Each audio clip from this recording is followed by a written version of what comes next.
The story begins with the female lead's narration. Today is a very special day, and I am very nervous because the most handsome man in the world is coming to see me. He truly has looks that could topple nations. His figure is tall and straight, like a eucalyptus tree. He is the man that any woman would want to marry. That man makes all other women who see him want to call for his attention. Look at me. But ironically, the female lead fearfully says, and that is my father, but he wants to kill me. The female lead introduces herself. My name is Luo Jiujio. I was a feng shui master in the 21st century. I had an accident and died. But I was lucky enough to meet a fat cat to be reborn once more. I promised the original owner of the body that I would help her change her fate. When I woke up, I had become a princess. Although I am a princess, everything that happened to me was like a tragedy. My mother died early. My father didn't care at all. I lost my title. 6 consecutive husbands cheated on me. Even my half-sister plotted against me. In the end, at the age of 16, I was killed by my own father. Desperate and resentful. I just wanted to die and become a spirit forever. Therefore, I must come here to complete the mission of rebirth, avenge the original owner, and put an end to everything. As long as I can live past the age of 16, I will have completed the mission. During the rebirth, all the plans to deal with the White Lotus and the scumbag father in the harem appeared in my mind. I thought that after being reborn, I would be able to reach the pinnacle of life. However, Luo Jiujio sat stunned in the room, thinking to herself. Here now, she recounts. When I woke up, I had transmigrated back to when I was only 5 years old. She stood in front of the mirror, holding her small face and looking. What appeared before her eyes felt like a bolt from the blue. What the hell is this? Isn't this too unfair? Luo Jiujio was ready to change the situation, but now she was just a child who could do nothing. This made her want to burst into tears. What could a 5-year-old like me even do?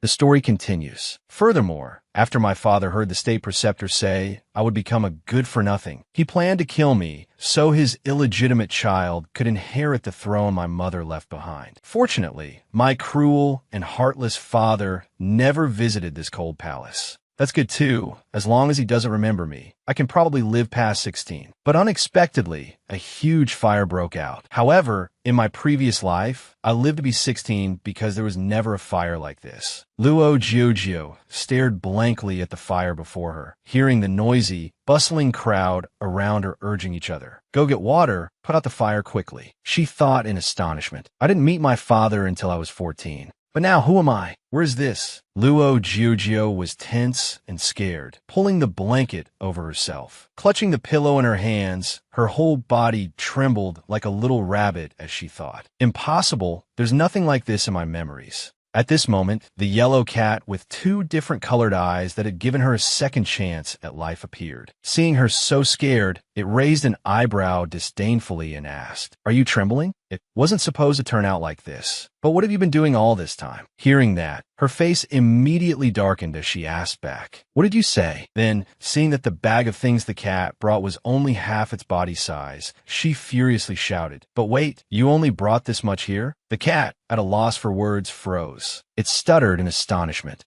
Then it found an excuse to argue back with her. "I went to all the trouble of coming here to help you, and you're still blaming me." Luo Jiujio looked at it furiously and introduced. "That's right, this is that fat cat, but seems to have gotten fatter. It's the stinky cat that brought me to this world and made a pact with me." Luo Jiujio introduced the yellow cat while chasing after it. Although it's a demon god, its power was depleted to help me transmigrate. Other than being able to communicate with my soul, it has no other special abilities. A fae carried the sack and dashed forward, while Luo Jiujio chased behind, calling out, "A fae." Seeing the distance between them growing, she hurriedly shouted, "A fae, slow down, I can't keep up." A fae heard her call and finally stopped, glancing at her with a not-so-friendly look, reminding her for the nth time. "How many times have I told you? My surname is May. You can call me Young Master May." Luo Jiujio replied, panting, "Okay, wait for me." A fae seemed to sense danger and hurriedly raised its paw to scold her. "Luo Jiujio, you're too slow." Hearing that, She raised her head in confusion, puzzled. What's wrong? A Fae shielded her from the front, constantly urging, "Hide quickly, there's someone ahead." Sure enough, the sound of footsteps rang out immediately after, along with a red skirt and a black robe. The fabric of both revealed a noble quality as they moved. After looking at the people in front of her, Luo Jiujio's eyes lit up. She couldn't help her surprise and almost exclaimed, "Oh my God!" Entering the garden was a man and a woman, both with extremely noble auras. Both of their faces had a divine beauty, making Luo Jiujio think to herself, how can there be people this beautiful in the world? She stared at the man who appeared and silently assessed. This face is even more beautiful than a flower. A Fae saw her standing there, staring blankly at the person in front of them, and hurriedly used its body to push her away, whispering urgently, "What are you doing? Don't let them see you." Hearing that, she could only nod and say aha, then hurriedly followed in the direction it pushed.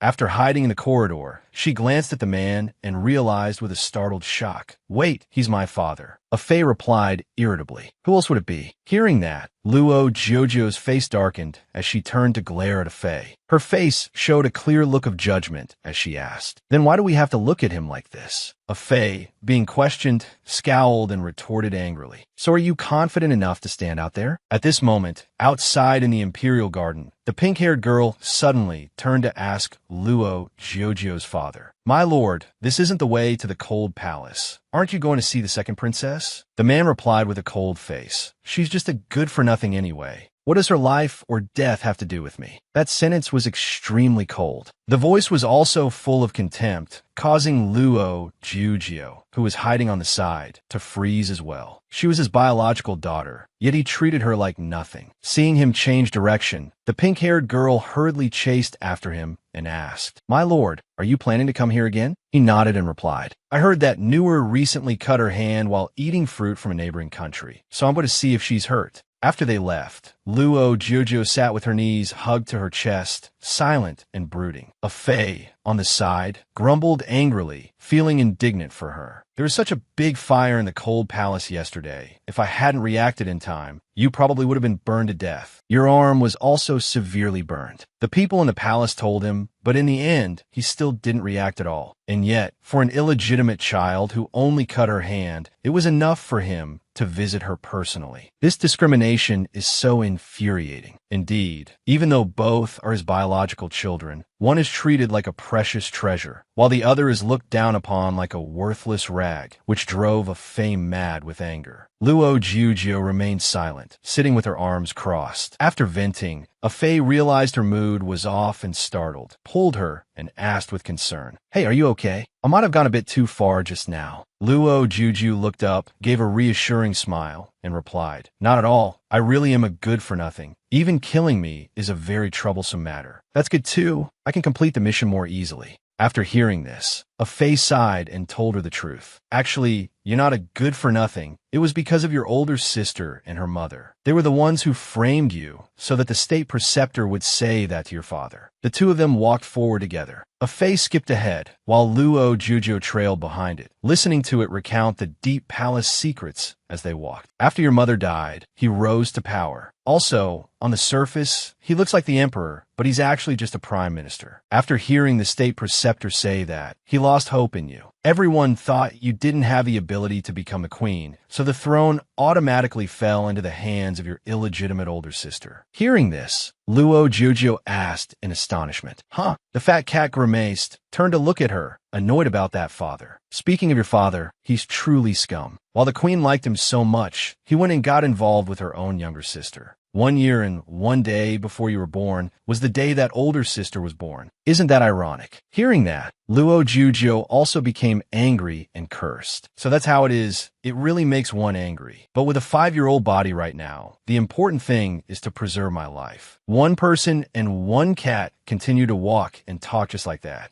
When she came to her senses, Luo Jiujio looked around where she was standing. Seeing that it was unfamiliar, she asked in confusion, "Where is this? Are we lost?" She absent-mindedly walked forward and bumped into someone, causing her to fall on her bottom. She held her head and cried out internally. It hurts so much. The person in front of her was also extremely annoyed at being bumped into and immediately scolded. How are you walking? Are your eyes on your butt? He looked down, saw that it was her who had bumped into him, and curled his lip to mock her. Isn't this the good-for-nothing from the cold palace? Since when did you appear here? Luo Jojo saw the man's shockingly beautiful face and was immediately stunned. A fae in her arms immediately used a spell to remind her. Luo Jojo, don't be dazzled by his looks. This is ugly old man number 2. It's true. Speak of the devil, and he shall appear. When Luo Jojo heard a fae scold him like that, she immediately knew the identity of the person before her. She quickly regained her composure, pushed herself up, and spread out her hands. With a naive and innocent smile, she called out, "State Preceptor Big Brother, hug, hug." The moment the state preceptor saw her smile and adorable appearance, he was stunned and thought to himself, this little cutie is quite charming. That state preceptor was mesmerized by Luo Jojo's cute appearance. He immediately did as she wished and picked her up. She immediately gave him a smile to win his favor. The scene at this moment was incredibly harmonious. A fae, watching from below, was shocked as if struck by lightning, his mouth agape as he thought, Luo Jojo, are you kidding me? How could you let that state preceptor hold you so easily? Luo Jojo flashed another innocent and pure smile, clinging to the state preceptor's shoulder and asking naively, State Preceptor Big Brother, can I kiss you? Seeing those big, round, sparkling eyes looking at him, the state preceptor thought to himself, so cute. He let his guard down and asked, the second princess likes to kiss? Moved by her adorable appearance. This time, he also went along with her wishes, turning his cheek for her to kiss. Luo Jojo slowly moved closer. Then she suddenly opened her mouth and bit his cheek hard, saying, I'll bite. The state preceptor, suddenly bitten so hard, screamed in pain. After biting him, Luo Jojo quickly pushed him away and jumped down from him, her feet landing safely on the ground. The tricked state preceptor angrily pointed at her, furiously scolding her with incredibly harsh words. You piece of trash, how dare you bite me? Luo Jojo covered her mouth, laughing secretly, and immediately came up with a very reasonable and convincing excuse for her action. Because State Preceptor Big Brother's neck is so sweet, I really like you, State Preceptor Big Brother, so I've marked my territory on your face. Her bite mark was clearly visible on his face, still throbbing with a dull pain, causing his face to darken as he gritted his teeth. Luo Jojo, however, continued to act innocent, flashing a harmless smile and declaring, from now on, you are my person. The state preceptor was so angry he was going crazy, cursing inwardly, this damn little piece of trash. After completing her simple revenge, Luo Jojo immediately picked up a fae who was still dazed on the side. Waving her hand, she quickly ran away. Goodbye, State Preceptor Big Brother. She just left the State Preceptor, who was about to go mad, behind her. After running away from him, a fae immediately raised his paw in praise. Luo Jojo, you did great. I'm afraid that bite mark won't fade for a long time. Luo Jojo laughed and replied, I was being lenient. I already disliked him. Getting revenge feels so good. But then a fae frowned with a worried expression and asked, but that bite looks quite painful. Will he get revenge on you? Luo Jojo smirked and calmly analyzed, no matter how much he dislikes me, I'm still the queen's only daughter. I can't be harmed that easily. Besides, my father's position isn't stable yet. There are still many obstacles in his way that need to be eliminated. So the person who needs to be eliminated the most right now is none other than him. So she had already anticipated this before acting. After hearing her analysis, Faye was still a bit confused. How are you so sure that he wants to eliminate that state preceptor? Luo Jojo then explained her analysis to Faye. It's simple. This state preceptor is regarded as a god. Everyone in the Tianyue kingdom is convinced by him. If he wanted to, he could cause chaos at any time. Faye, having just been put back on the ground, was extremely surprised after hearing her words and exclaimed, I didn't expect you to know so much. Luo Jojo tilted her face to the sky proudly and asserted, That's me. I'm not a piece of trash. But Faye still couldn't let go of his worries. He sighed and asked again, But what if he secretly harms you? Don't you remember the fire in the cold palace? After hearing him, Luo Juju nodded. There are quite a few people who want to harm me. He might be one of them. As the two were talking, the sound of footsteps suddenly rang out. The footsteps got closer and closer, along with a searching voice. Your Highness the Princess, where are you? The person and the cat jumped in fright upon hearing the sound. The person who arrived was Luo Jiuzhu's handmaiden, Shuang Shuang. The moment she saw her, she ran over in a panic, asking with concern, "What if your highness had run into danger?" The moment Luo Jiuzhu saw her, she sighed inwardly. How did I get discovered so soon? She once again put on her innocent mask, then ran and threw herself into Shuang Shuang's arms, saying,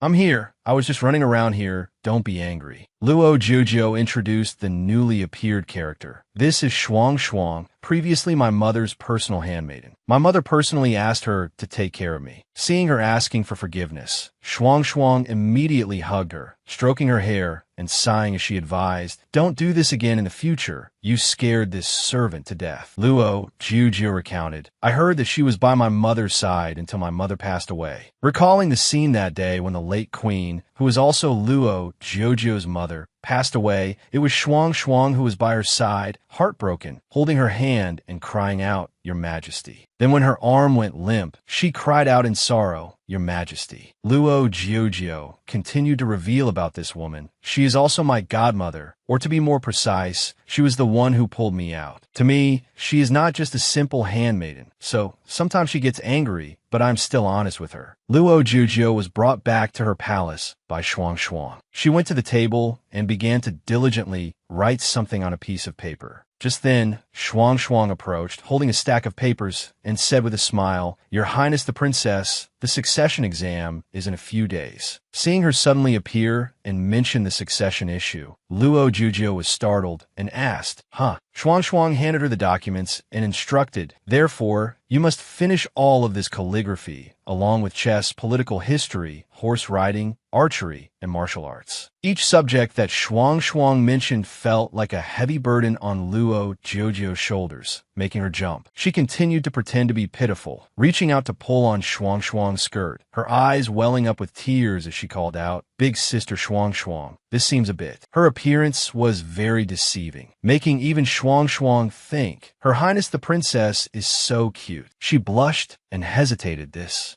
Luo Jiuzhu thought she could escape her studies this time. But who would have thought Shuang Shuang would say, "Then you could do double the amount later." Hearing that, Luo Jiuzhu collapsed onto the table. Her soul seemed to want to fly out of her body as she wailed in agony. "Why is it double? It wasn't like this from start." But Shuang Shuang thought the opposite. She held her blushing face and thought to herself, "Her Highness the Princess is this cute and also skilled in both literary and martial arts. She might become the Tianyue Kingdom's #1 prodigy." Shuang Shuang picked up a fei and said to Luo Jiuzhu, "This servant will temporarily confiscate a fei. I will return him when you are finished." After saying that, she carried a fei and left. A fei struggled and cried out for help. "Luo Jiuzhu, save me." But all he received was her cold turn of the head. She cried inwardly and replied, "I'm sorry, I can't." The next day, at the Grand Tutor's residence, as soon as the state preceptor entered, the Grand Tutor immediately stood up and bowed respectfully in greeting. A respectful welcome to Lord State Preceptor. The Grand Tutor was an old man with the heart of a maiden. The moment he saw the state preceptor's flawlessly handsome face, he blushed and thought to himself, "Lord State Preceptor looks so noble." Suddenly, the Grand Tutor noticed the bite mark that Luo Jiuzhu had left on the State Preceptor's face and was startled. "Lord State Preceptor, your face." As soon as the Grand Tutor mentioned the bite mark, he hit a sore spot for the State Preceptor, causing him to angrily turn and glare at him. This made him shrink back in fear and think, "That look is terrifying," knowing that the State Preceptor did not want to discuss this matter. The Grand Tutor frantically shook his head and stammered, "It's nothing, Lord State Preceptor." The State Preceptor turned and got straight to the point. "How are Her Highness the Second Princess's studies coming along?" He asked about his area of expertise.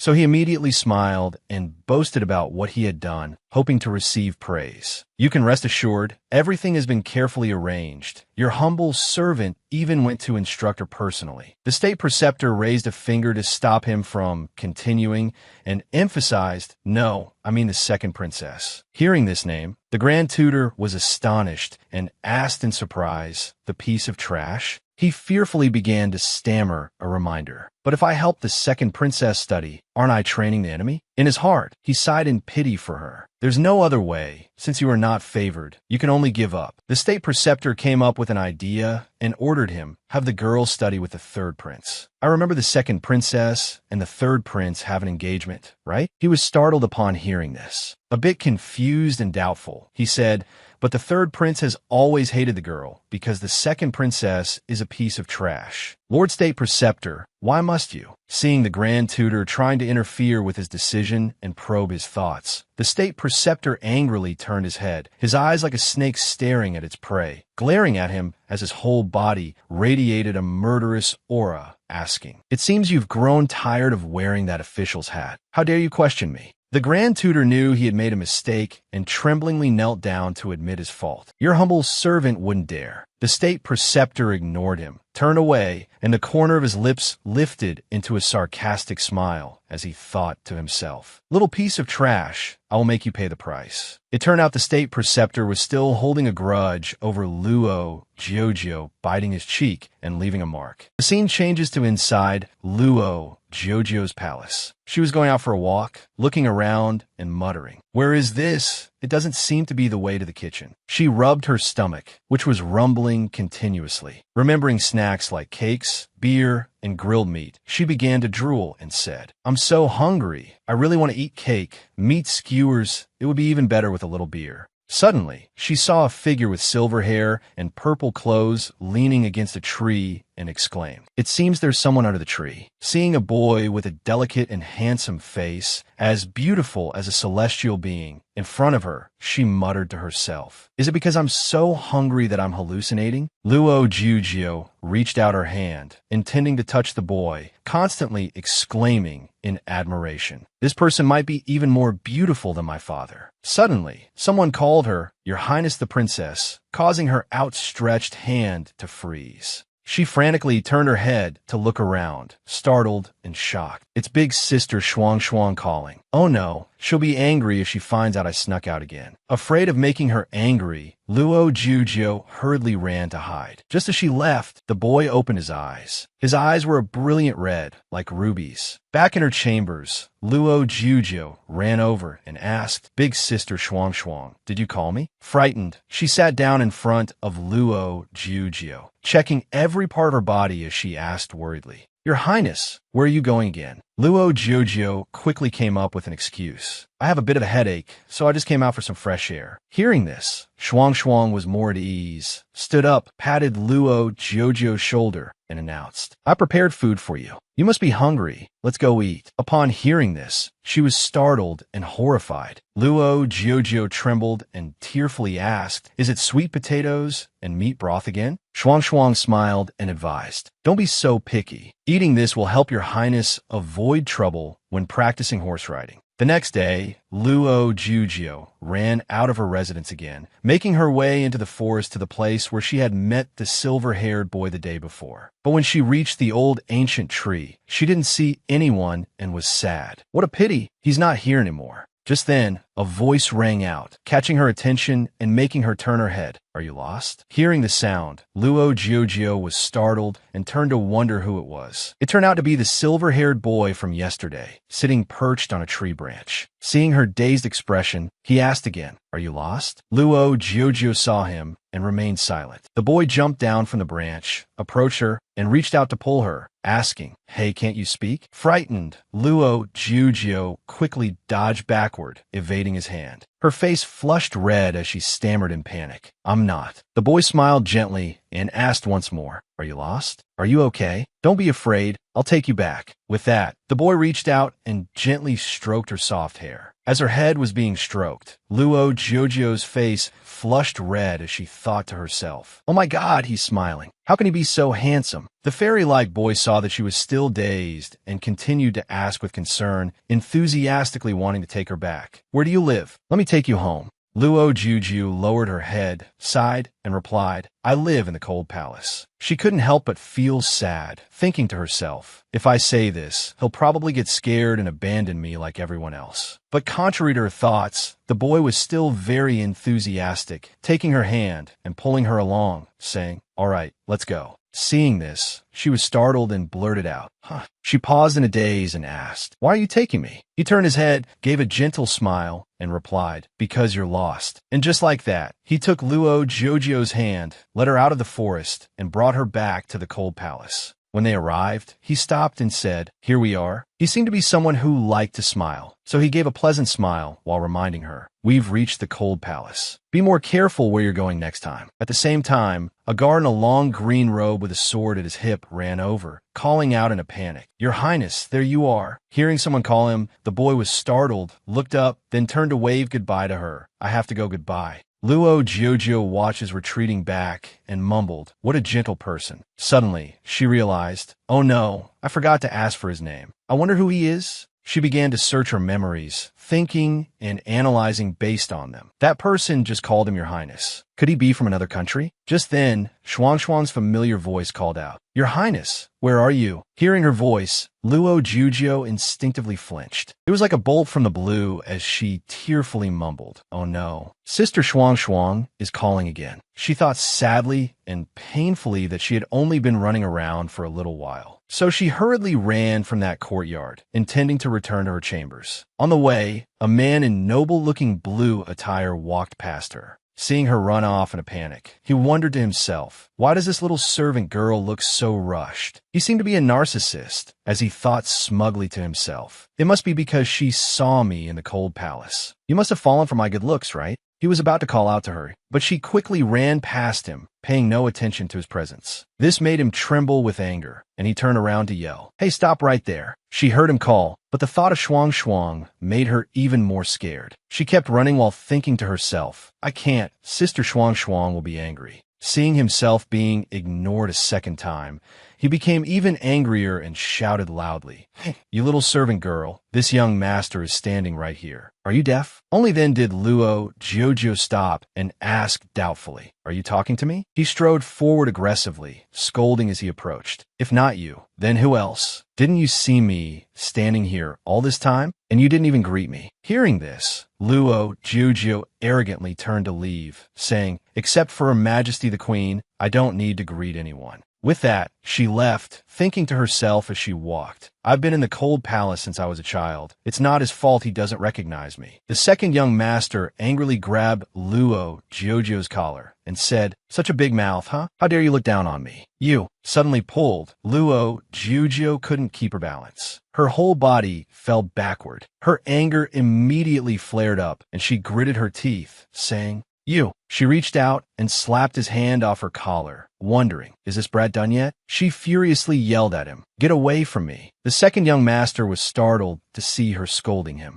Luo Jojo arrogantly turned her head and walked away, but her face was still full of annoyance. The second young master angrily tightened his grip on the fan in his hand, thinking to himself, still daring to walk away. He gritted his teeth and threw the fan, hitting her on the head as he cursed, "Stop right there for me, you damn dog servant." Luo Jojo's face darkened, her whole body exuding a cold, threatening, killing intent. "I'll give you a chance to apologize." The second young master, who had never been treated like this before, sneered and asked, "What did you say? You want me to apologize to you? Is there something wrong with your brain?" Hearing his arrogance, she glanced at him, her eyes filled with a killing intent that could end him at any moment. She raised her hand and gave him a slap. He couldn't believe it, holding his slapped face in astonishment as he asked, "You dare to hit me?" She gave him a cold look as if looking at a dead man and asked back, "So what if I hit you?" While the two were in a tense standoff, Shuang ran over from the other end, calling her, "Your Highness," which startled her. Shuang looked at her worriedly and asked, "Why are you here?" Then, upon seeing the young master in front of her, she covered her mouth and exclaimed in surprise, "Second young master, what happened?" Luo Jiujio saw her panicked expression and called out in astonishment, "Sister Shuang." She glanced away worriedly, not daring to look directly at Shuang, trembling inside as she thought, "It's over. I'm dead for sure this time." Seeing that Shuang recognized him, the second young master immediately ordered, "There you are. Quickly seize this insolent dog servant." "She hit me." Hearing this was like a bolt from the blue for Shuang. She asked in disbelief, "You hit the second young master?" Hearing this title, Luo Jojo was stunned and stammered, "Wait, what did you call him?" Second young master. It seemed the second young master had also realized who she was. Holding his face, he asked contemptuously, "And you must be that little good-for-nothing from the Cold Palace, right?" Annoyed, Luo Jujio couldn't help but shout to confirm. "Sister Shuang Shuang, who is he?" With tears in her eyes, she put on a pitiful look and said, "I really don't know." Seeing her so anxious, Shuang Shuang rubbed her chin in thought for a moment, then gave a forced smile and introduced, "Your Highness, this is the second young master, the second son of a palace magistrate who has come to study with you."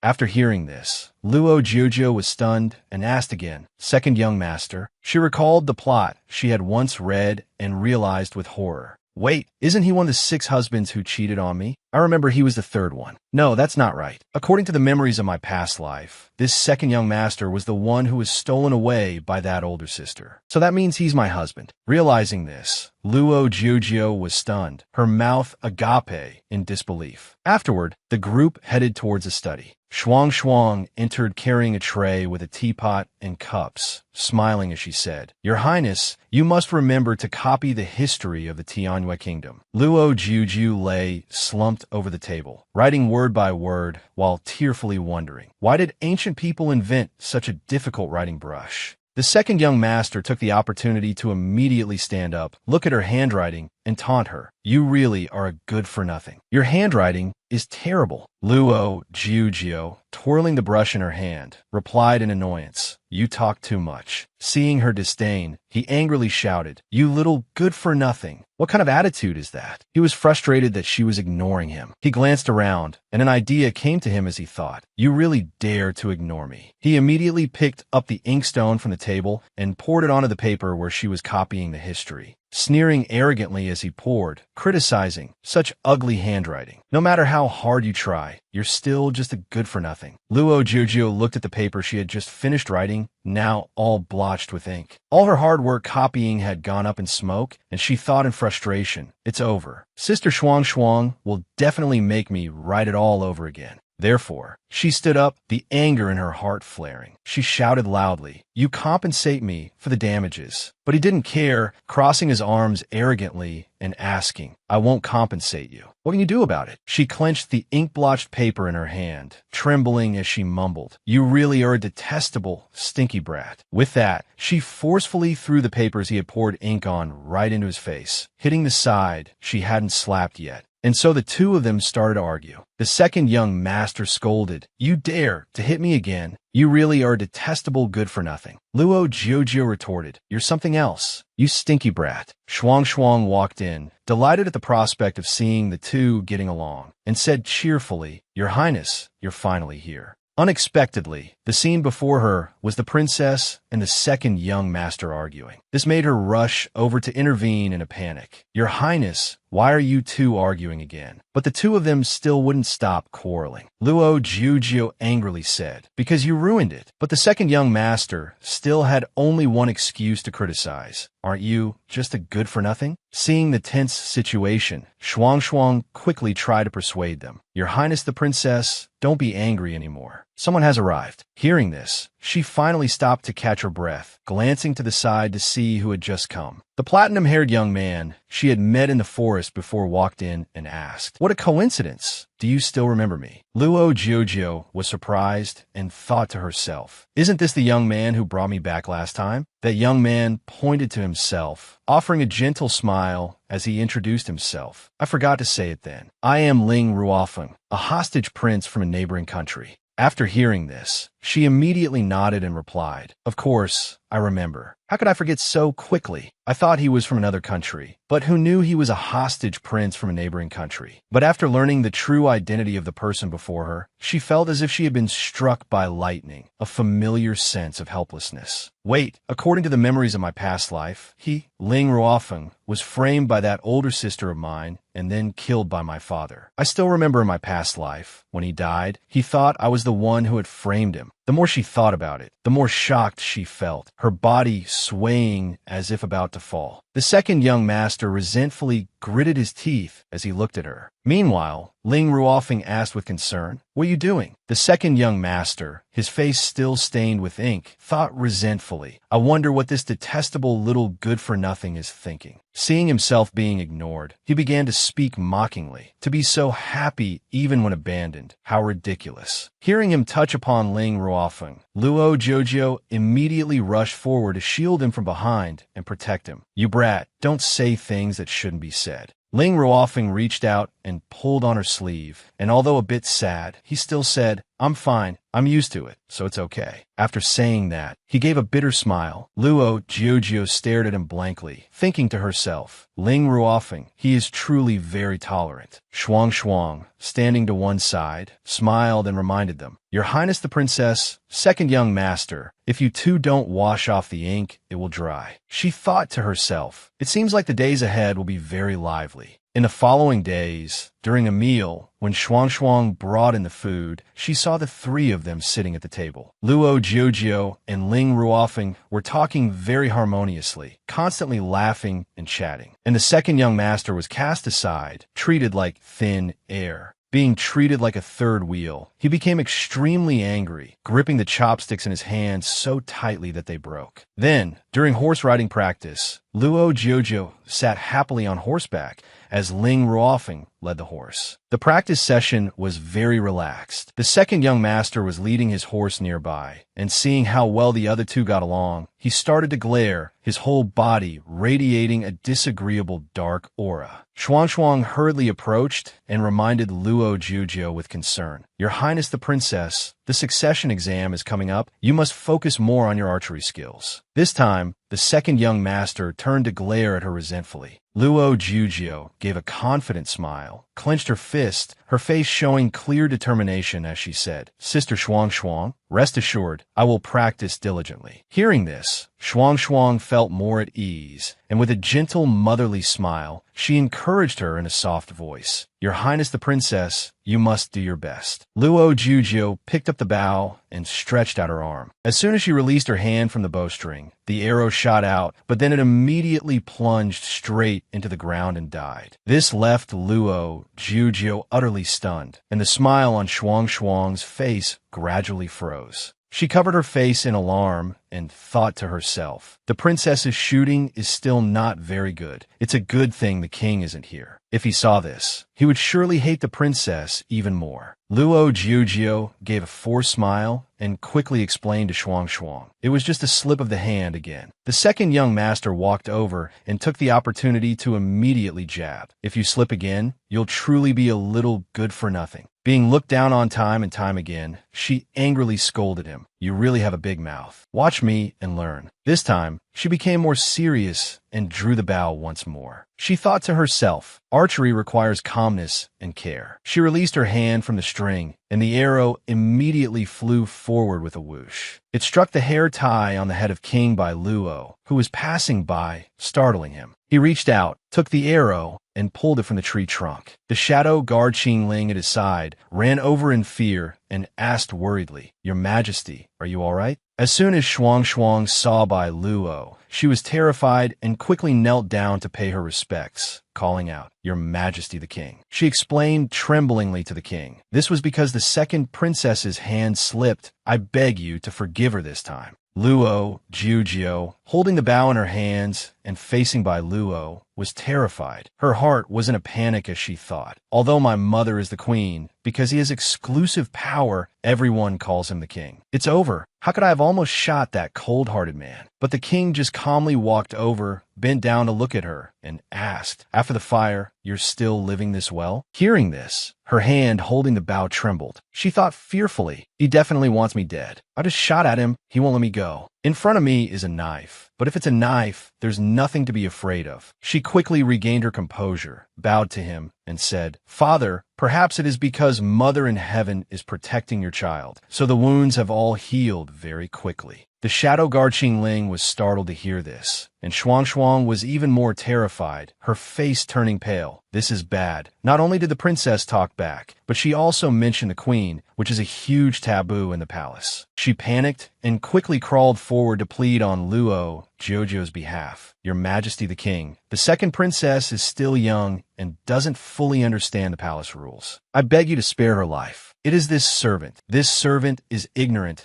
and did not explain clearly to the princess. Bai Luo looked at her with cold, annoyed eyes and asked in a low voice, "Did I give you permission to speak?" The moment Shuang saw that gaze, she was so frightened she burst into tears. What a terrifying gaze. He angrily ordered the shadow guard behind him to take her away for punishment. Hang her. Qingling immediately bowed and replied, "Yes, Your Majesty." Hearing this, Shuang thought in a panic, "Hang her." She imagined the scene of being hanged and became even more terrified. Just as Qingling was about to step forward to carry out the order, Luo Jojo immediately moved forward, pushed her away, and blocked him. "Stop." She stood in front of Shuang to protect her and said in a low voice, "Don't touch her. You have no right to touch my people." Seeing this, Bai Luo gave a slight smirk. Shuang, seeing her dare to talk back to the king, became even more frightened and quickly crawled over to pull at her, advising, "Your Highness the Princess, don't worry about this servant." Luo Jojo still exuded a majestic aura and coldly declared, "I will not let anyone hurt you, sister." Bai Luo's face darkened with annoyance as he asked back, "You want to defy me to protect this servant?" She frowned and argued, "All this time, it has been Sister Shuang who has taken care of your child. Your child cannot stand by and watch her be hanged like this." Her imposing aura suddenly vanished as she knelt down, grabbed by Luo's leg, and wailed, crying and begging, "You must let her live. All this time, she is the only family your child has." Her whole body was covered in a cold sweat. Although she hated it in her heart, she had to endure. Endure it, Luo Jojo. This is the only way to confront him and save Sister Shuang.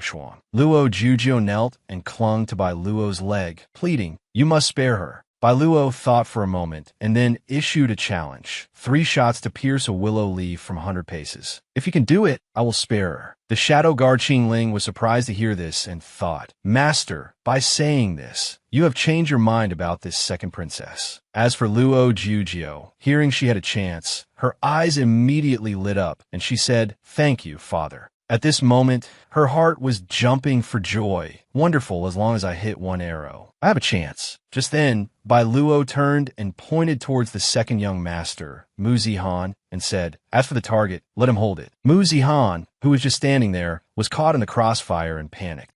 No. This move by Bai Luo immediately raised the difficulty of the game, causing both Luo Jojo and Shuang to gape in shock as if struck by lightning.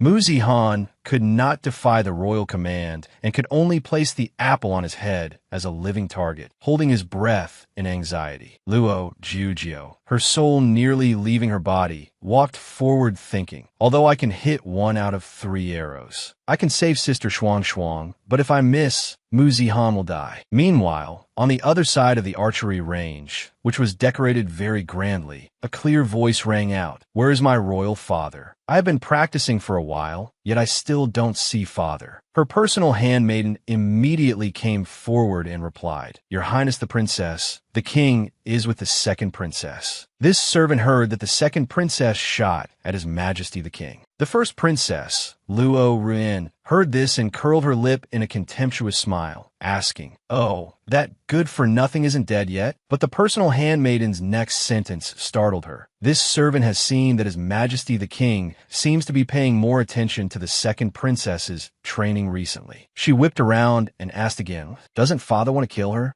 Back at Luo Jojo's archery range, Mu Zihan was standing in front of a tree with an apple on his head. He was sweating with anxiety, but still managed to say, "I trust you do it." He squeezed his eyes shut in fear as the sound of arrows continuously rang out. 2 arrows were shot, but both hit the tree trunk right next to Mu Zihan. He angrily pointed at her and scolded, "I knew you were really trying to kill me." Luo Jojo panicked and quickly explained, "I really didn't mean to." She once again drew her bow and arrow, aiming straight, thinking to herself, calm and careful, "I can't let my efforts over the past few days be for nothing." The arrow was shot once more, and luckily, this time it hit the apple on Muzihan's head. Seeing this, Luo Jujio cheered with joy. I did it, but she didn't have long to be happy, because at that moment, a horse galloped towards them, along with Luo Ryuan's tragic scream. Father, save me. Her handmaiden hurriedly chased after her, anxiously shouting, Your Majesty, the horse has lost control. Both Ling Ruofing and Muzihan were stunned to see the crazed horse charging towards them, because that horse was heading straight for Luo Jujio. Someone immediately shouted loudly, Your Highness, be careful. In this tense situation, Bai Luo leaped forward, grabbed Luo Ryuan from the horse, and landed safely on the ground. Meanwhile, Luo Jujio, who was nearly trampled by the horse, fell to one side and was helped up by Ling Ruofing and Shuang, who ran over. Luo Ryuan cried pitifully, saying, Father, I was so scared. Bai Luo immediately picked her up and comforted her. Don't be afraid, I'm here. She immediately curled her lips into a triumphant smirk, thinking to herself, You piece of trash, you still dare to oppose me? As Bai Luo walked, he ordered, Qing Ling, summon all the imperial physicians to Bai Palace for me. She hurriedly replied, Yes, Your Majesty. On this side, Shuang ran over and anxiously asked Luo Jujio, Your Highness, are you all right? She smiled and replied, I'm fine. It's all thanks to Ling Ruofing for saving me. She turned to him and asked worriedly, Are you okay? Ling Ruofing smiled and answered, Just a few scratches. It's nothing. Muzihan also intended to go and help her up, but was a step too late. His outstretched hand paused slightly. He clenched his fist, withdrew his hand, and said, How unsightly. Luo Jujio and Ling Ruofing acted as if they heard nothing, still smiling, the atmosphere incredibly harmonious. Seeing this, Muzihan became even angrier, crossed his arms, walked over, and asked, Why didn't you just get kicked to death? Hearing this, she immediately shot up and scolded, Muzihan, do you believe I'll beat you to death? He retorted, Go ahead and hit me all you want, and then I'll go to the first princess and become her man. Then I won't have to be around a piece of trash like you every day. The moment Luo Jujio heard this, she froze.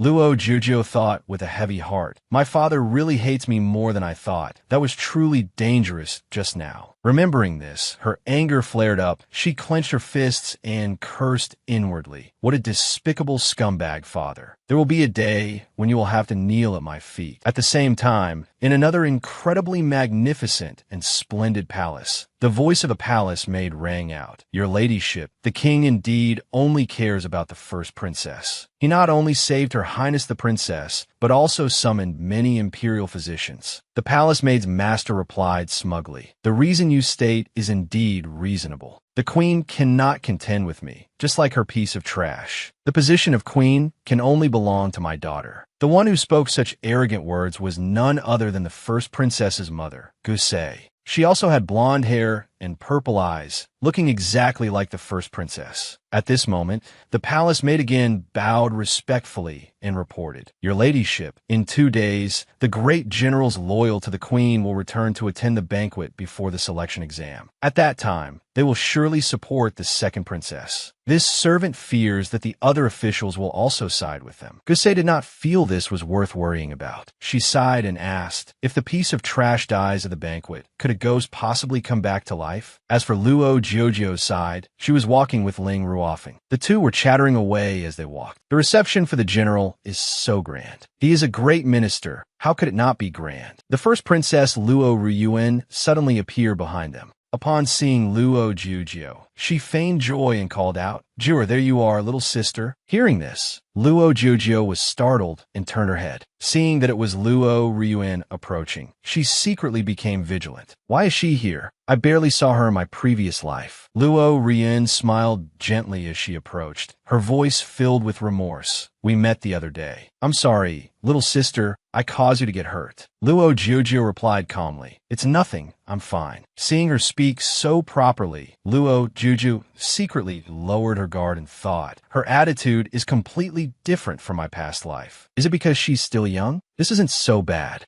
Luo Ryuan continued to make conversation. The ceremony is about to begin, and our royal father will be there. She just hummed in response. The two were now standing very close to the lotus pond. Luo Ryuan reached out her hand, a triumphant smile on her face as she thought to herself, You piece of trash, you want to compete with me for the throne? In your dreams, Ling Ruofeng, standing beside them, noticed her malicious smile and immediately knew she intended to harm Luo Jujio. He rushed forward to shield her and shouted, "Be careful." And just like that, he was framed and pushed into the lake by Luo Ruyuan. Seeing this, Luo Jujio cried out in alarm, "Brother Ruofeng." Fortunately, Ling Ruofeng knew how to swim and immediately surfaced from the water. She ran over in a panic and asked worriedly, "Brother Ruofeng, are you okay?" He replied, "Your Highness, I'm fine." Seeing her well-thought-out plan ruined, Luo Ryuan's face darkened with anger as she cursed inwardly. Damn it, this guy dared to ruin my good plan. So she continued her act, walking closer and sighing. "Hostage prince from the neighboring country, why are you so careless? Today is the banquet for the generals. It's not appropriate for you to do this." At this time, the ministers who heard the commotion also ran over to the lotus pond to see what was happening. As soon as they heard what the first princess said, they began to whisper among themselves. "So,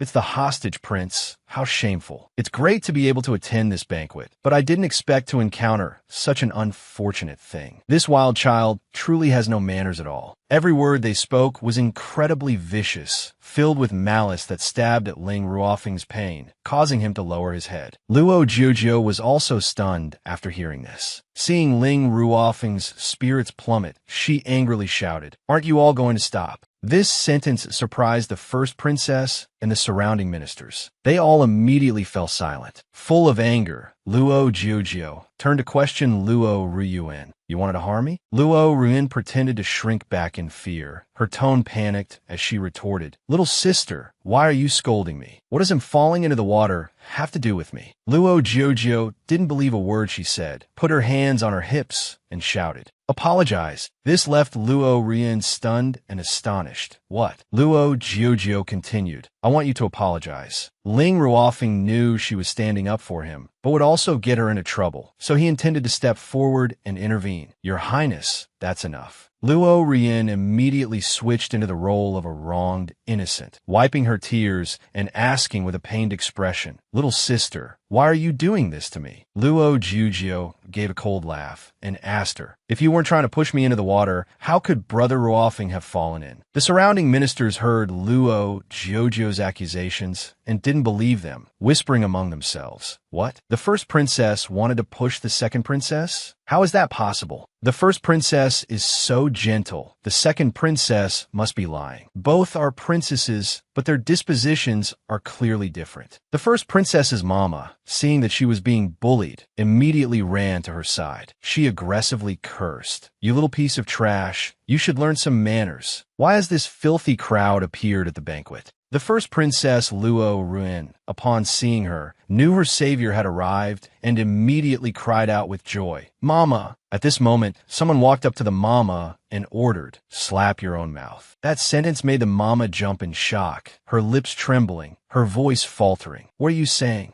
The newcomer gave a faint, cold smile. The aura emanating from him was like a tall mountain pressing down, making it hard to breathe. With just a single glance, the mama felt her entire body go numb, a chill running from head to toe. He slowly began to speak. "My Jujio is the queen's only daughter, yet a mere mama like you dares to call her a little piece of trash." As soon as he finished speaking, an invisible force seemed to tighten around the mama's neck. Her eyes widened, the invisible hand choked her breath, leaving her sputtering, unable to speak. Her whole body trembled, her face turned pale, and tears streamed out from fear. The young man's gaze was ice cold, looking at the mama as if she were an unburied corpse. Every word he spoke filled with contempt. Since when did the Tianyue kingdom become filled with such foul things? Her Highness the Princess is standing right here, and you still dare to shout and curse? Luo Ruyuan, in the distance, couldn't help but be terrified, her face turning pale. Her hands were clenched so tightly that her nails dug deep into her skin. In her heart, it was as if 1,000 beasts were roaring. How does this piece of trash Luo Jujio have such a powerful backer? At the same time, the atmosphere stirred once more. From a distance, another person approached, a man in silver armor, with a solemn aura and eyes as sharp as knives. When he saw Ling Ruofeng, he frowned in surprise surprise and asked loudly, "Isn't this the hostage prince from the Yu Kingdom of Chu?" The sudden appearance of another person startled Luo Jiujio, her face showing clear vigilance. As soon as he saw Luo Jiujio, he clasped his hands in a salute, his voice echoing through the garden. "Your Highness, this humble general is General Yi, a loyal subordinate of Yi Hengtian. This humble general has come on behalf of the Yu Kingdom of Chu to have an audience with your Highness." With that, he knelt down, his head bowed low. The surrounding ministers looked at each other and then also knelt in unison, shouting, "General Yi has arrived. Let's kneel down quickly. Don't you see General Yi is kneeling? You're still standing there."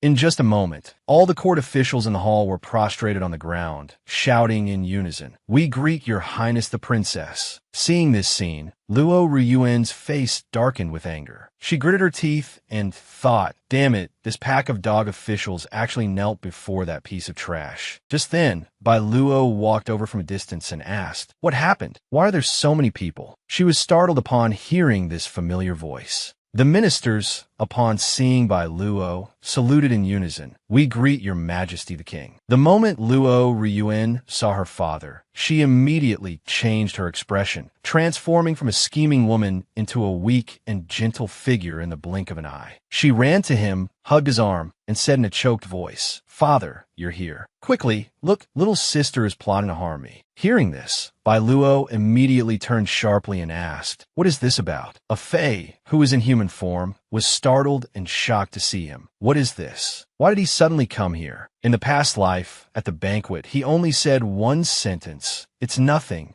Luo Jiujio found the blame turned on her. Luo Jiujio pursed her lips, thinking to herself that she could be grounded, could be punished, but she had never allowed herself to be bullied. She raised her head, her face showing clear annoyance as she criticized. "Luo Ryuan wanted to push me into the water. Ling Ruofeng got wet saving me. And in the end, she's the one playing the victim. I just wanted to apologize. Where is the framing in that?" Seeing that her backup had arrived, Luo Ryuan immediately turned around aggressively and questioned, "Nonsense. You said I push him into the water. Where's the proof?" She immediately pointed to the night luminescent pearl hanging on a tree branch and said, "That's it. This night luminescent pearl, besides its ability to illuminate, can also record what has happened within the last hour." Hearing this, Luo Ryuan gritted her teeth, thinking to herself, "How is that possible? This night luminescent pearl wasn't here from the beginning." Bai Luo waved his hand and ordered, "Someone, come and bring the night luminescent pearl here." A eunuch immediately bowed respectfully and responded. Hearing this, Luo Ryuan's face turned pale with fear. He sent someone to get it. It really can record. Luo Jiujio breathed a sigh of relief, thinking to herself, "How lucky that I remembered this from my past life. This thing is truly magical, and because of that, it can help me." As for Bai Luo, after receiving the night luminescent pearl from the eunuch, a suspicious look appeared in his eyes. He looked towards her, wondering how the girl could know about the night luminescent pearl, as this item was clearly not disclosed. The others didn't know about this thing.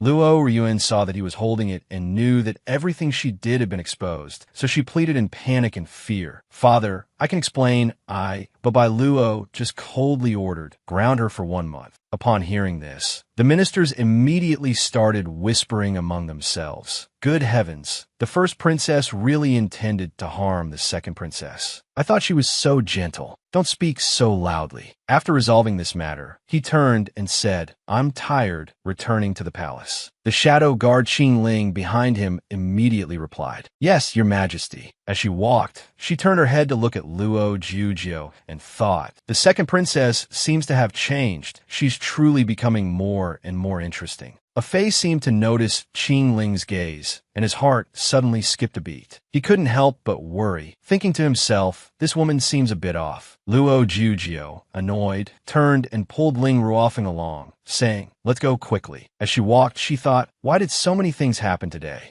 I am exhausted." Arriving at a courtyard, Luo Jujio held a fae, who had turned back into a cat, in her arms and wailed, "There were too many things today. You saw it, right?" I argued with him again. He looked like he wanted to kill me on the spot. Then she saw his current form and asked, "But wait, why are you back in this form? You were handsome for less than 3 seconds. It would have been nice if it lasted a little longer." A fae, being criticized by Luo Jujio in his cat form, immediately flew into a rage. He raised his claws and roared, "What do you mean by that? I'll give you a chance to take it back. Do you know that I used all my power to help you?" Luo Jujio picked up the furious A Fei. She suddenly remembered something and asked, "But why did General Yi come and greet me at the banquet?" It startled me. A Fei jumped from her arms to the ground and replied, "How many times have I told you?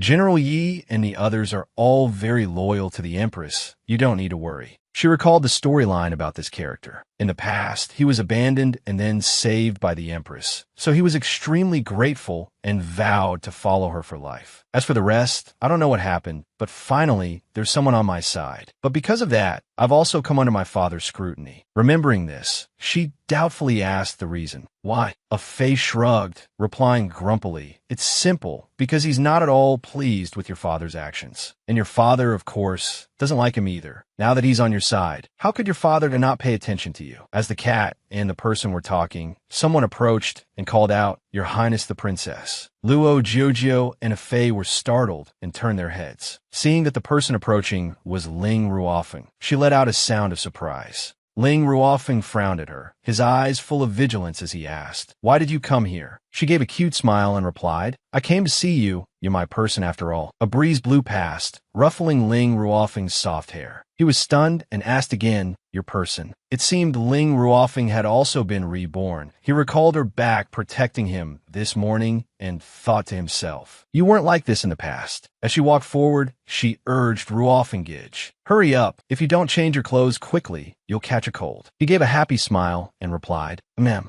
Inside Ling Ruofeng's room, after he had bathed and changed, he shyly urged, "Princess, you should go rest. I can manage on my own." She took a towel and started drying his long, soft hair, saying, "Let me help you. If it weren't for you, I would have probably become a laughingstock." Mu Zihan, passing by and seeing this scene, thought irritably to himself, "He just fell. Is all this necessary?" So he also started to feign illness, clutching his head and whining. Luo Jujio, "I suddenly have a terrible headache." Luo Jujio, who was drying his hair, stopped and asked blankly, "A headache?" But her next words were cold, like pouring cold water on Mu Zihan's head. "If that's the case, then you should hurry home. I'm afraid you'll infect others here." After hearing this, Mu Zihan asked in disbelief, "Huh?" He turned to her, seething with anger, and scolded, "Luo Jujio, you really dote on that little good-for-nothing." His sudden shout frightened her. Seeing him storm off aggressively, she was completely bewildered. What trick is this kid playing now? At the first princess's residence, Gusei was furious, yelling madly, "You're such a good-for-nothing. Not only did you ruin a good thing, but you also gave that little good-for-nothing a chance to show off." After scolding her, she still wasn't satisfied. She raised her hand and slapped Luo Ryuan across the face, making her cry out in pain. She clutched her slapped face and hastily explained, "This time, things were ruined all because of that brat Ling Ruofeng. Otherwise, that little good-for-nothing would have already been defeated by us."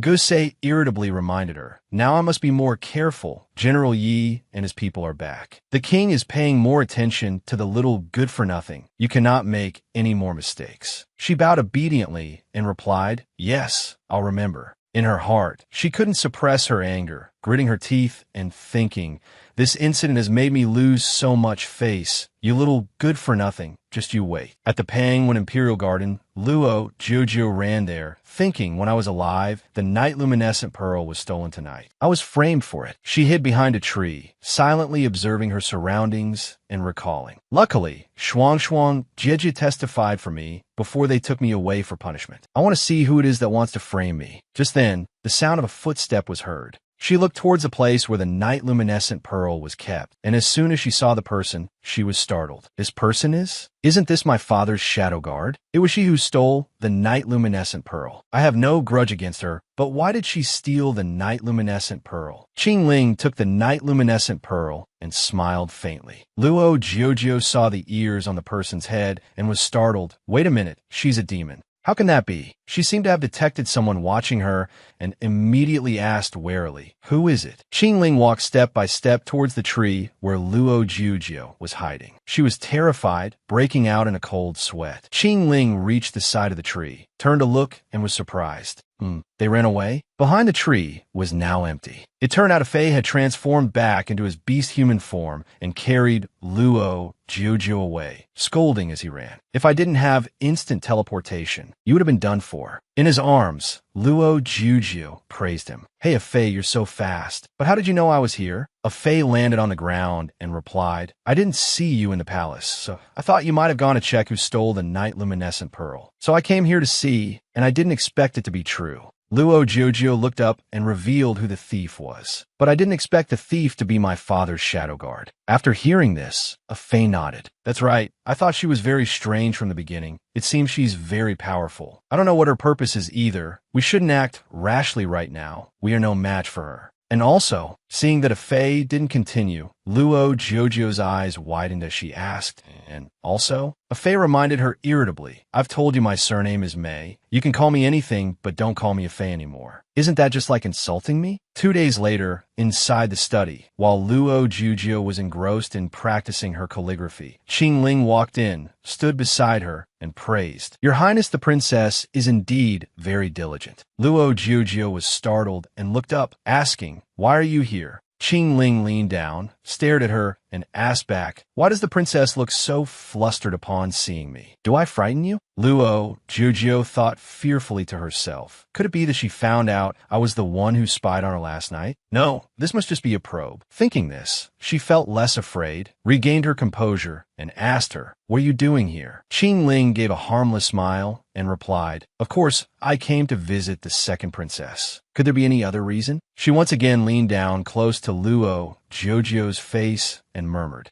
But, seeing her suddenly leaning close, Luo Jujio was startled and let out a cry. She hurriedly dodged the hand she was raising and asked, "What are you doing?" Qingling reached out her hand, wiped an ink stain from her face, and replied, "Your Highness, don't worry, it's just an ink stain." Luo Jujio followed her. Looking at her back, she thought to herself, the night luminescent pearl was stolen before, and I was framed as the thief. Then I was mocked and ridiculed. I was innocent, yet I was dragged into this matter. But who was it that ordered her to steal the night luminescent pearl and frame me? Suddenly, she turned her head, smiled, and said, "Your Highness the Princess, you're staring at me. It's making me feel quite shy." Hearing this, Luo Jujio immediately turned her head away, thinking irritably, what a flirt. She walked towards the study, and after entering, she looked around and mumbled, "My father isn't here? Where'd he go?" Discovering something, she perked up. "Huh?" She approached the table, picked up a coin,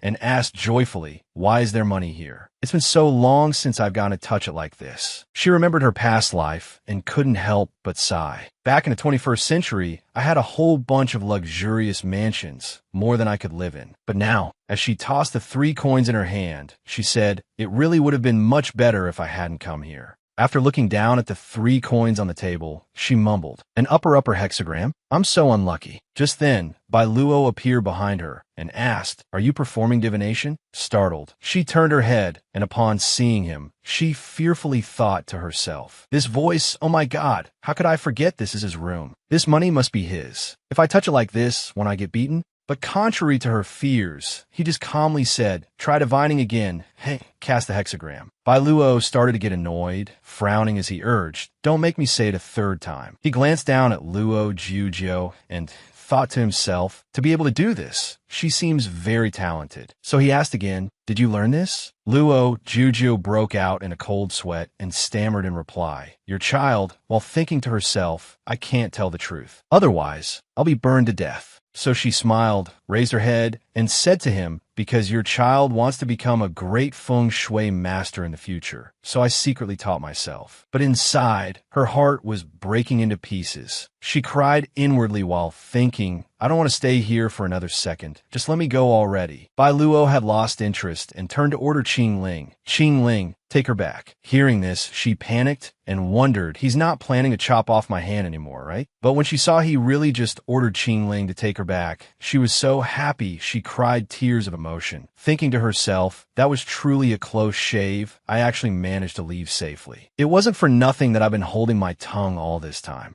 Qing Ling smiled and approached her, saying, Your Highness the Princess, let this servant see you out. As soon as she saw this person, she could only force a smile. No need, I'll go back by myself. But when she saw Bai Luo's cold eyes and displeased expression, she hastily corrected herself. What I mean is, Qing Ling will go with me. And so, Qing Ling walked ahead, leading her out of his study. While walking, she suddenly turned her head and asked, Your Highness the Princess, are you afraid of this servant? Why do I feel that when you are with me, Your Highness seems very anxious? Luo Jiujiu replied, Not at all, you're mistaken. Qing Ling began to act like a sorrowful beauty, with tears welling in the corners of her eyes. She raised her sleeve, pretending to wipe her tears while saying painfully, This servant would be truly sad if Your Highness felt that way. Hearing this, Luo Jiujiu frowned and fell silent. After a moment, she turned away sharply and lied. Perhaps you look too dazzling, so I can't look directly. Does it make my eyes water? Hearing this, Qing Ling was stunned. Luo Jiujiu glanced at her and thought to herself, It seems this demon still suspects me, but I can't figure out her intentions. Maybe I should find a way to let my father know about this. But what can I do to make this demon reveal her true form? In the evening, at the state preceptor's residence, many servants in colorful clothes were walking around the residence with lanterns. Luo Jiujiu hid to one side, assessing the situation and thinking, I can make a deal with that state preceptor, but I don't think it will be easy. Qing Ling, that demon, still suspects me. I can't let her know I'm going to the state preceptor's residence. Otherwise, something big will definitely happen. Taking advantage of the moment the group of servants had just left, Luo Jiujiu immediately jumped down. Arriving in front of the state preceptor's room, she knocked on the door and asked politely, Lord State Preceptor, are you there? Hearing no reply, she pushed the door ajar and looked inside, seeing only an incense burner emitting thick smoke. With no one around, she wondered, No one's here, has he gone out? Luo Jiujiu tiptoed into the room. As she was walking, she suddenly kicked a shelf, causing it to fall over, and the statue on the shelf also shattered to pieces. She fearfully picked up the broken pieces of the statue, horrified as if struck by lightning. I'm dead. Isn't this the wooden statue he uses whenever he communicates with the heavens? I heard this is his most precious possession. Terrified, she hurriedly hid it and mumbled, I can't let him know. Just then, she heard footsteps approaching the door and was startled. Oh no, it can't be. It turned out the state preceptor had returned. The servant following him bowed respectfully and reported, Lord State Preceptor, your hot water has been prepared. He nodded in response. All right. Then he went behind the folding screen and took off his robe, revealing his firm chest muscles. Luo Jiujiu, hiding behind the screen and peeking inside, was startled. Is he going to take a bath? She happily began to tiptoe away, thinking to herself, Perfect, got a bolt. But she wasn't paying attention and kicked the broken statue, which made a dull thud. Her whole body froze, her face turning pale. I'm so dead. The state preceptor, who was taking off his robe, was startled when he heard the noise and immediately asked warily, Who's there? Luo Jiujiu was startled and terrified when she saw the state preceptor step out from behind the screen. Having been discovered, she could only force a smile and pretend to be innocent, greeting him. Preceptor Kaka, long time no see. The state preceptor was now properly dressed again. He approached her and asked, What do you want? The state preceptor bent down, picked up the broken pieces of the jade statue, and asked, Were you trying to steal my jade statue and broke it? Is the princess perhaps learning to steal? As he said this, his cold gaze fixed on her. Luo Jiujiu fearfully stammered an explanation. No, this is just a misunderstanding, As soon as she saw him pick up his sword and prepare to draw it from its sheath, she quickly shouted, I need your help with something. That's why I came here to talk to you. The state preceptor had already fully drawn his sword, his face filled with killing intent as he asked in a cold voice, Still trying to stall for time? Luo Jiujiu hurriedly explained, I really do have something to say. Luo Jiuzhou tearfully hid behind the door and said, I just want to make a deal with you. The state preceptor asked doubtfully. A deal? What deal? She stated her request. I need a magical weapon that can fight demons. Hearing this, the state preceptor frowned with suspicion and wariness. What do you want to do with it? She quickly made an excuse. Well, I've been feeling a bit uneasy lately, so I thought I needed it for self-defense. She thought to herself, not too many people should know about this, or it will get worse. The state preceptor's interest was piqued. He smirked and said, It's not easy to get a weapon containing magic, but if it's you, I have one condition. Seeing her chance, she immediately asked, What condition? Inside the state preceptor's residence, he stated his condition to Luo Jiuzhou. You must not tell anyone about this, or we'll both be implicated. She immediately agreed. I know, but he didn't stop there and continued. And also, seeing her tearful appearance and face full of fear, he scowled, bent down, and said, Stop it. He pulled at the pink money pouch in her hand, saying, Let go. She wanted to cry even more and try to hold on tightly to the money pouch. But since he was stronger, he soon got it. She reached for it, crying, That's all my money. The state preceptor clenched the money pouch in his hand, frowning as he emphasized, For this deal, I'm keeping this money. In order to get the weapon to fight demons, she could only sign acceptance. So be it. He handed her a wooden box. She stared at it full of suspicion. This is the magical weapon that can fight demons? A faint smoke emanated from around the box. The state preceptor reminded her, Don't open it. This thing can only be used once. It will be useless after being opened. Luo Jiuzhou looked up, calling with her sparkling eyes. Preceptor Kaka, but her next question stunned people. You're not tricking me, are you? The state preceptor angrily pointed at her and scolded. Does your brain have any wrinkles? I, a dignified grand state preceptor, would lie to a child. On the day of the inheritance examination, all the officials and generals had arrived. At the examination site, all the officials were present. Shuang went in to check the situation first, then smiled and turned to tell Luo Jiuzhou. There's still some time before the examination begins. Don't be nervous, just do as we practiced. Luo Jiuzhou looked towards Qing Ling and wondered, Is she really on my father's side? He takes her with him wherever he goes. Suddenly seeing Luo Jiuzhou step forward, Shuang asked worriedly, Your Highness the Princess, where are you going? She replied, I'm just stepping out for a moment. I'll be right back. Shuang watched Luo Jiuzhou's departing footsteps and thought to herself, Her Highness the Princess is really no different from her peers, but she walked step by step towards by Luo and then smiled, calling out, Your child has come, father. He looked down at the box in her hand and asked, What's that in your hand? She held up the box towards him and said, This is a gift your child prepared for you and Qing Ling. Qing Ling was surprised to hear she was included. A gift for this servant. She nodded and replied with a smile. Yes, Sister Qing Ling, hurry and open it. She thought smugly to herself, This is my chance. Let's see how long you can last. Qing Ling took the box from Luo Jiuzhou, extremely eager and expectant, wondering what was inside. The box was gradually opened. The wooden box opened, and a bunch of flowers shot out from inside, surprising Qing Ling. As soon as she saw the red roses, her eyes lit up and she asked, Flowers? Seeing the pile of flowers, Luo Jiuzhou's jaw dropped, wanting to curse. What? How can this be? Why didn't she reveal her true form? Only then did she realize with a shock. Wait, could it be that I was tricked by that state preceptor? Qing Ling smiled happily and said to her, This servant didn't expect the princess to prepare this gift for me. I'm truly very happy. Hearing this, Luo Jiuzhou was so angry she could spit blood, but still replied,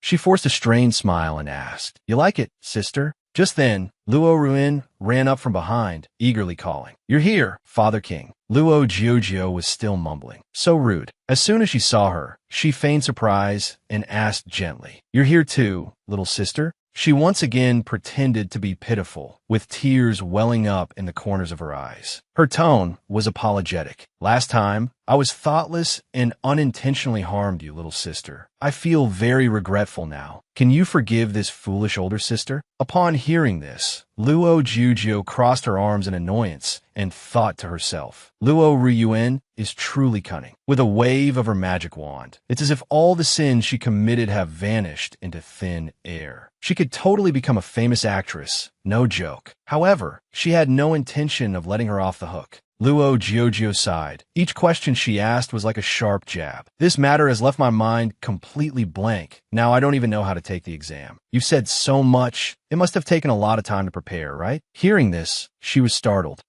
Luo Rien frowned in annoyance, wondering to herself, how can this little good-for-nothing utter such sharp words? As for Luo Jujio, she stared at her guard raised. She will definitely plot to make me fail this exam. I have to be more careful. Qing Lang, standing between the two, suddenly chuckled, then turned to address everyone present. Everyone, it is time for the inheritance examination to begin. First, we must search the first princess and the second princess. To prevent any cheating, we must check thoroughly to ensure there are no suspicious items on the princesses' bodies. Two servants came forward and carefully inspected the attire of both Luo Jujio and Luo Ryuan. After the inspection was complete, she walked away. In the next stage, the two princesses would be taken to two different rooms containing separation charms. Luo Jujio stepped into the room, and as soon as the door closed, a layer of magical charm appeared and then gradually faded. She approached the door, touched it, and thought to herself, this room has a charm on the door, making it impossible to see through. It's also been carefully soundproofed. Once the time is up, this charm will automatically disappear. She sat down, picked up the exam paper, and smiled confidently, assessing to herself, perhaps this place isn't so bad. The exam questions are also very simple. Suddenly, she was startled, her face showing clear astonishment. What is this? She reached out and wrote a few characters on the paper, but they all smudged, causing her to panic. Why is the ink smudging like this? She picked up the ink slab to check it and frowned. There's a problem with this ink. Luo Jujio immediately ran to the door, banging on it loudly and calling out, "Hey, is anyone there? Open the door." But there was still no response, which made her panic. "Hey." She furrowed her brows tightly and wondered. This is bad. No one can hear anything from inside here. Do I have to wait until time is up? Luo Jujio turned back, picked up the paper, and mumbled, "No, if that happens, I'll lose." Leaving the paper blank is the same as saying, I don't know how to do it. At the same time, in another side hall, inside Luo Ryuan's examination room, she was smugly writing her answers while saying, everything will belong to me, everyone. You still want to compete with me for the throne? You little good-for-nothing. It was obvious that she was the one who had tampered with Luo Jujio's ink. A fae, who had now transformed back into his human form, stood on a roof eave,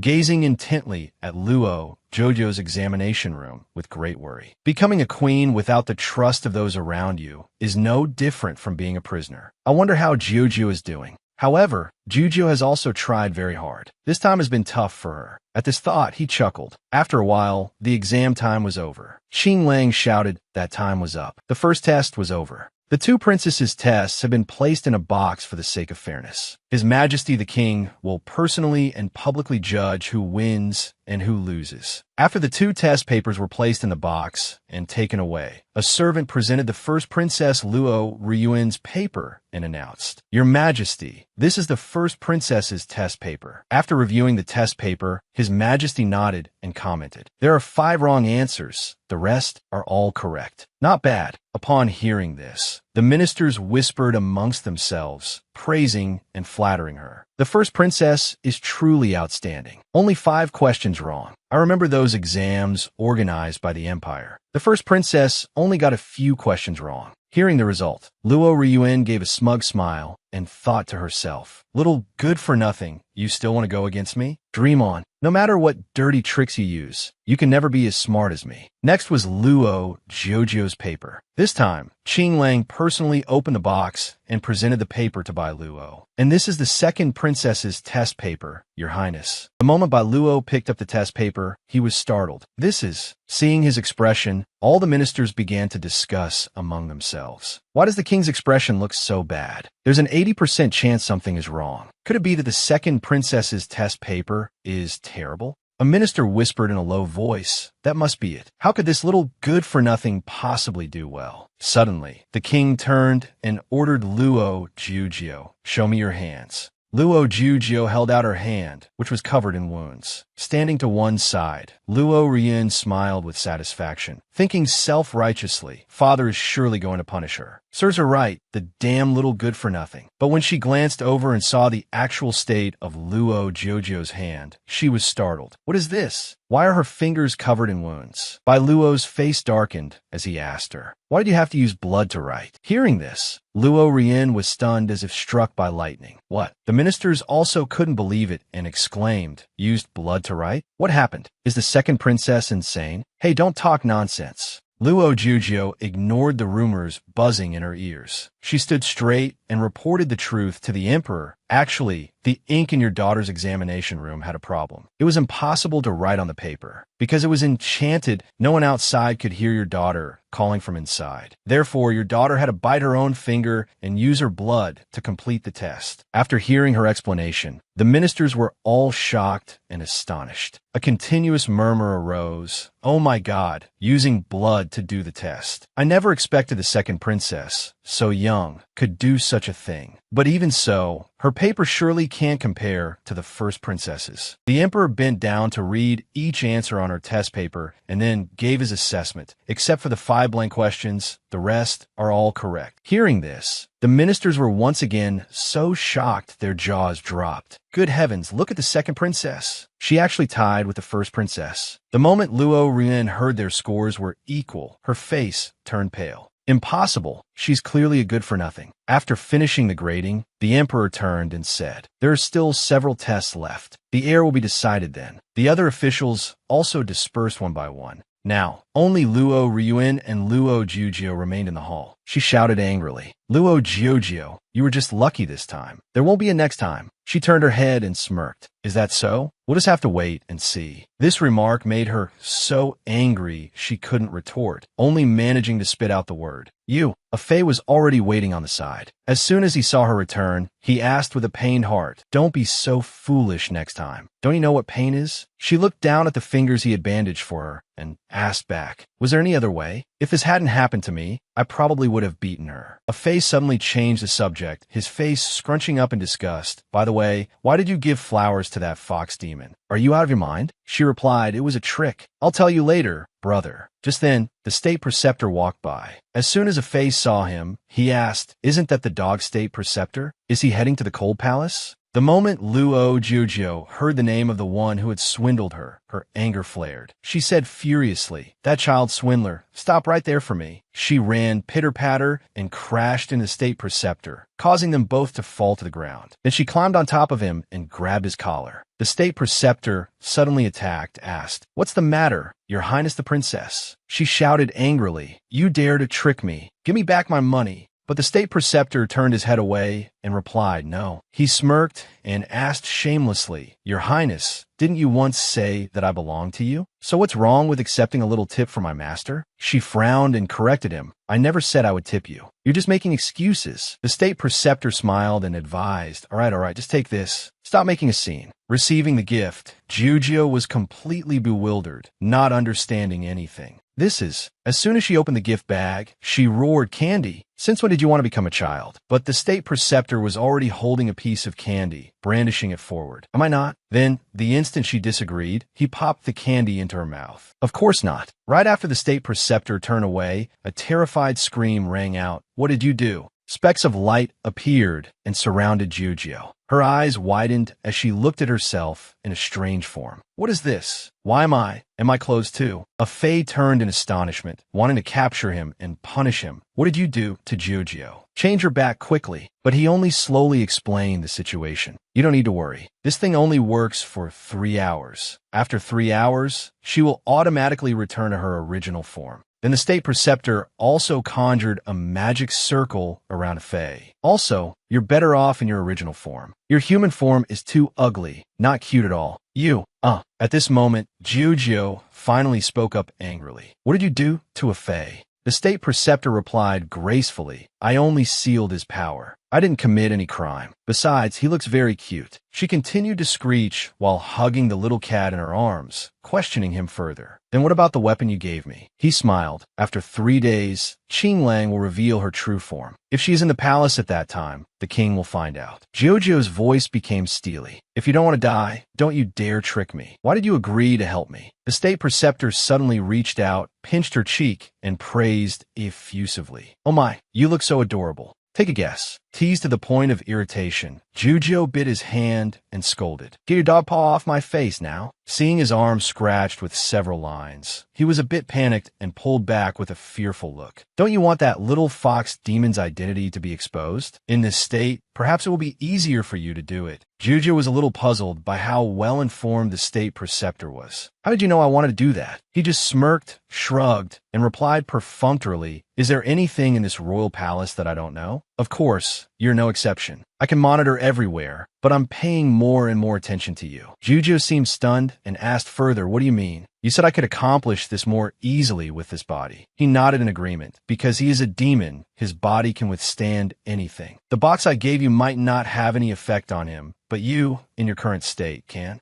Jujo was still a little worried. Helping a fae and me hide our identities, and also helping me make that demon reveal his true form. What do you really want? At this moment, a sly smile appeared on the state preceptor's face. Of course, everything has its price. You must promise me 3 things. Her face tensed slightly as she asked him. What 3 things? But the state preceptor didn't finish. I will tell you when you become the queen. You should remember, once you've made a pact with me, you won't be able to back out. Jujo froze for a moment. Looking at his back, her mind was now a tangled mess. Hey, what's he talking about? It's so hard to understand. Suddenly, she was startled by a nearby cry. Help, help me. Jujo looked around. Someone was crying for help. There was a man by the nearby lake shore. Muzi-han, why had he fallen there? Jujo hurriedly ran over and pulled him ashore. Are you okay? He was soaked to the bone. At that moment, he looked up at the person who had just saved him. You. But his face was flushed with shyness. This beautiful big sister is. Juju looked at his state with confusion. How did you fall in the water like this? Recalling what happened, Zihan recounted it with some embarrassment. I was just passing by when I saw that the lotus flower in the pond was so beautiful. I reached out to pick one and accidentally fell in. But who are you, big sister? Why haven't I seen you before? She hesitated, about to say her name. I am Luo. But then she remembered, no, if I tell Muzi-han that I am Luo Jojo, I'll never be able to find out what Qing Ling is plotting. So Jujo picked a lotus flower by the lake. I am. Jujo used the lotus flower as an excuse and replied to Muzi-han with a smile. The lotus fairy of this pond. Little boy, don't play in the water anymore, okay? But Muzi-han couldn't believe it and turned his face away, making Jujo feel indescribably awkward. Hey, what's with that expression? Muzi-han shook his head, not accepting it. Nothing. But when he turned back and forth, Jojo's figure had vanished in a thin air, leaving Zihan stunned. Big sister, she disappeared. At this moment, Jujo was praising herself. I'm truly so smart. To even think of such a reasonable answer. Now I can explain my appearing and disappearing. For sure, doing things with this body is indeed easier. No one can know my true identity. I can come and go freely. Jojo turned into a room at the end of the hallway, without anyone suspecting a thing. Stepping inside, she fumbled around, thinking. Even the clothes have been completely changed. Jojo was squinting at the black pants in her hand. What is this? It's too dark in here. I can't see anything. But the sound of footsteps suddenly came from outside, making Jujo jump. The shadow lingered in front of the door, putting Jujo in a passive position. Oh my god, why is she back so early? Doesn't she follow my father around all day? Her expression hardened as she hurriedly hid everything. These things all came from the closet. Why can't I put them back now? I'll just have to hide them on my person. Just then, Qing Ling appeared and caught her red-handed. Who are you? What are you doing in here? Jojo fumbled and came up with a random reason. I am a new servant who just came to clean the master's room. Qing Ling's eyes were full of suspicion. I didn't send anyone to clean the room. I know perfectly well you are. Standing to one side, Jujo was so frightened by Qing Ling's gaze that she trembled all over. But contrary to her imagination, Qing Ling rushed over, patted Jojo's head, and giggled. You purposely came in here secretly to seduce me, didn't you? This tone was something Jojo had never expected, and she panicked slightly, backing away. Well, what? A moment later, Qing Ling seriously lifted her face and questioned her. Did the first princess's mother send you here? Do you know how many women like you have already died? But it seems this time you're quite cute. Qing Ling smiled faintly with a hint of regret. It's indeed a bit of a pity to let you die so easily. Jujo pushed her away. Wait, I'm not. A pair of pants then rolled out from her clothes. Qing Ling turned to look, completely bewildered. this is? Her eyes widened in horror. Underwear. At this moment, Jojo was crying with 2 streams of tears. Why? Here? It can't be. In the end, Qing Ling didn't attack her and just sighed. You are really interesting. But Jojo was trembling with fear as she backed away. This is just a misunderstanding. Don't come here. Qing Ling was on the offensive, advancing with a smirk to tease her. Trying to escape? I'm starting to like you. No, but the transformation time limit was up, and Jojo changed back to her normal form. Qing Ling felt the world spin, unable to believe it. Second princess? She trembled and backed away in disbelief. Your Highness? How? The person just now was you? There was a trace of blood on the corner of Jojo's mouth. She chose her words to explain. If I said I just woke up, would you believe me, sister? In her heart, Jojo was screaming frantically. I can't say that everything was because of that dog state preceptor, or else the entire plan that I put so much effort into preparing will be exposed. As long as I'm not suspected, I still have a chance to uncover all of his secrets. At this moment, Qing Ling was still lost in her own messy thoughts. Her Highness the Princess intended to secretly steal my underwear that carries my scent. Could it be that the princess likes me? Surely not. She suddenly thought of a terrifying scenario. If I tell the king about this, I'll be considered to have seduced the princess and be hanged. Seeing her myriad of expressions, Jojo decided to sneak out and quickly bolt through the main door. Here. I remember I still haven't picked up my new clothes, goodbye. But after just a few steps, she stopped. Over by the lotus pond from earlier, a boy's figure was still standing dazedly in a corner. Muzi Han, he's still been standing here all this time. She also noticed the blooming lotus flower on him, and he was still holding the lotus she gave him. Could it be that he likes flowers that much? At this moment, she walked past and took the opportunity to remind him with a few words. Muzi Han, it's dangerous to stand so close. You should back away. She silently blamed him in her heart. Didn't I already tell him not to play in the water anymore? Do my words go in one ear and out the other? But Muzi Han glanced aside with a disdainful smirk. You want to manage me? A little good-for-nothing wants to interfere? A fire of anger rose in Jojo's heart. You? This little brat isn't cute at all. A few days later, the princesses were preparing for the next test. Horse riding, archery. Qing Ling acted as a bodyguard, sticking closely by her side. Your Highness, I will now announce the practice rules. There are a total of 3 bows and arrows. The 2 princesses will take turns shooting to see who can hit more targets. She was always on Jojo's side. Your Highness, do your best. You will definitely win. It's very deserted here. Besides the nobles in the palace, no one else can enter. An arrow quickly hit the bullseye. Ling Ruofeng smiled and gently held the prize. What a pity I won again. She gaped at him and praised him profusely. How do you shoot so well? To be able to shoot like this, I had to try very hard. It's also partly because I have to practice for the exam. Ling Ruofeng didn't brush it off and directly offered to guide her. Your Highness, please rest assured, I will definitely help you win. But suddenly, a piercing scream rang out. Be careful. He used his body to shield her. With the momentum, he fell to the ground, making the air seem to stand still. A poisoned arrow had pierced his left chest. Ling Ruofeng, a stranger standing in the distance, saw that the assassination had failed and looked somewhat annoyed. What a hateful brat, daring to ruin my good work. I'll only be satisfied when you're dead.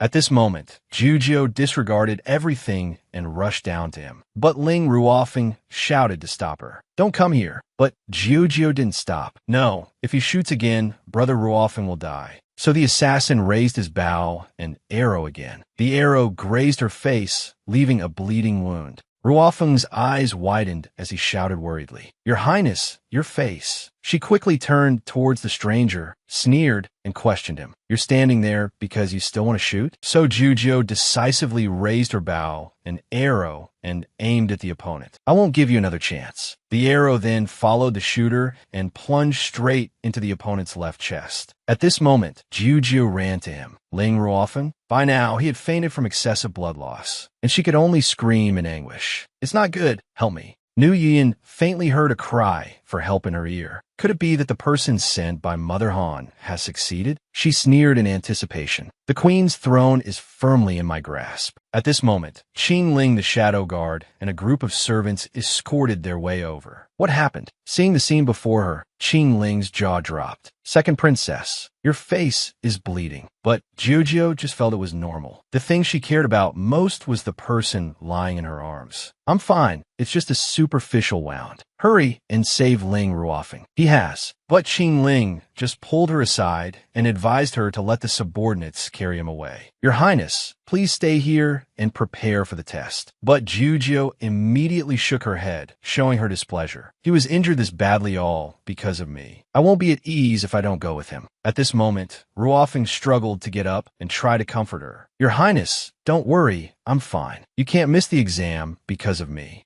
Remember, you must win before you come to visit me. Hearing that, Qing Ling continued, agreeing with young Master Ruofing's opinion. Your Highness, this world is full of dangers that are always aimed at us. Only by rising up and becoming a strong person can you protect the ones you love. At this moment, Nu Yin was pretending to be a good sister, crying beside their royal father. Royal father, how is my younger sister? Is she all right? It seems it was an assassin. I should have been closer to her to protect her. It's my fault, but he just replied flatly. She's fine. What?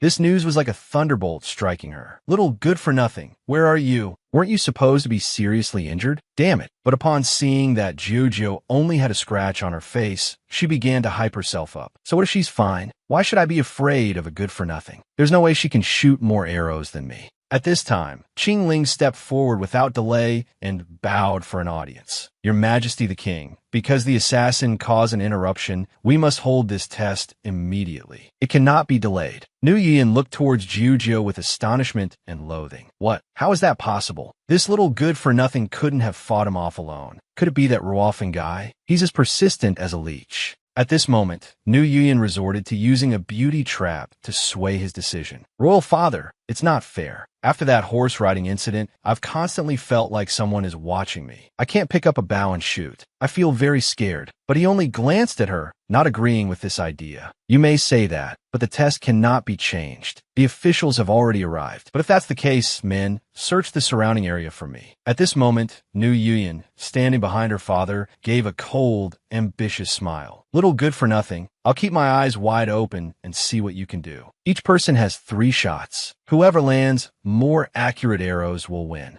Meanwhile, Jojo's arm was dripping with blood. I know full well your wrist is in great pain right now. I don't believe you can win. At this moment, Nu Yin stepped forward. All 3 arrows hit the bullseye, drawing effusive praise from everyone. The eldest princess shot 3 arrows into the center ring. The cheers grew louder. 3 shots, 3 hits. A true genius. Truly amazing. The eldest princess really hits whatever she aims at. At this moment, Luo Nu Yin glanced at her younger sister with an arrogant look. How about that? Little good for nothing? Why become queen? The first person I want to kill is you. Qing Ling the shadow guard only now noticed the wound on her arm. Second princess, your arm. Do you need it bandaged? But Jojo shook her head and refused. There's no need. In her heart, she was determined to win at any cost. Even if I have to die and come back to life, I must become the queen and protect those I care about. How can a small wound like this stop me? Therefore, Jojo did something audacious. She raised 3 arrows at the same time, attracting her father's attention. Immediately after, the 3 arrows were shot, piercing the bullseye simultaneously. This is heavens. In just one shot, 3 arrows at once. Isn't this second princess too powerful? An old official stroked his beard and nodded. This is truly the heir of a future queen. A man suddenly reminded him, hey, the king is right in front of you. Aren't you afraid of being beheaded for mentioning the queen? Seeing her throne as queen about to be snatched away, Nu Yin scowled in annoyance. Damn it, how is this possible? Suddenly, a crazed horse appeared behind by Luo. Your Majesty the King, be careful. This horse is out of control. Your Majesty the King. Qing Ling couldn't react in time. This is not good. Jojo worriedly rushed over. Royal Father. Then she drew her bow and aimed. Don't move. The horse was quickly taken down. At this moment, Qing Ling hurriedly ran over to help him up. Your Majesty, She also ran over without delay to ask, "Are you all right?" The emperor looked at Jiujiu with a different, dazed expression. "Since when did you learn this?" Jiujiu was a bit taken aback by his affectionate words. "Since I was a child, your daughter has practiced continuously, never being lazy." Without hesitation after this incident, Bai Luo announced, "From this day on, you will be the new future queen of the Tianyue kingdom." Nu Yin's face darkened. "What?" She started to speak in an aggrieved tone. "Royal father, that's not fair. The number of arrows my sister and I shot was the same. Moreover, I was clearly the one who shot more accurate shots." Hearing her older sister's disbelief, Jiujiu had no choice but to demonstrate again. "Is that so? Then how about now?" A series of arrows landed one on top of the other, piercing the target. The emperor was firm with his decision. No more arguments. "The next queen of the Tianyue kingdom has been decided. Open the treasury, bring out gifts to celebrate the end of the test." His eyes suddenly hardened as he instructed his subordinate. "Furthermore, investigate the matter of the assassin and the horse just now for me." "Yes, your majesty." Her eyes sparkled with joy. "I've finally won." If Sister Song Song knew, she would definitely jump for joy. Unwilling to accept defeat, Nu Yin shouted to stop her. "Jiujiu, you stop right there for me." Her eyes were clouded with anger as she warned. "Don't you think that once you become queen, you can do whatever you want and comfortably ride on others' heads? Let me tell you, I have thousands, hundreds of ways to bring you to ruin." Jiujiu wasn't afraid of her either. "Is that so? I'm actually really looking forward to that moment." On the contrary, she showed open contempt. "But shouldn't the eldest princess behave a little more politely towards me? Being so arrogant, isn't this defying the head of the empire?" Nu Yuyan was so indignant, she was speechless. The more she spoke, the more Jiujiu laughed out loud. "However, I'm in a rather good mood today. Perhaps I'll give the eldest princess another chance to bow to me properly." Nu Yuyan couldn't hold it in and just muttered curses in her heart. "Jiujiu, you little good-for-nothing. Don't you go too far." 3, 2, 1. In the end, she had no choice but to endure it and kneel. "Your Majesty the Queen, long live, long live, long live your Majesty." Jiujiu giggled, covering her mouth. "Eldest princess, you may rise." Then she turned and walked away, leaving her with a look of hateful resentment. "Jiujiu, there will come a day when I will make you die. You just wait." Returning to her palace, her personal handmaiden hugged her and cried out, "Your Highness, do you have any idea how much I worried about you? You really scared me to death." "Sister Song Song, please don't be like this." Jiujiu tried to comfort her. "It's just a small scratch. Besides, I've already won. From today on, I will protect you." She softened and sighed. "Your Highness, even so, please don't take such risks in the future. It's not good to let yourself get hurt." This servant. As she spoke, Song Song's voice trailed off sorrowfully. Jiujiu comforted her even more. "Sister, don't cry anymore. From now on, we will live better than before." "That's right, you're right." Song Song thought for a moment and finally made up her mind. "My Highness is still young. She doesn't yet understand how important the position of queen is. Perhaps I must find a way to restore Her Highness's face. Even if I have to ask them, I will not hesitate." Jiujiu looked around with a sense of fondness and reluctance to leave. "Sister Song Song, because I'm the queen, I will have my own palace, and people will come to clean it every day. Starting tomorrow, we will move there. This servant understands." Suddenly, she thought of him. Brother Ruofeng was so seriously injured yesterday. I wonder how he is now. But as soon as she looked out, she saw his looming figure. "Ling Ruofeng, why are you here? You should hurry back and rest." He replied to her with difficulty. "Your Highness, you already know, don't you?" Ling Ruofeng stepped forward to take full responsibility. "Your Highness, for the matter of your injury, I will take responsibility." Jiujiu's eyes widened, not understanding his meaning. "What are you talking about? Shouldn't you be applying medicine and letting your body rest so your wounds can heal quickly?" But Ling Ruofeng just shook his head vehemently. "No, I'm saying I will take full responsibility for you until you come of age." Thinking this was just empty talk, she laughed heartily. "Hey, you look quite cute right now." Ling Ruofeng asked shyly, "Your Highness, what are you laughing at?" "It's nothing. You should go rest now." Mu Zihan had followed the two of them here and was eavesdropping. This white-haired guy can actually say such shameless words. Damn it. What's so great about becoming that little good-for-nothing's concubine? A few days later, Jujio went to his study again. Where is he? Outside. A eunuch happened to see her. Your Highness, are you looking for someone? Her eyes were full of worry as she asked. Eunuch, isn't the crown prince of the neighboring kingdom recuperating here? He smiled. Your Highness, what are you looking for him for? It seems he is being sent back to the neighboring kingdom today. I'm afraid he has already left the imperial city. Jujio was stunned. What? He's already gone? She immediately rushed outside. Your Highness, where are you going? Muzi-Han stood in the room, muttering and pleading. Jujio, please just notice me once. She's not in the room, but on the table, a letter caught his attention. What's this? Muzi-Han curiously opened it to look. Isn't this that white-hair guy's handwriting? Inside the letter was written, My second princess, I must return to the neighboring kingdom. Because this happened so suddenly, I couldn't say goodbye to you. However, please remember the words I said. In 10 years, I will return to your Highness and fulfill that promise. Muzi-Han was momentarily surprised, so it turns out he had to go back. He immediately crumpled the paper. If you've already left, then don't ever come back. Meanwhile, she stood listlessly in the corridor. So it's too late. I can't see Ling Ruofeng anymore.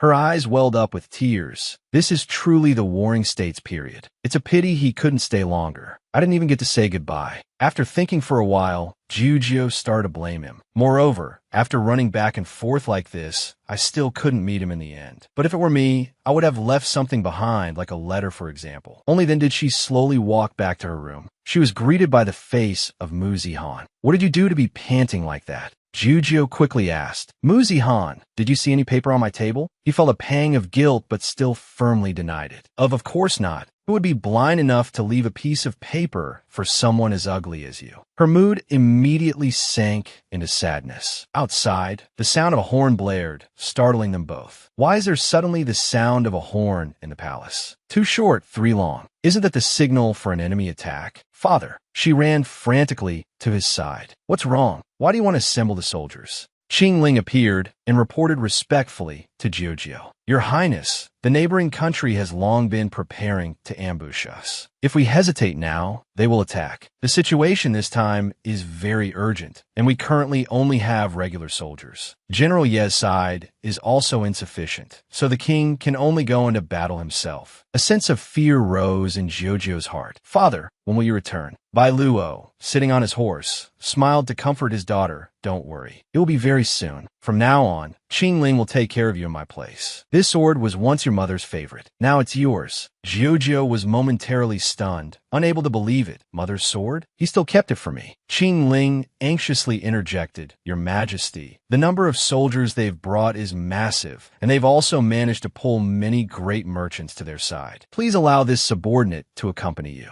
But he just asked faintly, Have you forgotten what I told you back then? Qing Ling could say no more and bowed his head. Yes, your subordinate obeys. Jujio was also worried for him. Father, but he only instructed, Remember, if you want to wear the crown, you must train arduously. If you want to protect this country, you cannot be soft for any emotion. Watching his figure gradually disappear from sight. For some reason, at this moment, I almost wanted to burst into tears. Before, I felt that he was very heartless and cruel. But now, I really couldn't understand him at all. 13 years later, Jujio glanced at the national preceptor and grumbled. Heaven is so unfair. It's been so many years, yet you haven't changed a bit. I have told your Highness that the national preceptor is also considered a deity. Therefore, I am immortal. She scoffed. Humph, you think I believe you? He shrugged, unconcerned. Suit yourself. The only truth is that I really haven't aged at all. Besides, your face is ruined by a scar, so it's natural to be jealous. Suddenly, he touched her arm and said softly, However, your Highness can rest assured, if people won't marry you because of it, you still have me. This national preceptor is always ready whenever you wish. You, Jujio shrieked and scolded. You immoral old man. The national preceptor, despite being scolded, still smiled as he spoke. I heard that although the king still has to go to battle, the situation has stabilized. Perhaps he will return sooner than expected. Well, are you happy? Is there anything to be happy about? She slowly bit into a pastry and replied. 3 months ago, there was similar news. I waited happily for over 2 months, but in the end, he didn't come back. I'm not excited anymore. At this moment, Song Song rushed in to report urgently, Your Highness.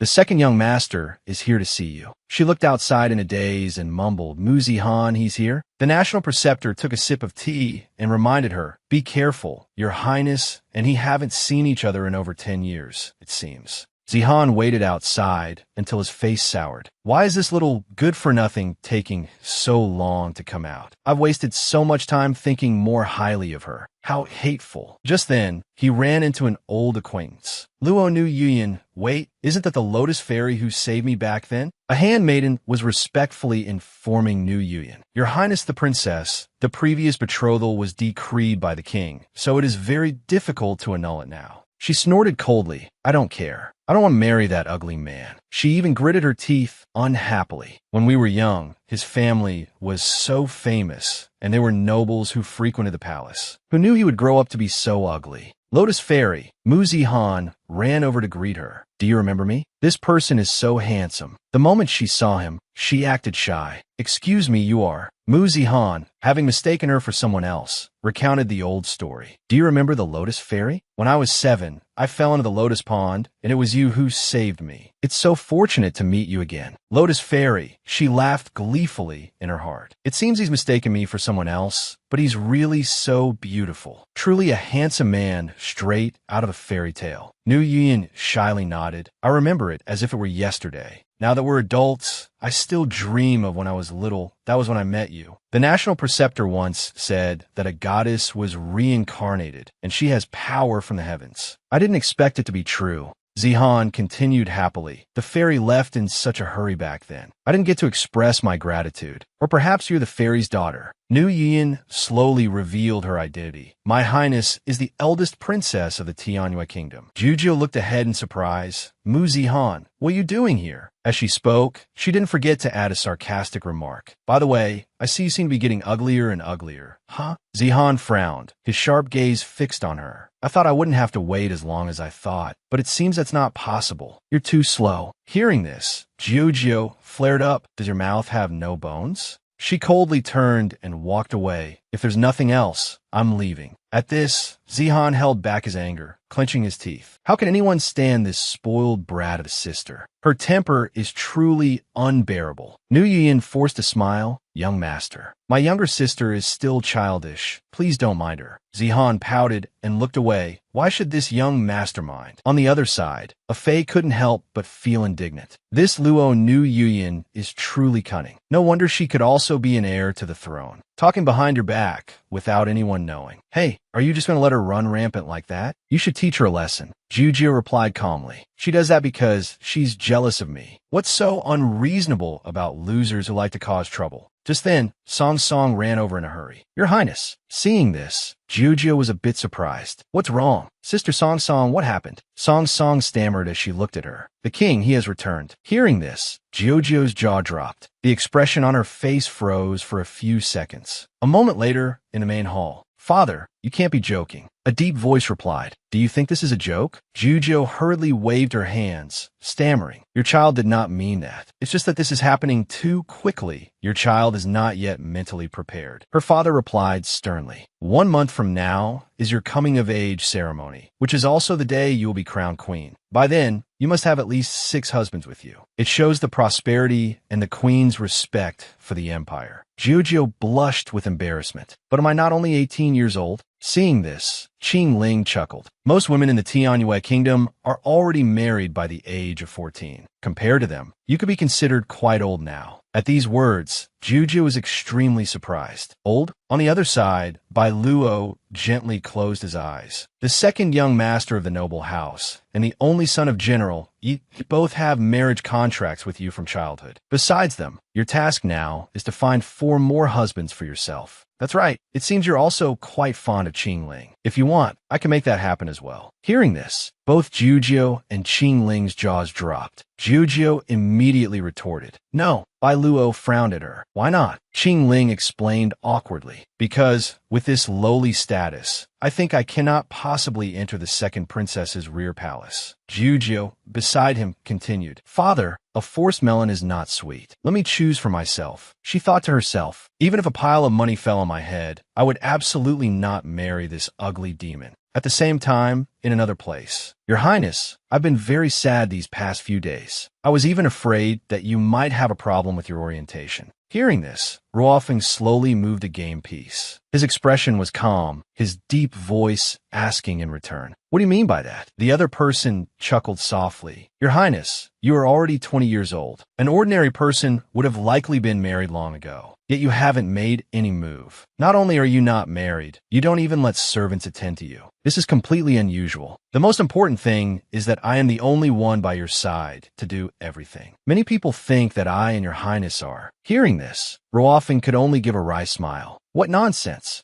If I said that I have been waiting for someone for decades, would you believe me?" The other person burst out laughing with delight. "Are you laughing? The determination in your eyes right now doesn't resemble a heartless man at all." At the same time, a soldier entered from outside. He knelt solemnly before Ruofing. "Your Highness, a letter has arrived from the Tianyu Kingdom." Seeing this, Ruofing immediately took the letter. At that moment, his expression changed instantly. Sensing something was amiss, the other person asked cautiously, "Your Highness, what's wrong? Your face has suddenly darkened." At this moment, Ruofing's mind was filled with only the blackness of disappointment. "So, all our memories from that time, you've forgotten them all?" "It's Giugio. All this deception, I'll return it all to you. The day of the ceremony." "Your Highness, where could you have gone at a time like this?" The handmaiden's song hurriedly urged her up and down. "But almost all the young masters have arrived." Giugio stood there, dejected. "Sister Song, I really don't want to go. I have to meet so many people today, and I have to go out before I'm even ready." Song could only sigh and comfort her. "Your Highness, everyone has their own hardships. You were born into the royal family, so you will inevitably have an arranged marriage if you wish to consolidate your power. You must have a marriage like the one with the son of General Yi and the second young master of the noble house. When they marry you."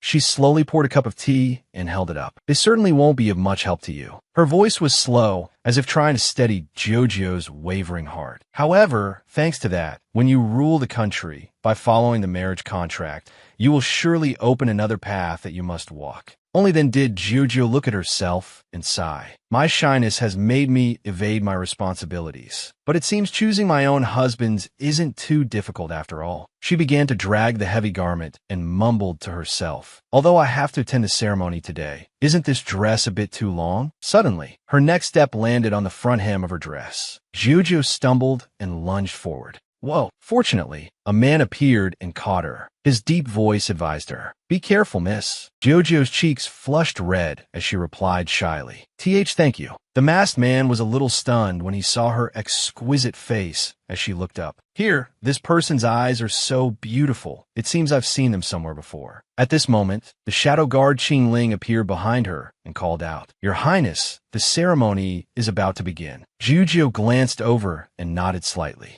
"I'm coming." Then, without any further delay, she bid him farewell. "Thank you. Perhaps we'll meet again later."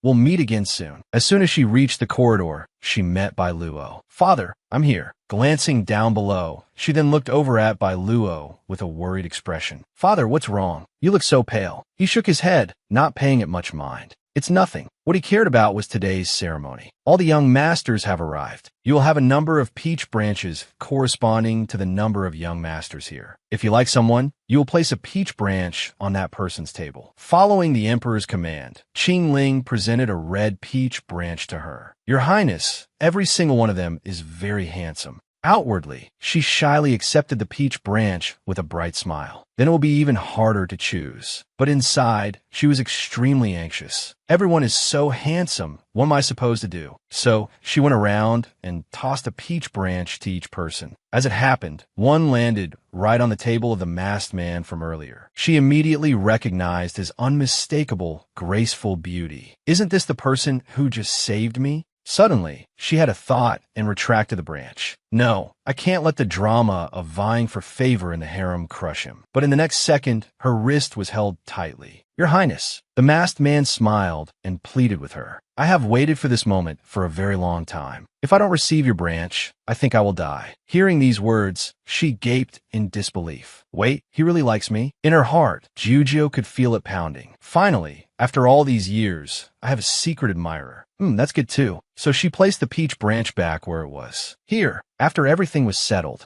Qing Ling and Princess Jiujiu moved a short distance away. Your Highness, you have just chosen the first young master of Hongmei. The fourth young master, Yi Yanji. Yi Yanji quickly bowed to her. Your Highness, I look forward to your guidance. She stepped forward and smiled faintly. Young Master Yi, you're too polite. Qing Ling gestured forward and introduced formally. Your Highness, this is the young master of the Bing-Lian Alliance, Xiao Ziyan, the elder brother of the 5 young ladies. Xiao Ziyan crossed his arms, looking arrogant as he smiled and bowed to her. Your Highness actually chose me. It seems you have a good eye for people. The moment she saw him, her eyes lit up with fascination. He looks like a cute little wolf dog. Qing Ling continued with the introductions. Your Highness, this is the eldest young master of the Fa noble family, Mu Ziyu. He stepped forward and bowed in apology. You've had a hard time, Your Highness. I heard my younger brother has troubled you a lot. Jiujiu gave a forced, embarrassed smile. Young master, you're too polite. So this is Mu Zihan's older brother. His arrogance level has been reduced. Finally, it was the last person. Your Highness, the last person you chose is one of the great merchant patrons of the Tianyue Kingdom. She and he only exchanged a glance. Although he wore a face covering, he still looked very handsome. Especially his eyes, they shone like stars. She had just finished admiring the handsome faces when the emperor announced, the ceremony for choosing the male consorts is over. The wedding is scheduled to be held next week. Her eyes widened in bewilderment. Cannot be so fast. I'm still very young. Although previous generations were earlier than this is illegal. Suddenly, Jiujiu scanned the lineup of handsome men below with suspicion. But wait, these people don't seem much different from the past. It can't be, right? Is the past going to repeat itself? Will I be cheated on again?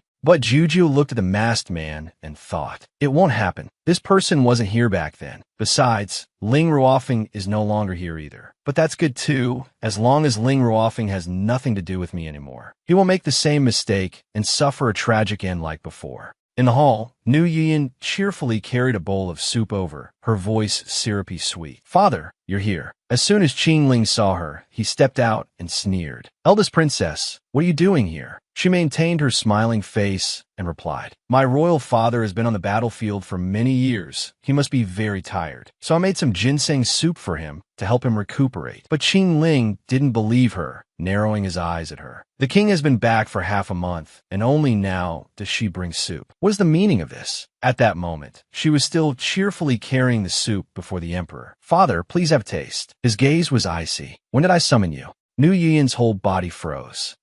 The bowl quickly fell to the ground, spilling everything. The emperor glanced at the servants with displeasure. Since when did the guard at the imperial palace become so lax? They quickly knelt on the ground and begged, Your Majesty, please forgive us. The eldest princess insisted on barging in. We couldn't stop her. He turned his face away coldly. Drag them away. Beat them to death for me. Yes, Your Majesty. Nu Yian stood frozen, unable to believe what was happening before her eyes. Why is it like this? Is it because that little good-for-nothing has become the queen? Father didn't even look at me. It should have been me. I'm the one who should be favored. Nu Yian then blamed everything on Jiujiu. This is definitely because of that good-for-nothing Jiujiu. She must have spoken ill of me in front of father. Otherwise, it wouldn't be this bad. But you won't be happy for long. Just today, your future husband was captivated by my beauty. He's not blind enough to follow an ugly little girl like you. In her sleeve, she hid a small vial of medicine. You want to get married and become queen? Dream on. This time, I will utterly ruin you. You'll become the laughingstock of the world.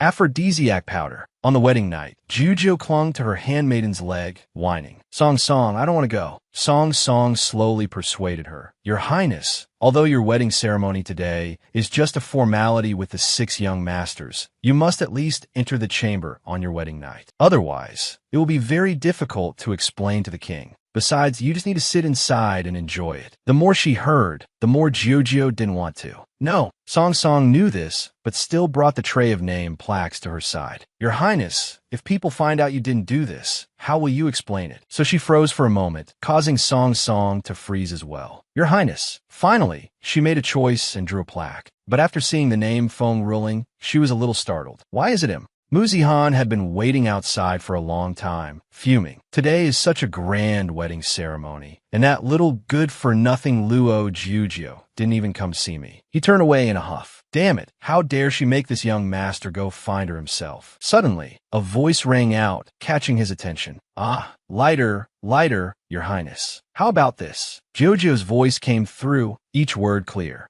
No, it hurts. Muzihan couldn't listen anymore, his teeth clenched in anger. Luo Jiujio, she's in here. He immediately pushed the door open and stormed in. Damn it, Luo Jiujio, I won't allow you. But when he saw what was happening in the room, Zihan stood aside, stunned. At that moment, Juju looked up in bewilderment. What are you doing? Muzihan, why are you here? The merchant patron standing beside her calmly explained, Your Highness. Just now she was drugged. I saw it and helped her neutralize it. Muzihan angrily yelled at the two of them. So you're going to be with him tonight? You like him, don't you? But she couldn't understand this guy's personality at all. Muzihan, what are you talking about? He couldn't control himself and directly grabbed her wrist. Luo Jiujio, why are you treating me like this? A hand suddenly shot out as someone cursed. Get out, don't touch Her Highness. Feng Ruling stood in front of her and threatened him. Do you know that your attitude towards Her Highness is enough to have you killed and revived 100 times over? Get out now, or don't blame me for being forceful. Jiujio, from behind, tugged on his arm to mediate. It's just a misunderstanding, don't fight. At that moment, Muzihan left the bedroom, filled with heavy resentment. Feng Ruling, right?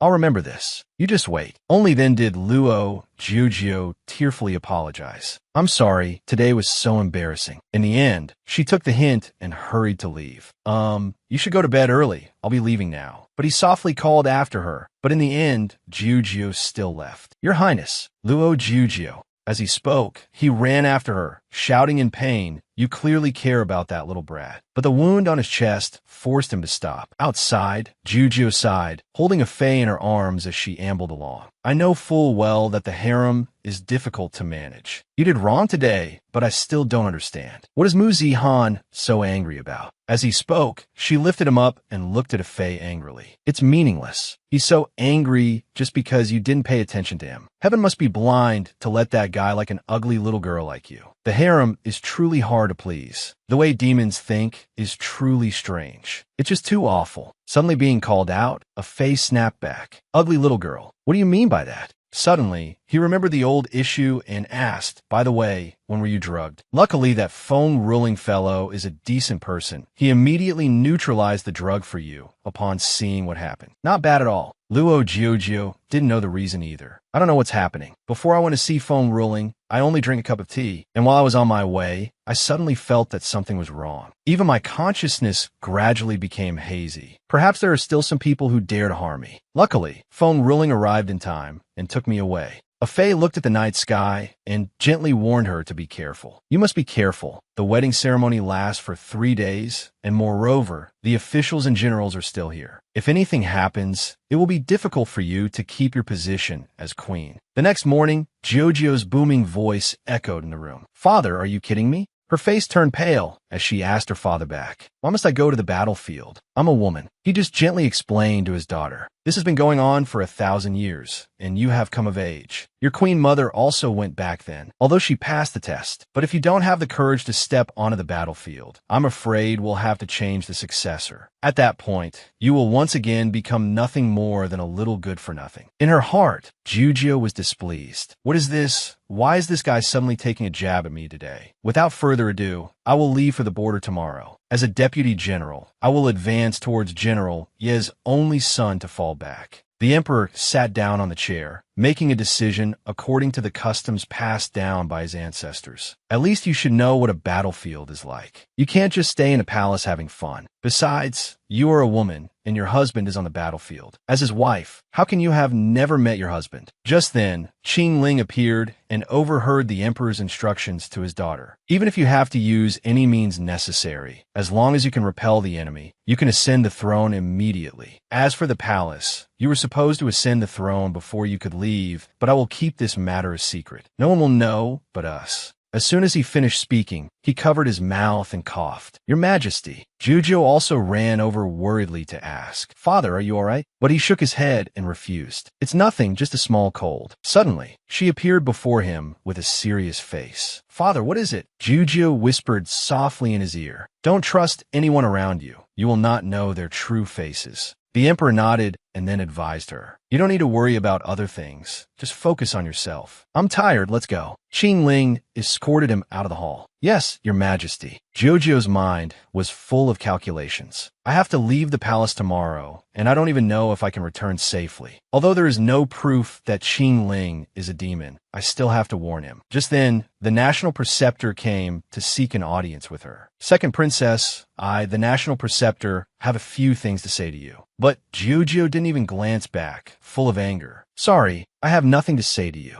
He smirked, quickly noticing her annoyed tone. Are you angry? She immediately drew her sword and pointed it straight at his neck. I made it clear to you before, the thing I hate most is betrayal. At this moment, the national preceptor reiterated their previous promise. Your Highness, do you remember the deal between you and me? After I, the great national preceptor, help you ascend to the position of queen, your Highness must help me with 3 things. Hearing this, she let out a scornful laugh. Huh, you can help me? And you still demand my help. At this point, he pointed to the sword at his neck. The sword in your hand is the one left by the former queen, but it is not the treasured sword left by the ancestors of the Tianyue kingdom. This sword was sealed on Lingyu Mountain after the empire was founded. It is surrounded by a layer of phoenix energy. The one who obtains it can be said to be the one who obtains the world. The economy of the Tianyue kingdom is currently quite low, but with it, becoming the most powerful empire would be as easy as flipping a hand. But Juzhou just narrowed her eyes, not believing him. Such a treasured sword. Why don't you take it for yourself instead of telling me? But he directly lifted her chin to explain. Don't hang your head like that. I don't want to hear any more meaningless questions like that. You're not cute at all when you grow up like this. Seeing the national preceptor's impertinence, Juzhou flared up. Let go of me. Don't let your dog paws touch me. He had no choice but to let go, sighing as he revealed the hidden truth. If you want to know the reason, let me tell you. He sat down, dangling his legs on the chair, and began to elaborate. First, not just anyone can touch the sword. Second, the king wants you to go to the battlefield so that you can go to Lingyu Mountain and retrieve the sword. Only then did she realize with a start a strange point. Could it be that you can't touch the sword? A few days later, Feng Ruling, wearing a sheepskin cloak, appeared before a forbidden gate. I've come to find my consort husband, but the guard outside raised his spear and shook his head. Lord consort husband, her highness has not been well these past few days, so she is ordered not to see anyone. He immediately frowned, sensing a problem. What happened to Luo Juzhou? I've been coming to the palace for several days now and still haven't seen any sign of her. At that moment, Mu Zihan happened to walk by and recognized the familiar figure. Hey, wait, aren't you Feng Ruling? You're still here? He even clasped his hands together and teased. I didn't expect it. Her Highness really has a strong taste. At this point, seeing him go too far by insulting Juzhou, Feng Ruling couldn't take it anymore, his hands tightening into fists. Mu Zihan, for a man to have to tiredly get out of bed every day, it's not easy, is it? A loud noise came from that direction, so clear that even the palace maids in the adjacent corridor could hear it. Mu Zihan, with a scratched face, fell to the ground in confusion. You dare to hit me? His face was cold as he threatened him. If you dare to be so disrespectful in front of me again, I will kill you. Get out now, or don't blame me for being rough. Juzhou, from behind, grabbed his arm to mediate. Mu Zihan clutched one side of his punched face and sneered. This is your true nature, isn't it? Everything you do in front of Luo Juzhou is just an act. This made him even angrier, and he directly grabbed his collar. Mu Zihan, Feng Ruling's cold voice rang in his ear. This is the last time I'm warning you. Don't provoke me, you. Then he bluntly let go, letting him stumble forward. Otherwise, you will die a miserable death. I do what I say. After just a moment of contact, Mu Zihan couldn't help but scorn this guy in his heart. How terrifying. That damn Feng Ruling. How can he be so skilled?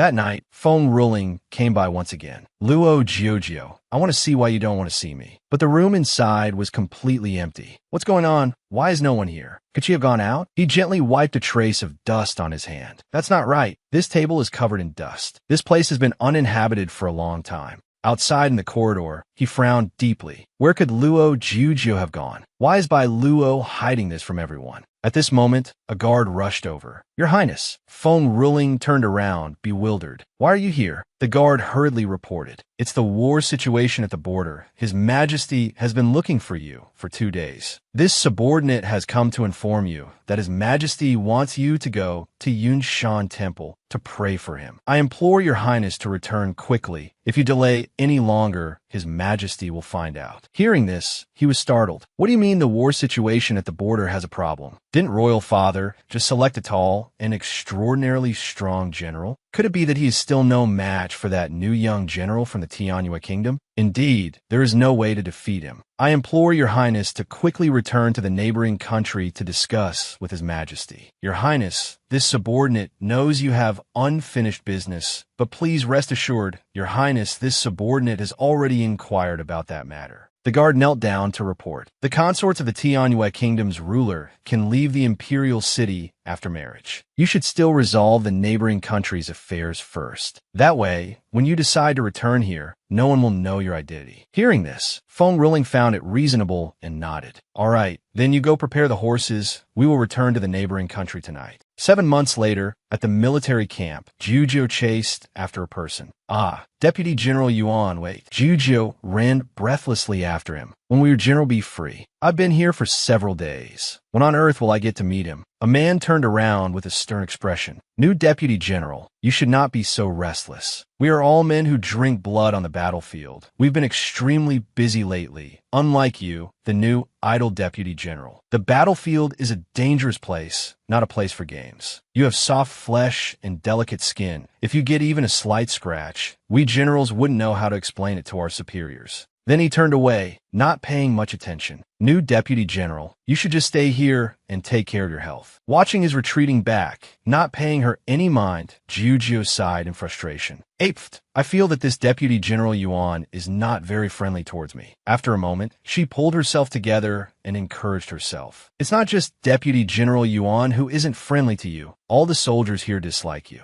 The generals here all put pressure on newcomers. They all think you got here through connections, so none of them respect you. If I can't complete the mission my father gave me, I won't be recalled. It seems I have to think of a plan. I have to go see little General Yi tomorrow. At this moment, Jujio was returning to a familiar place. Finally found a place to bathe. Jujio dragged her tired body to the side of the lake. Goodness, they don't even consider how I, a woman disguised as a man, can bathe with those men. A sound from the other side attracted her gaze. Ah, that is, her eyes widened as she moved closer to get a clear look at the other person's face. Wait, I remember now. That person must be little General Yi, the adopted son. He was currently sitting leisurely, soaking in the lake. While still in the palace, I heard that the newly appointed Yi Fanshin is not only aloof, but also doesn't touch women. He's a cut sleeve, often forcing some able-bodied men to stay by his side. As she thought about it, her mind buzzed. I can't believe those rumors are true. What should I do? It seems I've discovered something I shouldn't have.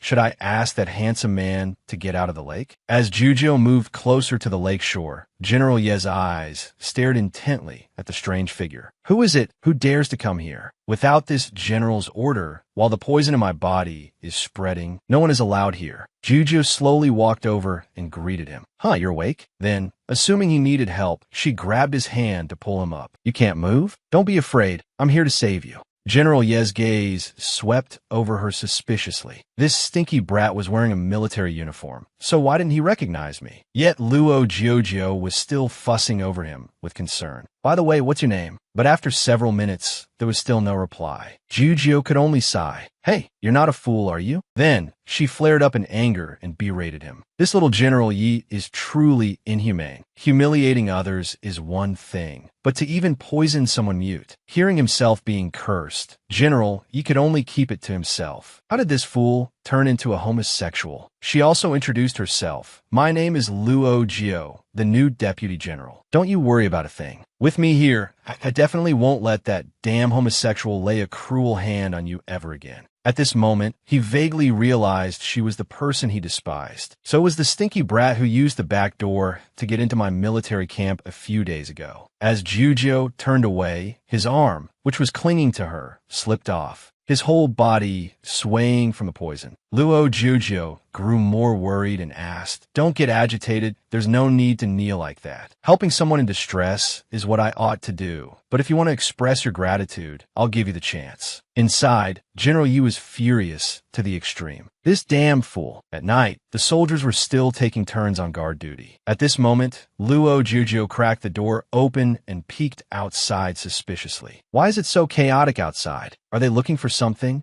Suddenly, she was startled as she remembered the man she met by the lake. Oh no, that beastly little general, you must have discovered his boy toy, has disappeared and sent people to search for him. Jujo ducked back into the room and covered him with a blanket. I must hide him well. Jujo even carefully instructed him, "Little boy toy, don't be afraid. Oops, I mean young master, don't worry. I will protect you. I absolutely won't let them find you." In her heart, she didn't forget to curse that other man. This little general is so terrifying, it's infuriating. I wonder when Deputy General Yuan will discover I'm in here. At this moment, the poison flared up in General Yi, his face flushing red, making Jojo frantic with worry. "What's wrong with you?" She gently touched his forehead and was shocked. Oh no, his body is too hot. He has a fever. All night, General Yi and Jojo struggled with his condition. So hot. Only now could she rest her hands and breathe a sigh of relief. It was too dark just now. I didn't pay attention. Unexpectedly, at this moment, she found herself becoming infatuated with the person before her. He doesn't look half bad. Suddenly, an arm pulled Jujo forward. She fell into his arms with the momentum. This close. Does he want me to burn to death? Let go. But at this moment, he was delirious and fearful. "Don't go. I beg you, don't go." Jojo's heart softened as well. It seems hugging him makes him a little more comfortable. Oh well, saving a life is more meritorious than building a 7-story pagoda. As soon as the soldier stepped in, he screamed loudly. "General, you was also woken up. What are you screaming about?" His vision went dark, not knowing what to say. "General Yu." At this moment, General Yi turned to his side. "What is this?" Recalling yesterday, he couldn't believe it. Could it be that last night, while the poison was flaring up, this stinky brat brought me here? I have. At this moment, Jujo groggily woke up. What is it? Why is there such a loud scream?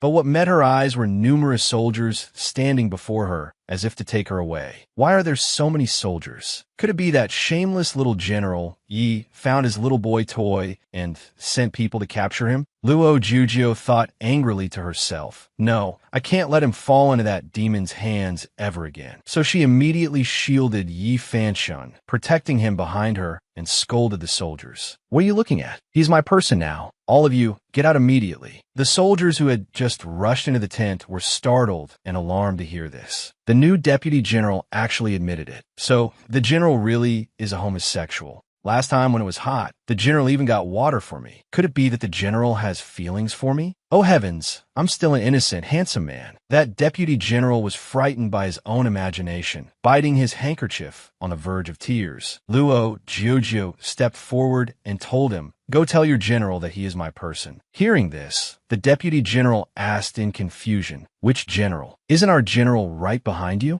Luo Jojo was stunned when she heard this. "What?" She jerked her head around to look at the scowling Yi Fanshin behind her and asked in fear, "You're saying he is little General Yi?" Recalling everything she had done, Luo Jojo's face turned pale and cold sweat dripped down as she wondered, wasn't little General Yi supposed to be as ugly as a demon? Why did he become so handsome? Over here, an enraged Yi Fanshin picked up the sword in his hand, drew it, and held it to her neck, saying coldly, "It's your eyes, new deputy general, that are no good. This general will gouge them out for you." Terrified, Luo Jujo hurriedly backed away, trying to persuade him, "Wait, general, don't be agitated. Acting in agitation will lead to a lifetime of regret." Yi Fanshin asked coldly, "Would a homosexual like me know regret?" Frightened, with tears welling in her eyes and her face pale, Luo Jujo hurriedly waved her hands to explain, "Last night was all a misunderstanding. Please let me explain." Hearing this, Yi Fanshin became even more furious. The sword pressed a little closer to her skin as he asked in a cold voice, "You dare mention last night again?"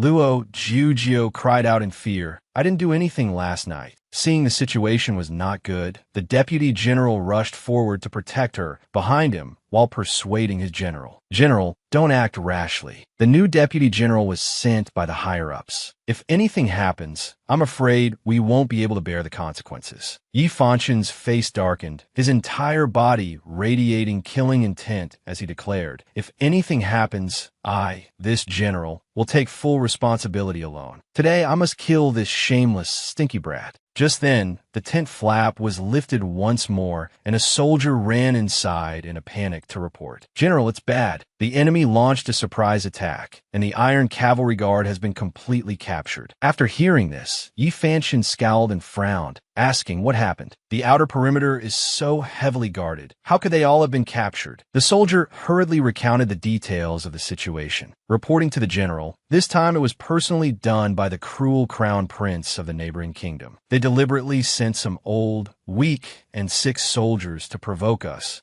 The Iron Cavalry pursued them and ended up falling into their ambush. General, what should we do? His voice was filled with pleading and anxiety. After listening, Yi Fanshan frowned and laid out a plan. The Iron Cavalry has followed me for a long time and endured many hardships. If they are still alive, we must rescue them before they are taken to the palace. At this, he turned to order the soldiers to prepare the horses. The man under his command immediately shouted, "As you command." Yi Fanshan turned and left his tent, with Luo Jiujio tagging along behind. Seeing this, he stopped, turned his head in annoyance, and asked, "What are you following me for?" She answered honestly, "I'm going to help." He looked at her with eyes full of loathing. "You'd better not cause any trouble. Stay put for me. When this is over, I'll come back to deal with you." With that said, he continued to leave, abandoning her behind. She watched his departing figure and sighed, feeling extremely worried inside. What should I do? It seems I've offended the general. Hearing a noise, she glanced over and saw a Fei carrying a large sack, tiptoeing towards section. She immediately asked, "A Fei, what's that bundle you're carrying?" A Fei, who was about to run, heard her question, turned his head, and showed a look of contempt. "Are you blind?" "I'm running away, of course."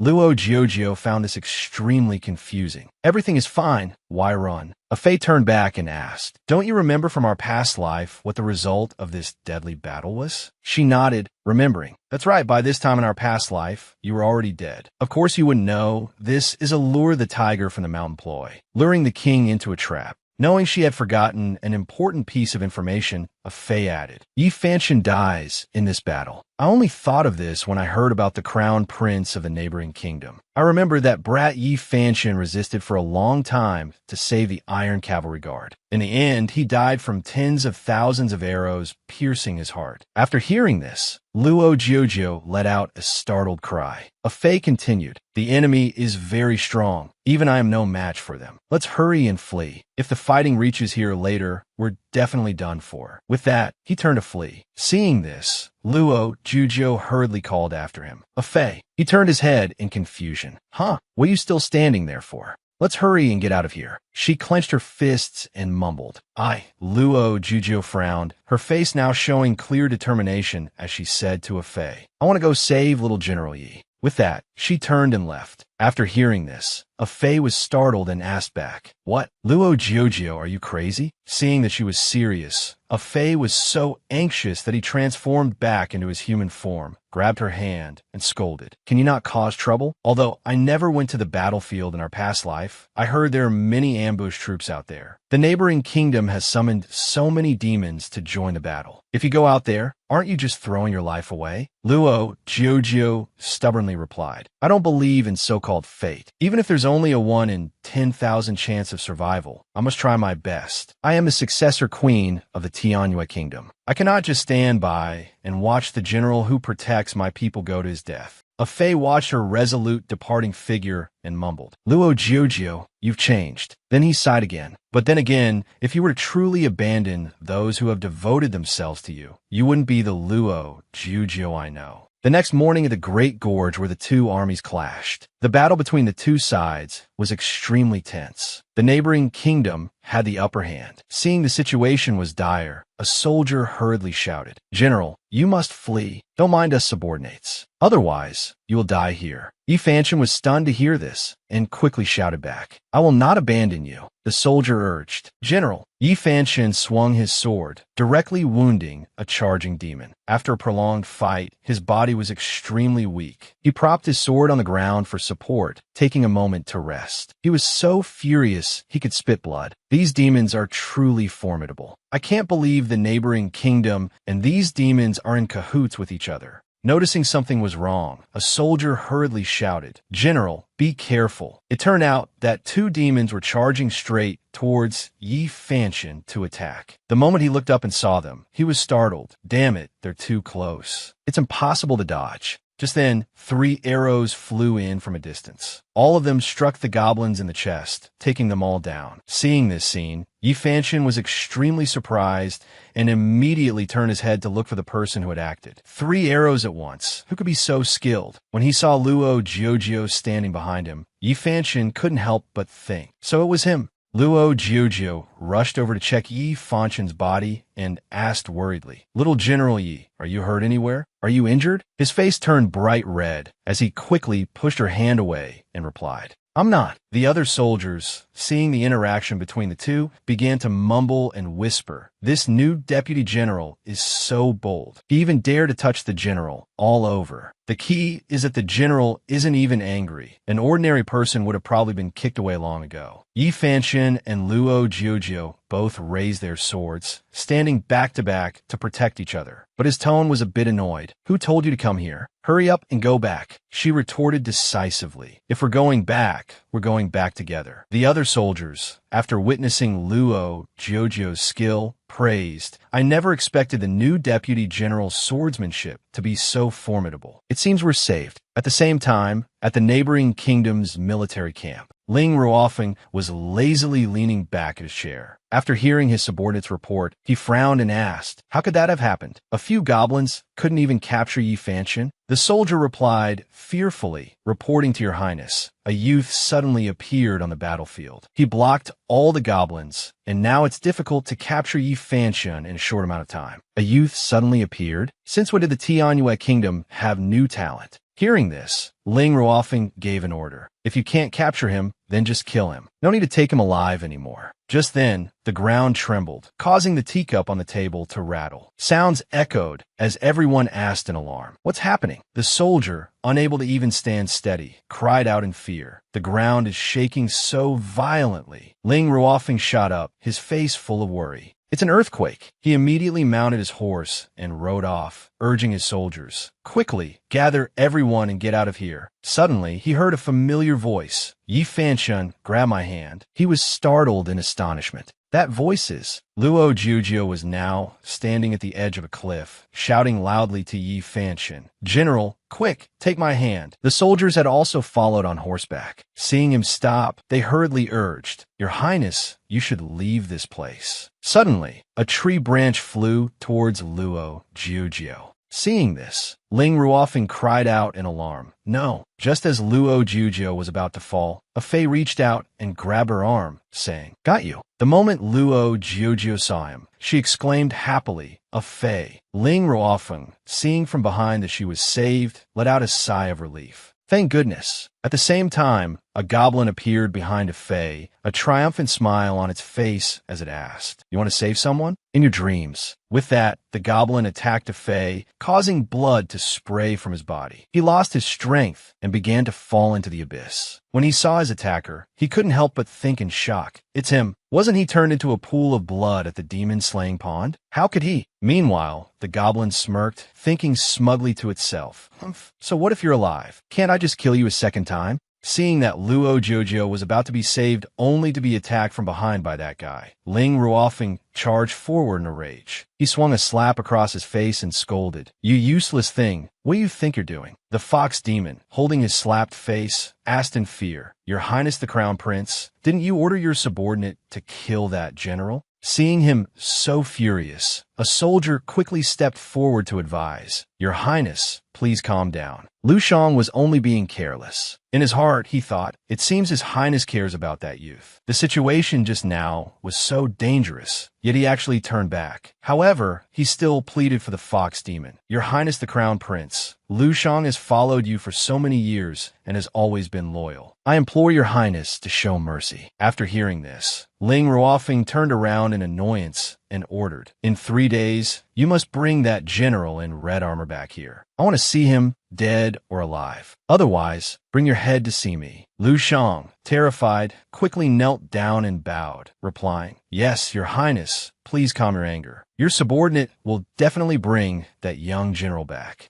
The group fell from the abyss into a nearby stream. Luo Jiujio sank into the water, clutching her chest in pain, thinking, "It hurts so much. I didn't expect the backlash to be this severe after a Fei was injured. It's so unbearable. Could this be the end?" Just as she thought she was about to die, Yi Fanxin swam over from a distance. He took her into his arms and gave her air mouth to mouth. That evening, Yi Fanxin finally managed to climb ashore. He walked forward step by step, water dripping from the hem of his clothes with each footstep. Luo Jiujio gradually regained consciousness and wondered, "Where is this? Am I still alive?" She opened her eyes and was stunned to see that she was being carried on Yi Fanxin's back, calling out, "Little General Yi." After a moment, she realized, "Oh, you saved me? I remember I couldn't breathe anymore when I was underwater. How did you save me?" Seeing that she was awake, Yi Fanxin blushed and quickly let go, causing her to fall on her, but with a thud. He turned his head to hide his blushing face and ordered, "If you're awake, then walk on your own." Luo Jiujio rubbed her bottom, cursing silently in her heart. "This little General Yi is as hateful as ever. I clearly risked my life to save him first, yet he doesn't have a shred of gratitude." Luo Jiujio stood up on her own, her heart filled with worry. "I wonder how a Fei is doing. The backlash on my body has subsided a little. Maybe he's all right."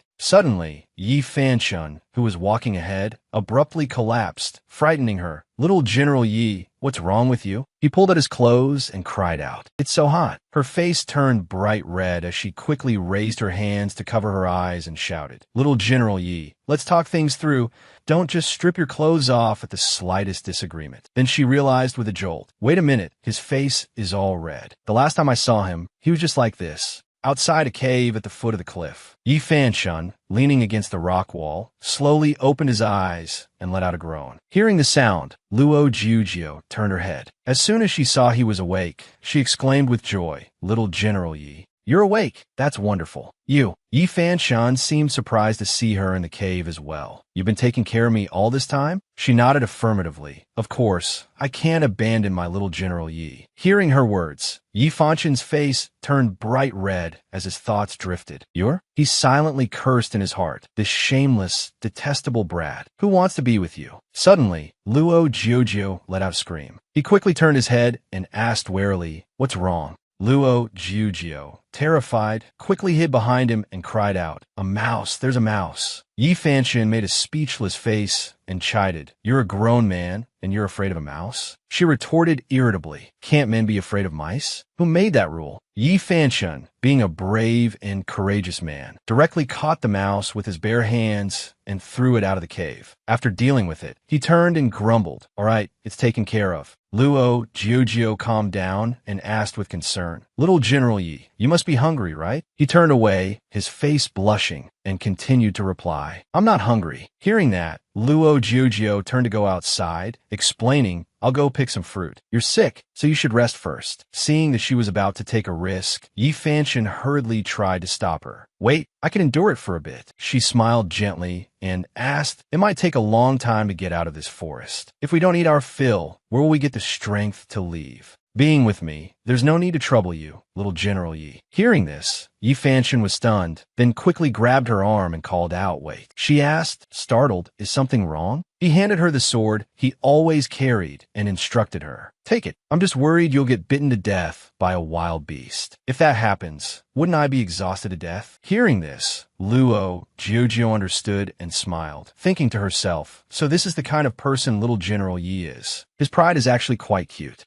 She smiled brightly and replied, "Don't you worry. We will definitely get out of here alive. That's right. I've saved you twice now, little General Yi. Shouldn't you, little General Yi, think about how to repay me? I think you, little General Yi, are so good-looking and your martial arts are so strong. Why don't you offer your body?" She paused here, making Yi Fanchon blush beet red with a start. But who would have thought she would laugh and say, "As my bodyguard"? This made Yi Fanchon's face freeze stiff. Time was running short, so she quickly waved goodbye. "I'm gonna pick some wild fruit. You just be good and stay here for now, little General Yi. Don't run around." Yi Fanchon muttered irritably to himself, "This detestable fellow." Luo Jujio walked past a patch of grass. At the same time, a weakened Lu Shang was stumbling forward, muttering, "That was terrifying. Luckily, I ran fast. Otherwise, I would have been beaten to death by that guy." His whole body was covered in blood as he clutched his wound and cried out, "It hurts so much, such a big wound." Now, Lu Shang was too exhausted to maintain his human form. He could only revert to his original form and mumble, "I'm afraid I'm done for." Luo Jiujio, passing by, discovered Lu Shang and was surprised. "Ah, this poor little cat. It's bleeding so much." Lu Shang opened his eyes and saw her, thinking to himself, "This is me." Luo Jiujio quickly picked it up and mumbled, "I have to hurry." Being held in her arms, Lu Shang could feel it. This embrace is so warm. Luo Jiujio brought it back to the cave, fed it something, and said, "Little fellow, eat this quickly." Seeing it staring at him intently, he asked, "Why are you staring at me like that? Is the food not enough?" Yi Fanchun, seeing her carrying a cat back, was annoyed. "You're such an idiot. Have you ever seen a cat eat an earthworm?"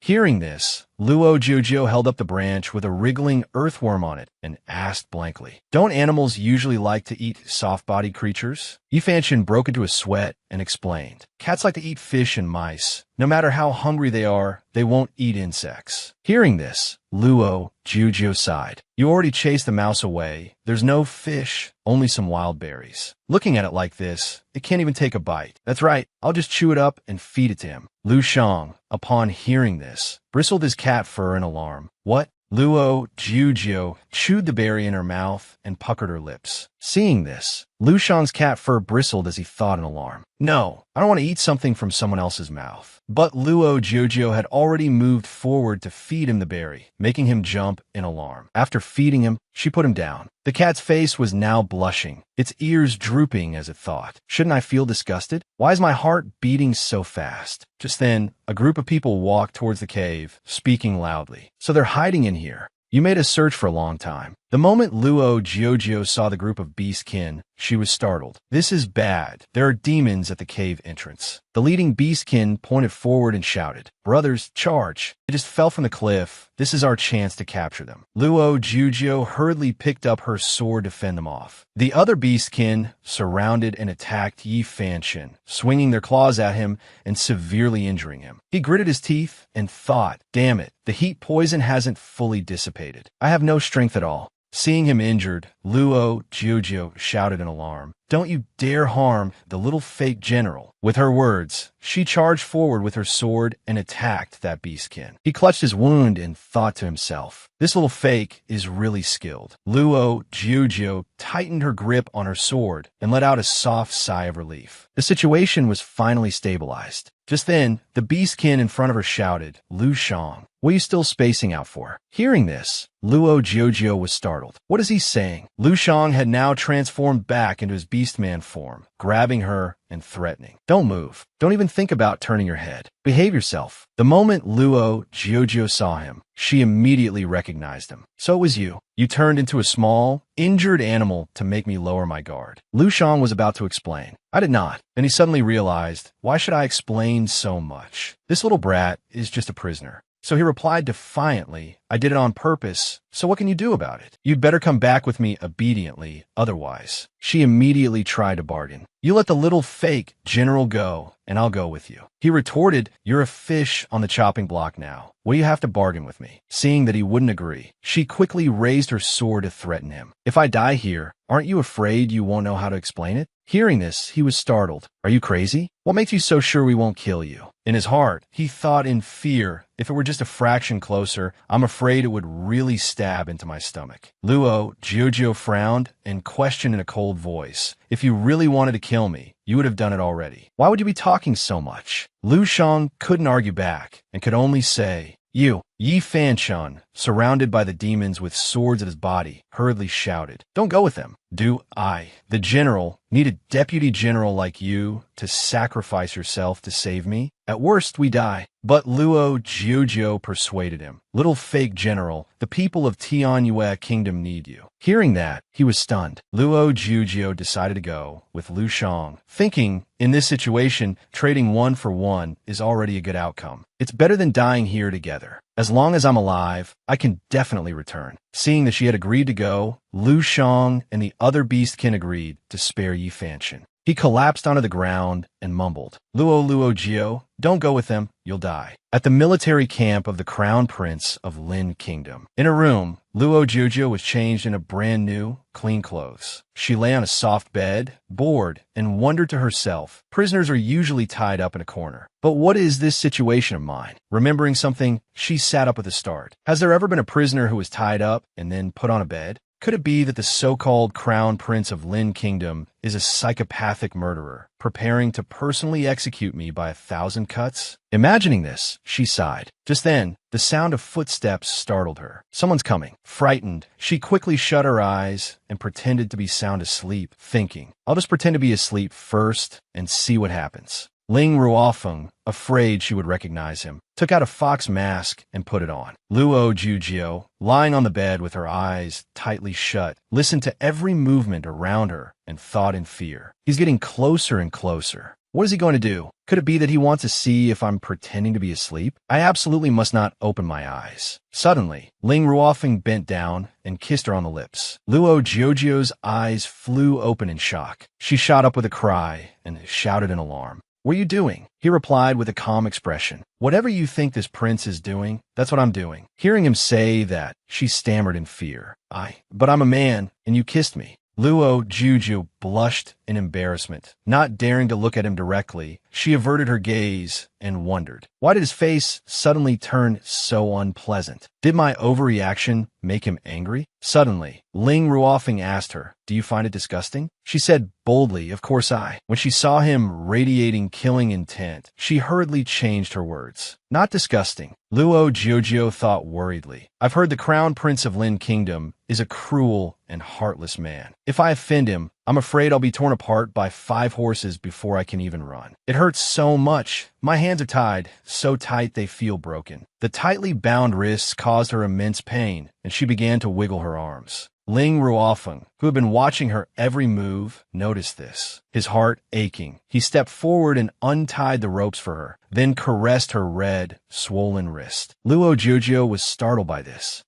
Why did he release me? Ling Ruofeng pushed her down onto the bed and leaned in close, saying, stay by this prince's side, and this entire world will be yours. Hearing this, Luo Jiuzhou was alarmed. Your Highness, are you teasing me? I'm just a lowly soldier. He leaned closer and whispered in her ear. This prince is not in the mood for that. As long as you're mine alone. Luo Jiuzhou imagined a scene and thought with a blushing face. I'm a man right now. Could it be that all the handsome men here are? Seeing Ling Ruofeng lean in close again, his lips about to touch hers, she pushed him away in a panic and shouted loudly, don't kiss me. Seeing his face darken, she began to worry. This is bad. My shout was so loud, it must have angered him. I'm definitely dead this time. But contrary to her thoughts, Ling Ruofeng just coldly turned and walked out, leaving her even more confused. Why did he leave? He's not going to punish me? That night, the wind began to pick up outside the military camp. Ling Ruofeng was perched on a tree branch, gulping down wine from a flask. His subordinate saw this and asked worriedly, Your Highness, why are you drinking so much? He replied, I want to bring someone back to the palace, to keep her by my side forever. Hearing this, his subordinate advised, Crown Prince, this entire Lin Kingdom is yours. If you like someone, you could just take them. He looked at the wine cup in his hand and mumbled, take them?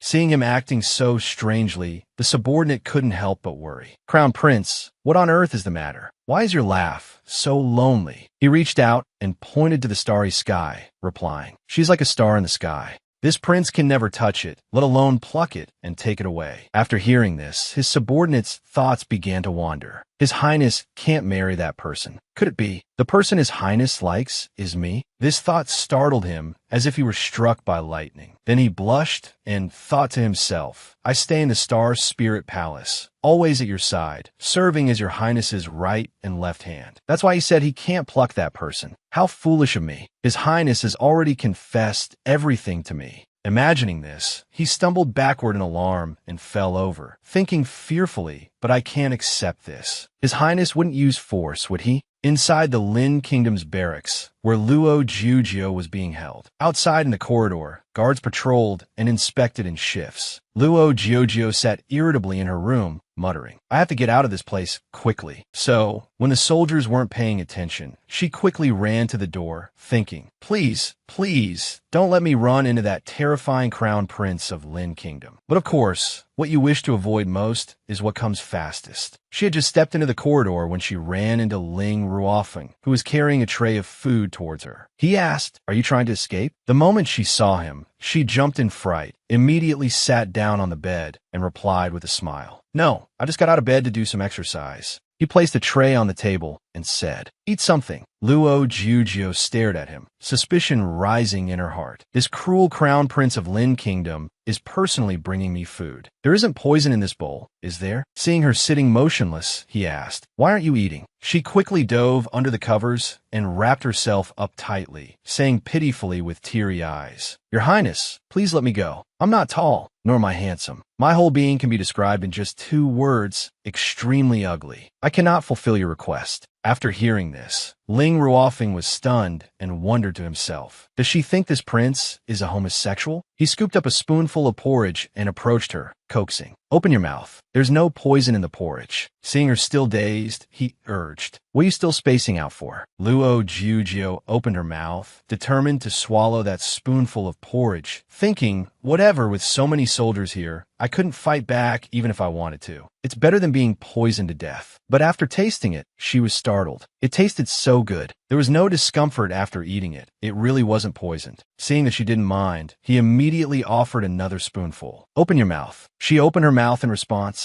Good. She stared at the person in front of her, feeling extremely puzzled. It's so illogical. Why didn't he poison me? Let me think this through. Even if I ruined his plan to kill General Xiao Yi, and he captured me to vent his anger. But at that time, I was with General Xiao Yi. Wouldn't it have been more convenient for him to just capture us both at once? Does he really see me as a man? If only time could stop right at this moment, how wonderful would that be? Just as she was lost in her thoughts, a soldier suddenly burst into the room with an urgent report. Your Highness, this is bad. The general of the Tianyue Kingdom has brought his soldiers to attack. He said that if we don't release their deputy general, they will level our military camp. Ling Ruofeng heard this, turned his head, and sneered coldly. Level the military camp? Has Yi Fanshin completely lost his mind over this person? Luo Jiujio was terrified to see his expression suddenly change like that. His face is so scary. He was so warm just a moment ago. He reached out, grabbed her wrist, and pulled her up, saying, Let's go see just how far your general is willing to go for you. Outside the military camp, soldiers from both sides were clashing. At that moment, Ling Ruofeng walked out with Luo Jiujio. Yi Fanshan, on his horse, was shocked when he saw her and cried out, Luo, Jiujio. She also hurriedly called out to him, General Xiao Yi. Just as she was about to run, Ling Ruofeng reached out and grabbed her hand, asking, Why are you in such a hurry? Do you like him that much? Luo Jiujio was stunned and asked back, Like? Yi Fanshan angrily shouted, Release him. Ling Ruofeng sneered coldly. Why should this prince listen to you? If you don't release him, I will definitely level this place. Do you think threatening this prince will get this person back to your side? Ridiculous. When it comes to warfare, this prince has never lost. He then turned towards Yi Fanshan and criticized him. And you, a general of a nation, are leading all your soldiers to their deaths for a mere deputy general. Truly astonishing. Sure enough, the soldiers behind him began to worry. General, there are many demons in the Lin Kingdom's military camp. If we fight this battle, I'm afraid we will lose many of our brothers. The soldiers began to persuade him. Although the deputy general was sent here from above, he was captured by the demons of a Lin Kingdom. Even if we are blamed by our superiors, they won't make things difficult for you, General. Ling Ruofeng reached out, pulled Luo Jiuzhou into his arms, and said with a smile, "Surrender, and I will release him immediately." Hearing this, she asked in shock, "What?" The soldiers of the Tianyue kingdom heard this and cursed angrily. "What kind of joke is this?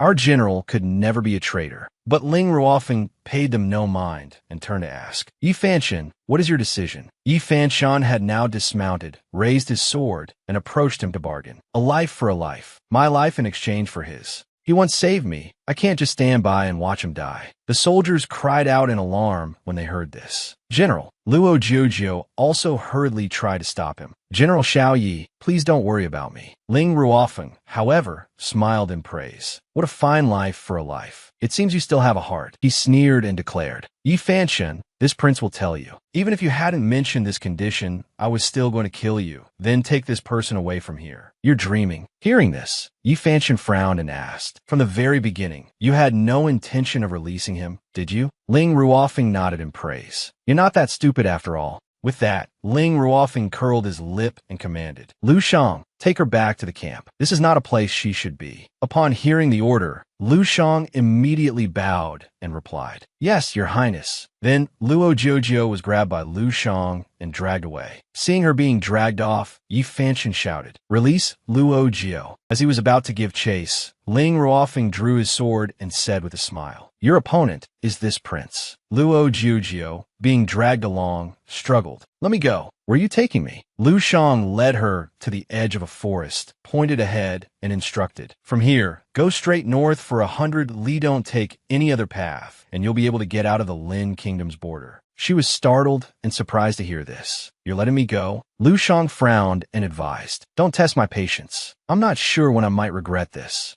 Luo Jiuzhou began to think, "I wonder how General Xiao Yi is doing. I can't just leave like this." As if knowing what she was thinking, Lu Shang spoke up to remind her, "I advise you not to return to the battlefield right now. In your current state, you can't save anyone. You should just leave. They will definitely fight a huge battle over you, and in that battle, serious injuries are unavoidable. If you can't even keep yourself safe, trying to save someone will only end up harming them." Luo Jiuzhou listened and clenched her fists, thinking to herself, "He's right. If I'm still in the Lin Kingdom's camp, General Xiao Yi will risk his life to fight his way in. He won't care about anything else. The best way is to leave the Lin Kingdom's camp first, then go find General Xiao Yi." So she looked up and said, "Lu Shang, thank you." 7 days later, in a town outside the Lin Kingdom's border, Luo Jiuzhou ran while staying on high alert, thinking to herself, "The soldiers have been looking for me for so many days. If I don't leave the city soon, I'm afraid I'll be caught sooner or later." So she quickly ran into a small alley. The sharp eyes of the soldiers had already spotted her. One of them pointed ahead and shouted, "He's in there after him." Hearing this, Luo Jiuzhou's heart skipped a beat. "Crap, I've been discovered." She hurriedly ran into a room and closed the door. It turned out she had run into a male courtesan house. When the soldiers arrived, they were flustered and didn't know what to do. He ran into the male courtesan house. Should we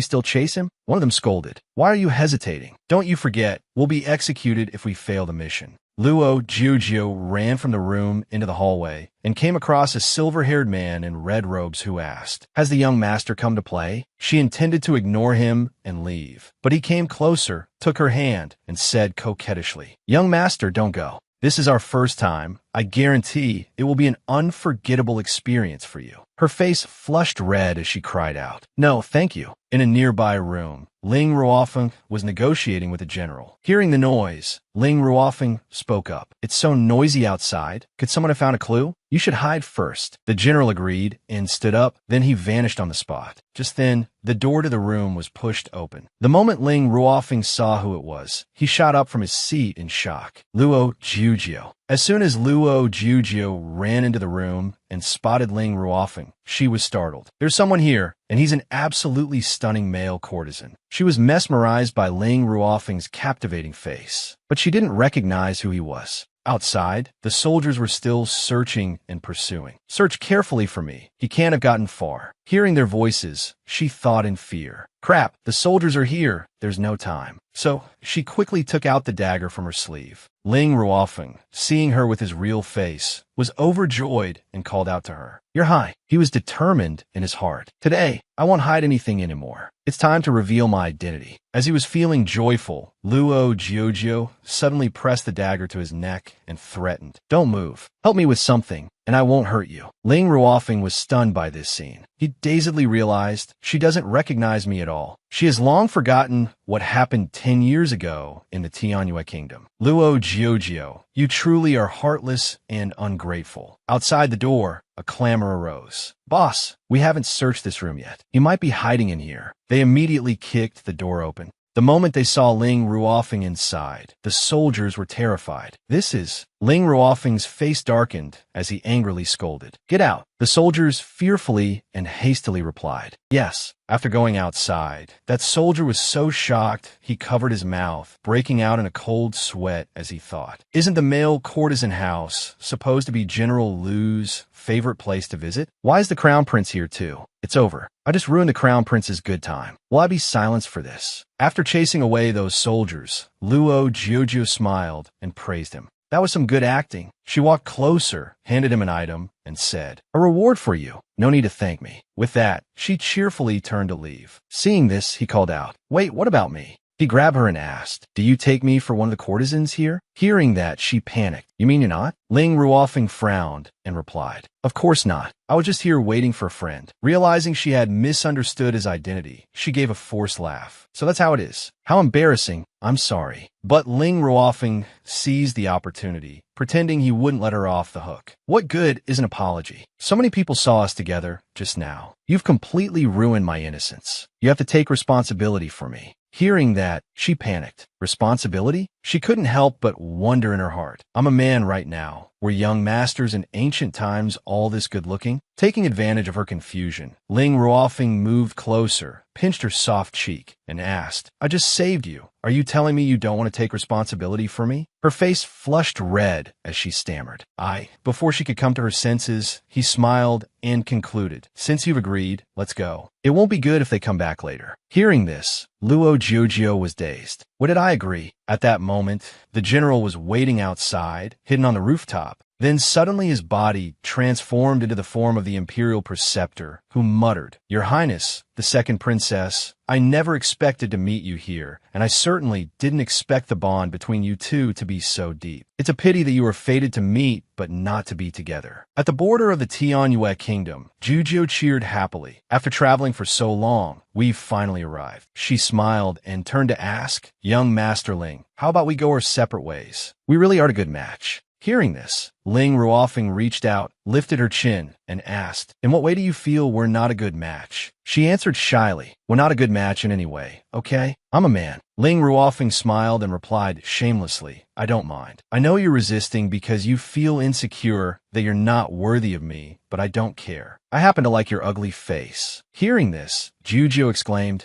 How can you be so thick-skinned? Just then, First Princess Luo Ruin and Mu Zihan were passing by. She spoke up, Zihan, look what those two are doing. Hearing this, Mu Zihan shouted loudly, Where did these ruffians come from, daring to dirty the eyes of the flower fairy? Hey, you two stinky brats. Can't you restrain yourself a little in broad daylight? So depraved. Jujio was startled when she recognized the two of them. Mu Zihan, isn't this the border of the Tianyue Kingdom? What is he doing here? And with Luo Ryuan at that. I've already been cheated on. The thought of being cheated on made her furious. But she still had to think things through. Right now, I'm a woman disguised as a man. But if Mu Zihan and Luo Ryuan recognize me, and word gets back to my father, it will be very bad. So she resolved to ignore them, turning to pull Ling Ruofeng and say, Young Master Ling, I'm a little hungry. Let's go quickly. Seeing them just leave like that, not paying him any mind, Mu Zihan got angry and shouted loudly, Stop. Who said you could leave? Mu Zihan's face darkened as he ordered, Who was that? Stop right there for me. Suddenly, the back of his head was struck by someone. It was Ling Ruofeng. He frowned, his voice full of annoyance. If you're that eager to die, then I will grant your wish. Mu Zihan, now sitting sprawled on the ground, yelled, You dare to strike me? Do you have any idea who I am? Ling Ruofeng calmly looked down and replied, I am indeed hitting you. Just then, a hand suddenly reached out and grabbed his sleeve, pulling. An urgent voice rang out. "Young Masterling, let it go, let's go." Juju silently weighed the situation in her heart, looking towards him. Muzi-Han is a vengeful person. Doing these things to him was probably not a good idea. Then Jojo's eyes also showed a clear look of disgust. She thought, although this brat's face is very thick, he has helped me avoid a lot of trouble on the road. As the two turned their backs to leave, from behind, Luo Ryuan had been observing them silently. She admired the skills of the white-haired man next to that foolish brat. They were truly formidable. Then Luo Ryuan pondered and analyzed. It seems that compared to ordinary people, their identities are a bit different. Having thought it over, she decided, but this is good enough to be a personal attendant. Without hesitation, Luo Ryuan took the initiative to speak. "My apologies, two young masters. What just happened was a misunderstanding." She warmly tried to mediate. "Why don't I treat you, two young masters, to a meal as an apology?" Suddenly, Muzi-Han cut in, blocking Luo Ryuan. "Sister Wanner, don't worry, they can't harm me." Only then did she reveal a harsh look in her eyes. "Who's worried about you? Just don't ruin my plans." Not letting it show, Luo Ryuan still forced a smile and said, "Zihan, this is a good opportunity for us to make two new friends." Muzi-Han was still hesitant, but Ling Ruofeng beside them used a mix of hard and soft tactics. "Looking at your faces, you probably aren't bad people. Let's skip the meal, but a dog should be leashed. Don't let him run around causing trouble." Hearing this, Muzi-Han was startled. "You," Luo Ryuan secretly plotted. "Damn it, refusing a toast only to be forced to drink a forfeit. If I weren't maintaining my image in front of Muzi-Han, I would definitely teach those two commoners a lesson." Then she spoke up to placate him. "Zihan, let it go. We came here to find the founding sword. Let's hurry to Spirit Mountain, lest someone gets there first." Muzi-Han also went along with it. Otherwise, they wouldn't have been let off so easily. Jujo also quickly realized that Muzi-Han and Luo Ryuan had come to the border for the founding sword as well. She quickly made a decision. "I should get the founding sword quickly, then go find General Shao Yi." Without hesitation, Jujo immediately requested, "Young Master Ling, let's part ways." Ling Ruofeng asked foolishly, "What do you mean?" She explained in a serious tone, "I need something important that is also extremely dangerous. It's a life-and-death situation. You don't need to risk your life with me." Ling Ruofeng suddenly hugged her. "When will you ever understand my feelings?" He gently expressed, "I've liked you since the first day I met you." Hearing this, Jujo was flustered. "Like me? What kind of joke are you telling?" Composing herself, she hurriedly tried to change the subject. "I'm sorry, I can't continue to deceive you anymore. You like men." Jujo gathered all her courage and said honestly, "But I am a woman. We are not suitable for each other." Ling Ruofeng was not swayed at all. He replied calmly, "Silly, I've long known that you are a woman." Just then, a fae came running over breathlessly from somewhere. Seeing it, Jojo's face lit up with joy. "A fae, you're okay? That's great." But it unexpectedly rushed into her arms. Jojo hurried back to the palace. Jujo was bewildered. "Why?" A fae hastily reported. "Something has happened in the Tianyue kingdom." Jujo quickly confirmed again. "What on earth has happened? Hurry up and tell me clearly." A fae hurriedly recounted. "An infectious disease has broken out in the Tianyue kingdom. Your father unfortunately contracted it and is now on the verge of death." Thinking of Qing Ling and the concubines, it shuddered. Now all court affairs have fallen into the hands of that fox Luo Ryuan and her mother. A fae continued to report. "They have sent people to stop you from returning." Hearing this, Jujo jumped in shock. "My father was clearly very healthy when I left. How did it become like this?" A fae, who had now appeared in human form, said, "To be honest, I'm not very clear on your father's situation either." Taking the opportunity, it also revealed, "That's right, there's one more thing. Your father never betrayed the Empress. Furthermore, Luo Ryuan is not your father's biological daughter." A fae continued on and on. "The reason your father treated you that way was ultimately to train you to become a cold-blooded and ruthless empress. The path to imperial power is always ruthless, and your father couldn't protect you for a lifetime. He could only use this method to make you mature. If your father had truly wanted to kill you, you would have been dead long ago." Jujo hastily asked again, "How do you know about this?" A fae did not hide it. "I overheard it. I was originally planning to sneak in and see how your father was doing." It guessed suspiciously. It seems that she only found out recently as well. Right now, a fae's face was full of worry. "It's too late to say anything now. Only by bringing back the founding sword can you ascend the throne. Then it gently took Jojo's hand and urged, I will transform into your likeness and lure those people down another path. You must go find the sword quickly.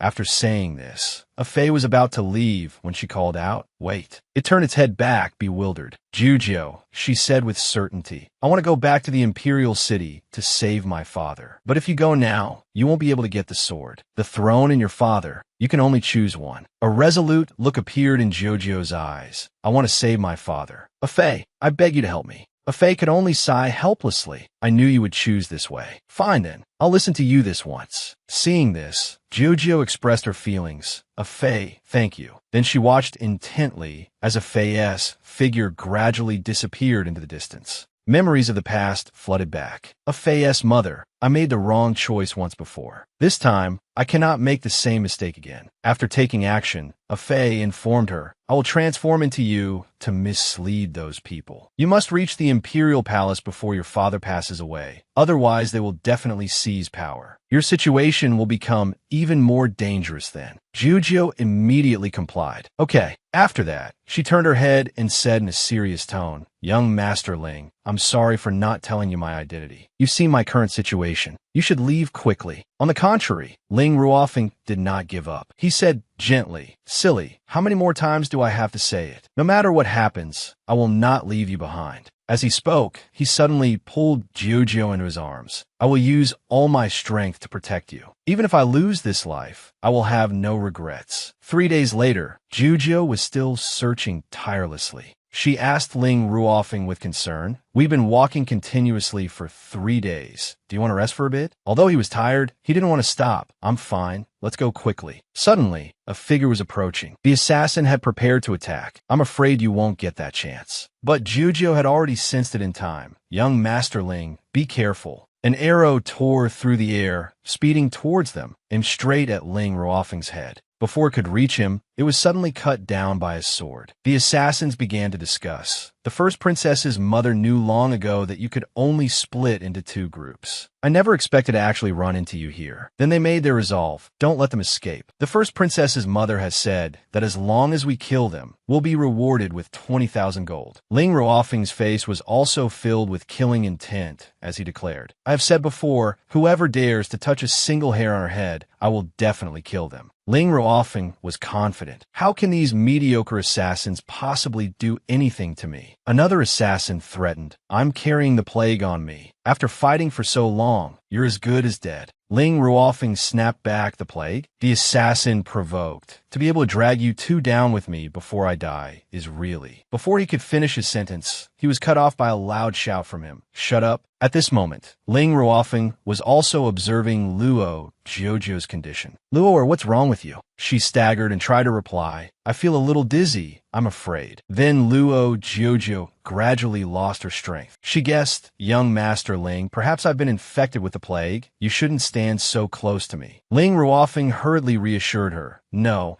it's just that you haven't eaten anything these past few days, so your body is unwell. Let me take you to the town. Seeing her gradually pass out, he hurriedly shouted, Luo. At this time, Ling Ruofeng began to analyze. Hearing what the cat demons said, the plague is not only rampant everywhere, but also has no cure. He gently lifted Luo Jojo. Without hesitation, his blood since childhood could cure 100 poisons. The only thing is that it regenerates much slower than a normal person's. It is also his life force. He carefully dripped his blood drop by drop in her mouth. Ling Ruofeng was heartbroken. Luo, if there comes a day when I am no longer in this world, you must live well. Time passed by. In the afternoon, Ling Ruofeng was still carrying her on his back. Luo Jojo woke up and looked at him with worry. Young Master Ling, your face is so pale. Ling Ruofeng quickly made up an excuse. Silly girl, my face has always been this pale. Luo Jojo was dejected at that moment. I know I've been infected with the plague. Hurry and put me down.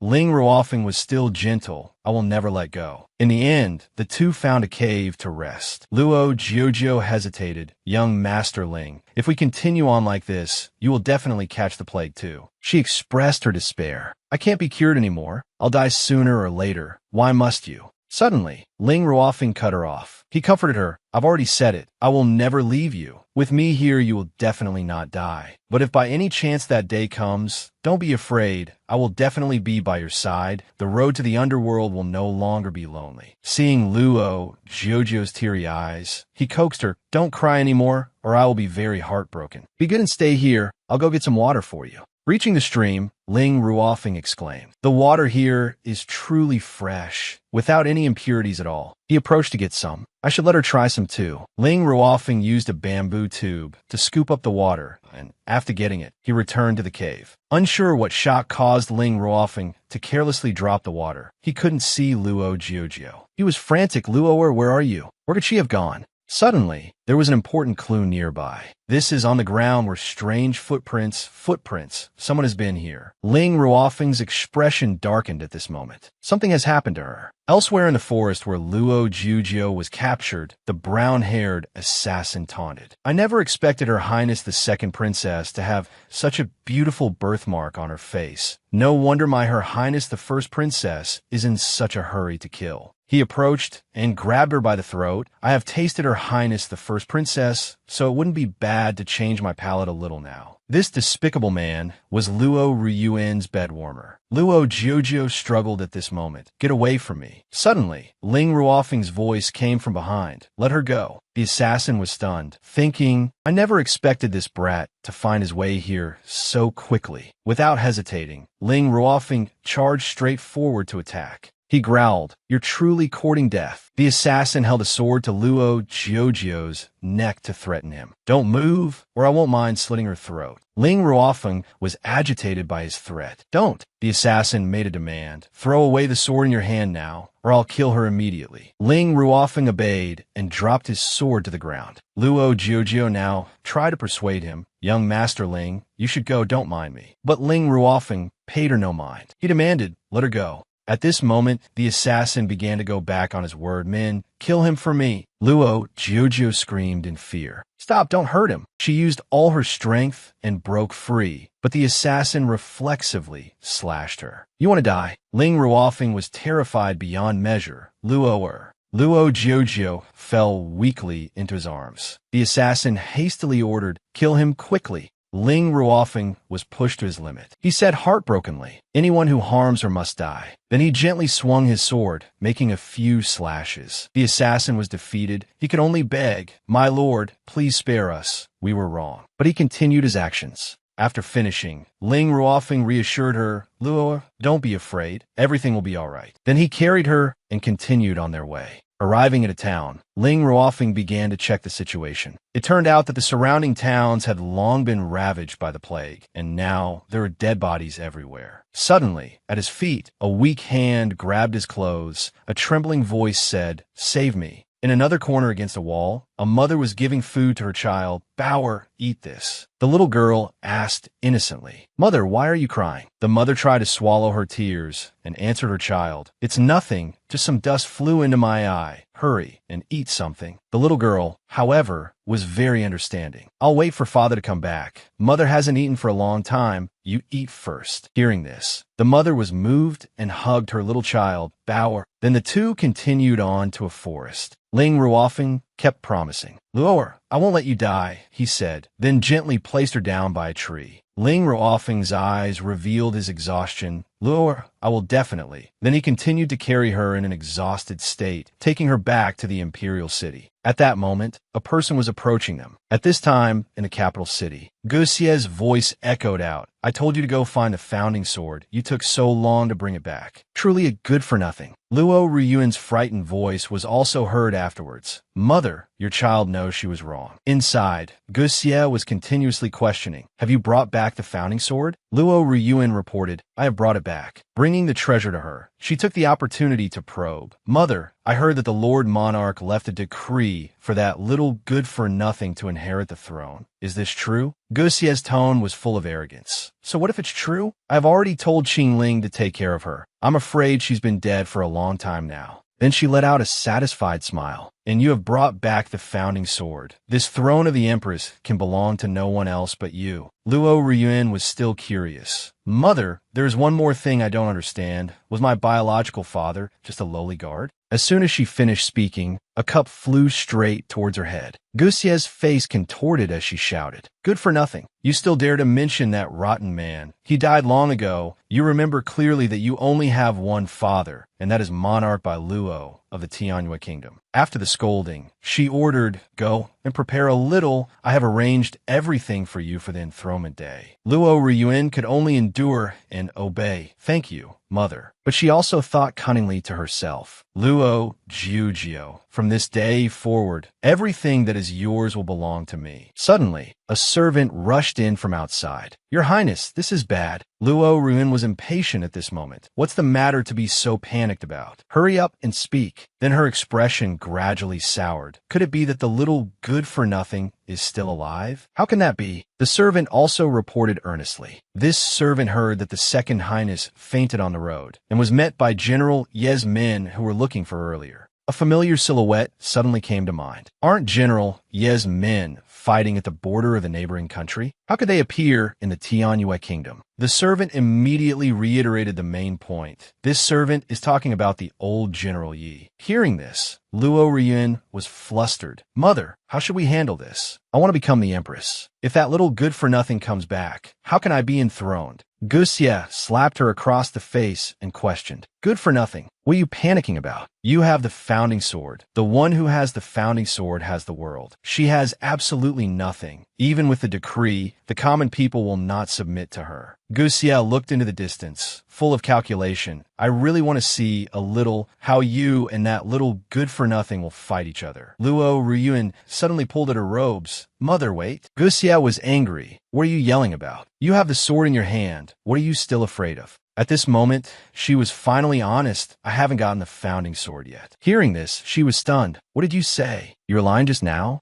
She immediately admitted her fault. "Mother, I know I was wrong. I was afraid you would be angry." Guxie was furious and yelled, "You mean the founding sword was taken by that good-for-nothing?" Luo Ryuan was frightened and quickly denied it. "No, absolutely not." She recounted at that time, "I had found the sword. Just as I was about to take it, a shadow flashed by, and then it was gone." Luo Ryuan, helpless, still tried to ask for help. "Mother, what should we do? That little good-for-nothing must know that we sent those assassins." She was fuming. "Fool. We are both in the Imperial Palace. Where would she get the evidence to prove we harmed her?" Guxie continued to explain. "What's more, behind her is only one general, while I have a whole great family behind me. How can we not win?" Luo Ryuan at this time also voiced her concern. "But if she becomes the Empress, it will be difficult for us to have a chance to turn the tables." Guxie was undaunted. She smiled sinisterly. "If she can't handle this plague outbreak well this time, then no one among the common people in the world will submit to her. You can rest assured, it won't be long before you can sit on the imperial throne. At that time, this entire world will be yours." Then she turned and left. "Prepare a little. We're going to Mingwang Hall to welcome her." Change of scene at Mingwang Hall. General Yi was trying his best to persuade her. "Your Highness, won't you go rest for a bit? Your complexion is not good." Luo Jiujio was now sitting distractedly on the floor. "I don't believe my father is dead. I must see him." Hearing this, General Yi could only comfort her. "Your Highness, please moderate your grief." At that moment, Guxie walked in from outside, her voice melodious. "Where is your Highness, the second princess? Going?" She feigned concern. "Does Annie need to accompany you?" Luo Jiujio, enraged, shot back, "Get lost." Guxie then revealed her true colors. What kind of attitude is that? So uneducated. As soon as she finished speaking, she was struck by Ling Ruofeng's whip. Guxie fell to the ground, but was still talking tough. "Where did that dog slave come from, daring to strike me?" Ling Ruofeng bluntly rebuked. "Who gave you the nerve to shout in front of the Empress?" Luo Ryuan's face flushed red with anger, her eyes glaring as if to burn him alive. Her furious roar echoed, "You scoundrel! On what grounds do you strike my mother?" Seeing how foolish she was, Guxie became annoyed. In a fit of anger, she swung her hand. A crisp slap echoed, leaving Luo Ryuan stunned and nearly falling. Her voice was as cold as ice, hissing through her teeth. Idiot. Seeing Guxie's sudden rage, she was terrified. Mother you. But her mother felt no pity and yelled, hurry up and apologize to Her Majesty now. In that moment, Luo Ryuan seemed to lose her bearings, her heart pounding. Guxie's single shout had turned her daughter into a cowering little turtle. Terrified, she could only drop to her knees, her head bowed low, her voice trembling. Your Majesty, please forgive me. Hearing this, Luo Jujio merely glanced over, not bothering to reply. She calmly turned and walked away, her expression indifferent, as if the matter had nothing to do with her. Passing the mother and daughter, she said softly to Ling Ruofeng behind her, pay them no mind. Take me to see my father. Her figure gradually disappeared down the corridor, leaving Luo Rien and her mother standing stunned in the middle of the hall. The silence was so profound that one could hear the wind rustling the curtains. After a moment, Luo Rien hesitantly asked, her voice as faint as a mosquito's buzz, Mother, why did you make me apologize to that little good-for-nothing? A triumphant smile appeared on her face, her lips curling, her eyes flashing with a glint of cunning and calculation. Right now, you don't have the founding sword, while she holds the imperial edict. If we were to rebel now, we would surely be condemned by the people of the world. Luo Ryuan still didn't fully understand, and quickly asked again, Mother, what you mean is... She crossed her arms, her gaze as deep as an abyss, a sinister smile playing on her lips. She revealed her vicious plan. As long as we turn Luo Jujio into a tyrant, won't this world fall into our hands? At Luo Yu Hall, blocked outside by Qing Ling, Luo Jujio angrily said, let me in. But Qing Ling stood her ground and refused. The monarch has only recently passed away. You cannot disturb him. Annoyed, she frowned, her entire being exuding an oppressive aura as she cursed, you damn stinking demon, still pretending at a time like this. Seeing her anger, Qing Ling hurriedly explained, expressing her loyalty. This subordinate is absolutely loyal to the sovereign. If Your Majesty the Empress suspects me wrongly, this subordinate does not know how to explain. Luo Jujio grabbed her collar and threatened coldly, you'd best pray for yourself. She pulled her closer and whispered in her ear, when I find out the cause of my father's death, you will die a very ugly death. With that, she pushed her aside and forcefully shoved the doors open, striding into the hall. Seeing this, Qing Ling was startled and shocked. Her temperament has indeed changed. Luo Jujio strode deeper inside. She stopped before the ice coffin whereby Luo's body lay. The moment she saw him, she immediately ran up and called out, Father. Ling Ruofeng stepped forward to check his body and said, there's no heartbeat. The sovereign has truly. Luo Jujio cried out in anguish, Father, you're just sleeping, right? Please look at Jujio. From now on, Jujio won't talk back to you anymore. Yiheng Qian, standing beside her, sighed and told her, in the past, he always appeared indifferent to you, but in reality, he was always watching over you in secret. If he had truly abandoned you, I'm afraid no matter how smart you are, you wouldn't have survived until now. Even if the imperial preceptor truly believed you were a good-for-nothing, Luo Ryuan's mother would have found a way to eliminate you. 10 years ago, when the sovereign returned from the battlefield, he already knew he had a serious illness. He knew he didn't have long to live, so he became even stricter with you. Hearing this, Luo Jujio frowned and murmured, Why? Yiheng Tian sighed, looking at the deceased king in the ice coffin, and explained, it's not that he wanted to break your heart. He just didn't want you to grow up in warmth, to become someone with too kind of heart. Seeing her crying so heartbrokenly, Ling Ruofeng quickly pulled her into his arms to comfort her. Luo, don't cry. You still have me. Yiheng Tian, standing by, also bowed and advised, Your Majesty, please restrain your grief. The urgent matter at hand is for you to devise a way to combat the plague. The epidemic is spreading rapidly in the city. Many have died, and the common people are endlessly complaining. Many agitated people have started rampaging throughout the city. If this continues, I fear a riot will break out soon. The ministers are again submitting memorials, wanting you to quickly find a cure. Otherwise, they ask you to abdicate and yield the throne to someone more capable. This subject recalls that when your majesty returned,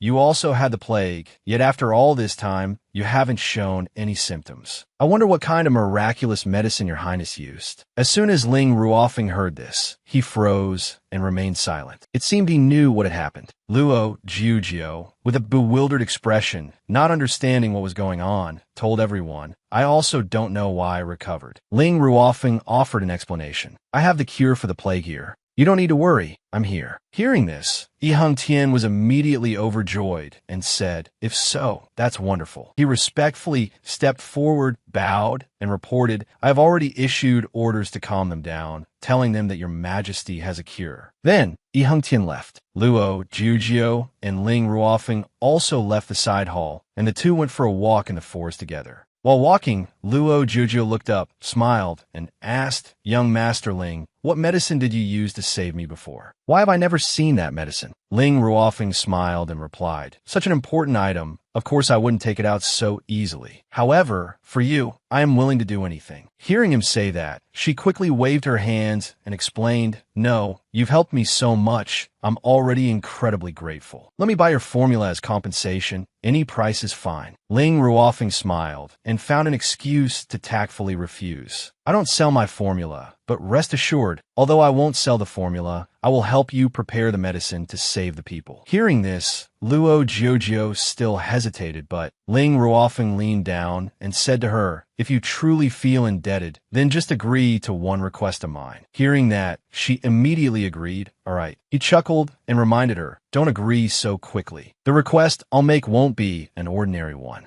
Although he had warned her, she still blushed shyly and replied, you've helped me so much, no matter the request, I will agree. After hearing this, Ling Ruofeng turned and continued walking forward, looking thoughtful. A request, huh? I haven't thought of one yet. I'll tell you after I've thought of it. She nodded in agreement. Okay. As they were walking, she suddenly stopped, which made Ling Ruofeng feel puzzled. Your Highness, what's wrong? She stopped in front of the familiar forest where the two had met before and said, I suddenly remembered someone. He asked with interest, who does your Highness remember? She smiled and recounted, a friend of mine. He was very good to me, just like you. Vimet, right here. I had never seen such a peerlessly handsome man in this world, so beautiful that he didn't seem mortal at all. Hearing this, Ling Ruofeng's hands clenched tightly. He tried to remain calm and asked, and then what? She sighed sadly and said, he left. I didn't even get to see him one last time. Hearing this, his face darkened. He asked a leading question. Did he leave anything for you? A letter, for example. But she shook her head. No. This answer left him stunned. Luo Jiujiu continued as she walked. Ever since he left, he practically vanished from my life. I never saw him again. After hearing this, Ling Ruofeng hesitated and asked, you like him? Hearing this question, she covered her mouth and chuckled. I was only 8 at the time, and he was 10. We were just kids. How could we think of such things? It's just that passing by here this time, the scenery is the same, but the person is gone, so it feels a little sad. After hearing this, Ling Ruofeng thought to himself, so there have been so many misunderstandings between us. He moved closer to her, hugged her from behind, rested his head on her shoulder, and called out, Luo Jiujiu. She was startled, her face flushing red as she asked, young Master Ling, what are you doing? He hugged her and thought happily, so you never forgot me. That's great. Although he thought this, outwardly he made an excuse. I'm cold. I need to warm up. Even though he knew there was a misunderstanding between them, he suddenly remembered that she didn't recognize him and felt sulky. Still, we've met again and you don't even recognize me. How annoying. As for Luo Jiujiu, seeing the expressions on Ling Ruofeng's face change so rapidly, she gave a forced smile. Feeling a bit of a headache, she wondered, why did he suddenly get angry? That evening at the Imperial Palace, Ling Ruofeng had numerous wounds on his wrist. Drop by drop, his heart's blood fell. He looked at the dense wounds on his hand and murmured, with so many people suffering from the plague, this amount of blood is not enough if I give more. It turned out Ling Ruofeng was using his own heart's blood as a medicinal primer. Because he had drawn too much blood, his whole body was now weak, and he could only lean on the table to stand firm. He thought to himself, this is so uncomfortable. I don't have any strength at all. The after effects of excessive blood loss are really showing. But the current situation is very unstable. I can only push myself. Luo must be very worried. I have to quickly bring this detoxifying blood to her. He took the antidote and went to the empress's bedchamber. He knocked on the door and asked, "Luo, are you asleep?" Hearing his voice, she immediately opened the door. Seeing Ling Ruofeng, she was surprised. "Young Master Ling, why are you here so late?" He smiled and handed her the bowl of medicine, reporting, "I've finished preparing the medicine. We just need to pour it into the well and have the people drink it, and everything will be fine." She took the bowl of medicine and cried out with joy. She offered to help him call for the imperial physician, but Ling Ruofeng refused and turned to leave. "There's no need. I've already taken medicine." After Ling Ruofeng left, Luo Jiuzhou went inside the room and told Song Song, "Sister Song Song, help me relay an order to summon General Yi. I must personally give this medicine to him." Song Song immediately bowed and replied, "Yes, Your Majesty." Her face was filled with worry. The plague was getting worse, and every second lost meant many lives would be lost, so the medicine needed to be brought to everyone as soon as possible. The next morning, while the light was still dim, Luo Jiuzhou, not yet fully awake, was startled by Song Song's panic calls. Her voice was trembling and rushed. "Your Majesty, it's not good." She shot up and asked, "What is it?" Song Song, panting and breathless, delivered the bad news. "Lord Qingling has taken young Master Ling away." Hearing this, she asked in shock, "What happened? How dare he arbitrarily arrest my person?" Song Song hurriedly recounted, her face clearly showing her urgency. It said that there was a problem with last night's medicine. Many people died from poisoning after drinking the well water containing the medicine. Luo Jiuzhou shot up. "How can that be?" Song Song fearfully recounted everything. Now the city is in an uproar. Her Highness, the Grand Princess, and the others have taken young Master Ling to the sacrificial altar to prepare to burn him to death as a sacrifice to the heavens, to appease the souls in the sky. At the same time, outside the sacrificial altar, Ling Ruofeng had been brought and tied to a post. Below, the people were chanting in unison, "Burn him to death. Burn that inhuman beast to death for daring to poison us. He deserves to die." Due to excessive blood loss, Ling Ruofeng's body was extremely weak. He couldn't fight back and could only listen to the deafening sounds that pierced his ears. "Beast, give me back my daughter.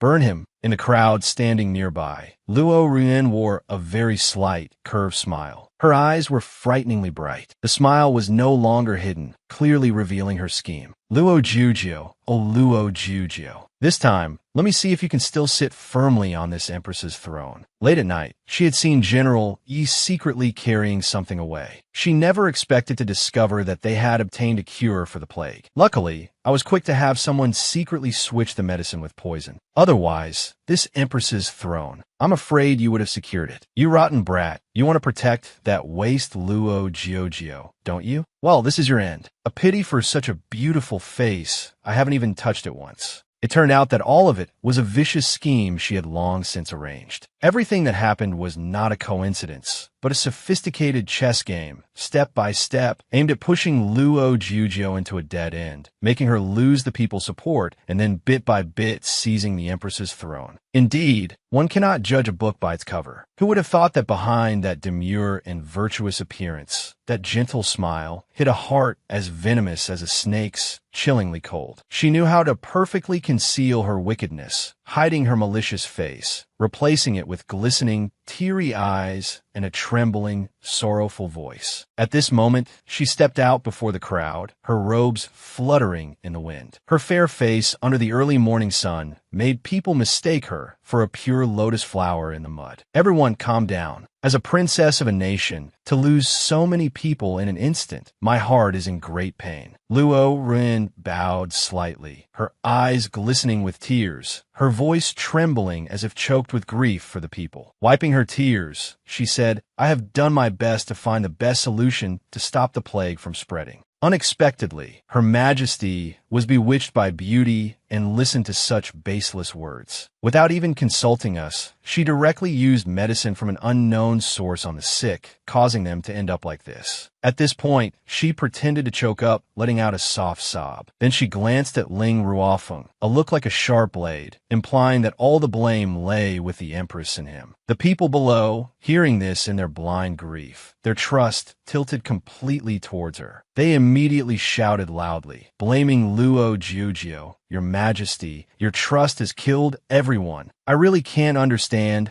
why the former sovereign would choose such a waste to become the Empress. And my wife and children my family, were all killed by that fatuous ruler. The roars and curses rose like a tide. The entire square seemed to burn with fury. Luo Ruin's face was still downcast, her shoulders trembling slightly, looking for all the world like a princess heartbroken for her people. But in her heart, she wanted to burst out laughing. She continued to pretend to be a responsible princess. Her voice became stern and powerful as she declared to everyone, "I, the princess, will definitely give everyone an explanation today." As she finished speaking, a vicious glint flashed in her eyes, and she immediately ordered the soldiers, "Men, burn this treacherous villain to death for me." The soldiers, holding torches, advanced towards Ling Ruofeng. Just then, a powerful voice rang out, stopping them. "Stop!" Hearing this familiar voice, Ling Ruofeng turned in surprise. Luo Jiujiu strode forward, frowning as she asked, "Without my permission, who dares to touch him?" Seeing her appear so early, Luo Ryuan's face went pale, so angry she felt like she could spit blood. Damn it, this waste Luo Jiujiu. Why did she get here so fast? Luo Jiujiu walked straight forward, ignoring the astonished gazes of the crowd. She personally untied Ling Ruofeng, her voice trembling slightly with worry. "Young Master Ling, are you all right?" Ling Ruofeng looked at her, his eyes flashing with a mixture of gentleness and despair. His voice was hoarse and weak as he asked, "Laura, do you believe me?" A hot tear unconsciously fell, rolling down her cheek. She nodded slightly, her voice choked. "Of course I believe you. I'm so sorry. It's because of me that you were dragged into this conflict." Ling Ruofeng pulled her into his arms to comfort her. "I should be the one to apologize. I'm sorry. I lied to you. The truth is the medicinal catalyst was my blood. Someone must have stolen the medicinal catalyst last night, which is why so many people died." Hearing this, she was stunned and asked again, "So that big bowl of medicinal catalyst was all your blood?" He could only nod and reply,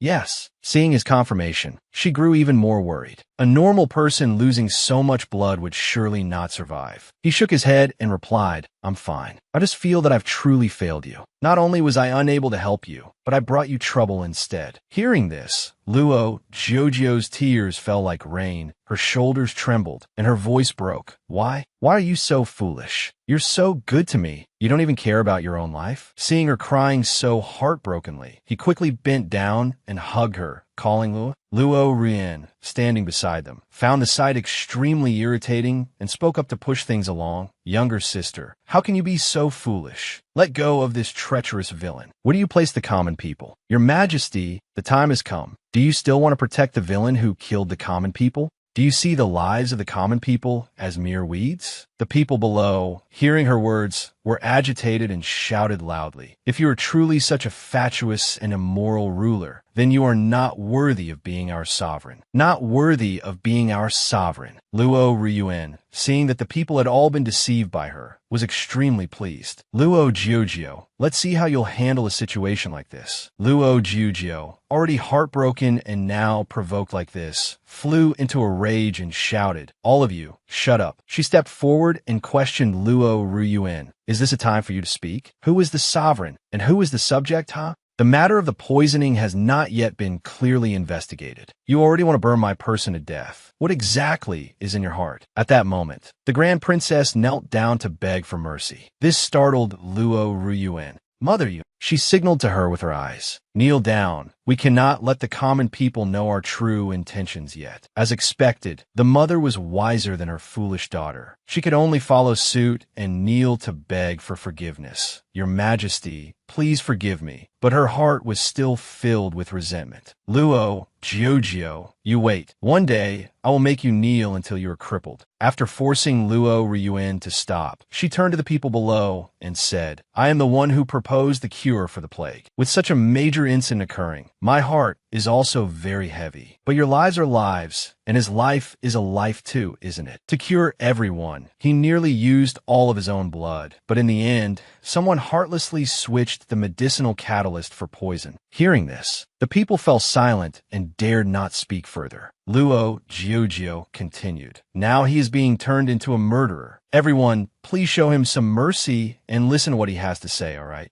At this moment, the Grand Princess looked up and asked maliciously, "May I ask your Majesty, how can we believe the catalyst is his blood? Isn't your Majesty saying this just to protect him?" Then she shed tears, acting out her concern for the people, saying, "Even if your Majesty kills me today, I must seek justice for the common people. Burn this treacherous villain." The people, unaware of the truth, were agitated once more and shouted in unison, "Yes, it's just one person's word. We don't believe it. Your Majesty absolutely cannot protect him. Justice. We want justice." Seeing the situation was dire, Ling Ruofeng stepped forward and made a suggestion. "Luo, use my blood. Just find someone to drink the poison, and then drink my medicine, and the truth will be proven." Hearing this, she stammered, "Young Master Ling," although she was unwilling in her heart. The current situation left her no choice but to follow his plan. So she turned and ordered, "Someone, bring the poisoned blood." Hearing this, Ling Ruofeng called out in shock, "Luo?"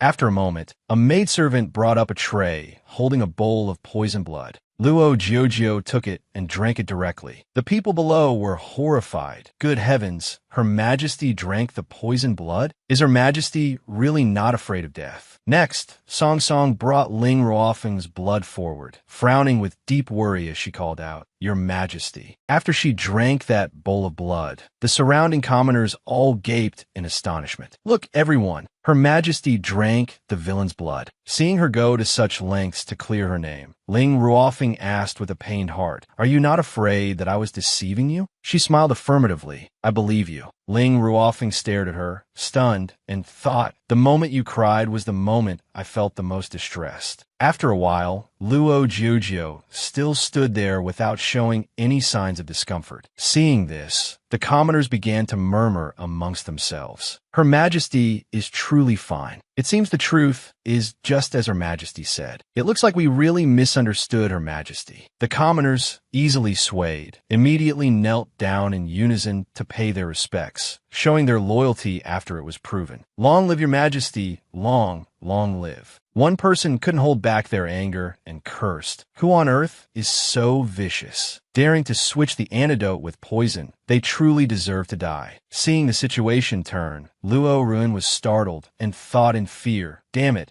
I can't believe this little good-for-nothing managed to turn the tables." Just then, Yi Hengtian brought a person forward and reported, "Your Majesty, this general has captured the assassin who administered the poison last night." The moment she saw that person, she trembled in fear. "It's over. Didn't I already tell someone to take care of him? How did he still get caught?" That man was forced to kneel before Luo Jiujio. She approached and asked, "Who instructed you to poison them? Confess honestly now." He glanced fearfully towards Luo Ruin and answered, "It was." Seeing this, she cursed angrily in her heart. "Why is this fool looking at me?" Yi Hengtian's face darkened with anger as he reported, "Your Majesty, do not worry. If he doesn't tell the truth, we will use heavy torture. At that point, living will be worse than death. I don't believe he won't open his mouth." Hearing this, the villain said in fear, "I'll talk." It was the first. Just as he was about to reveal the truth, Luo Run gritted her teeth, drew her sword, and charged at him. She swung her sword and cut him down,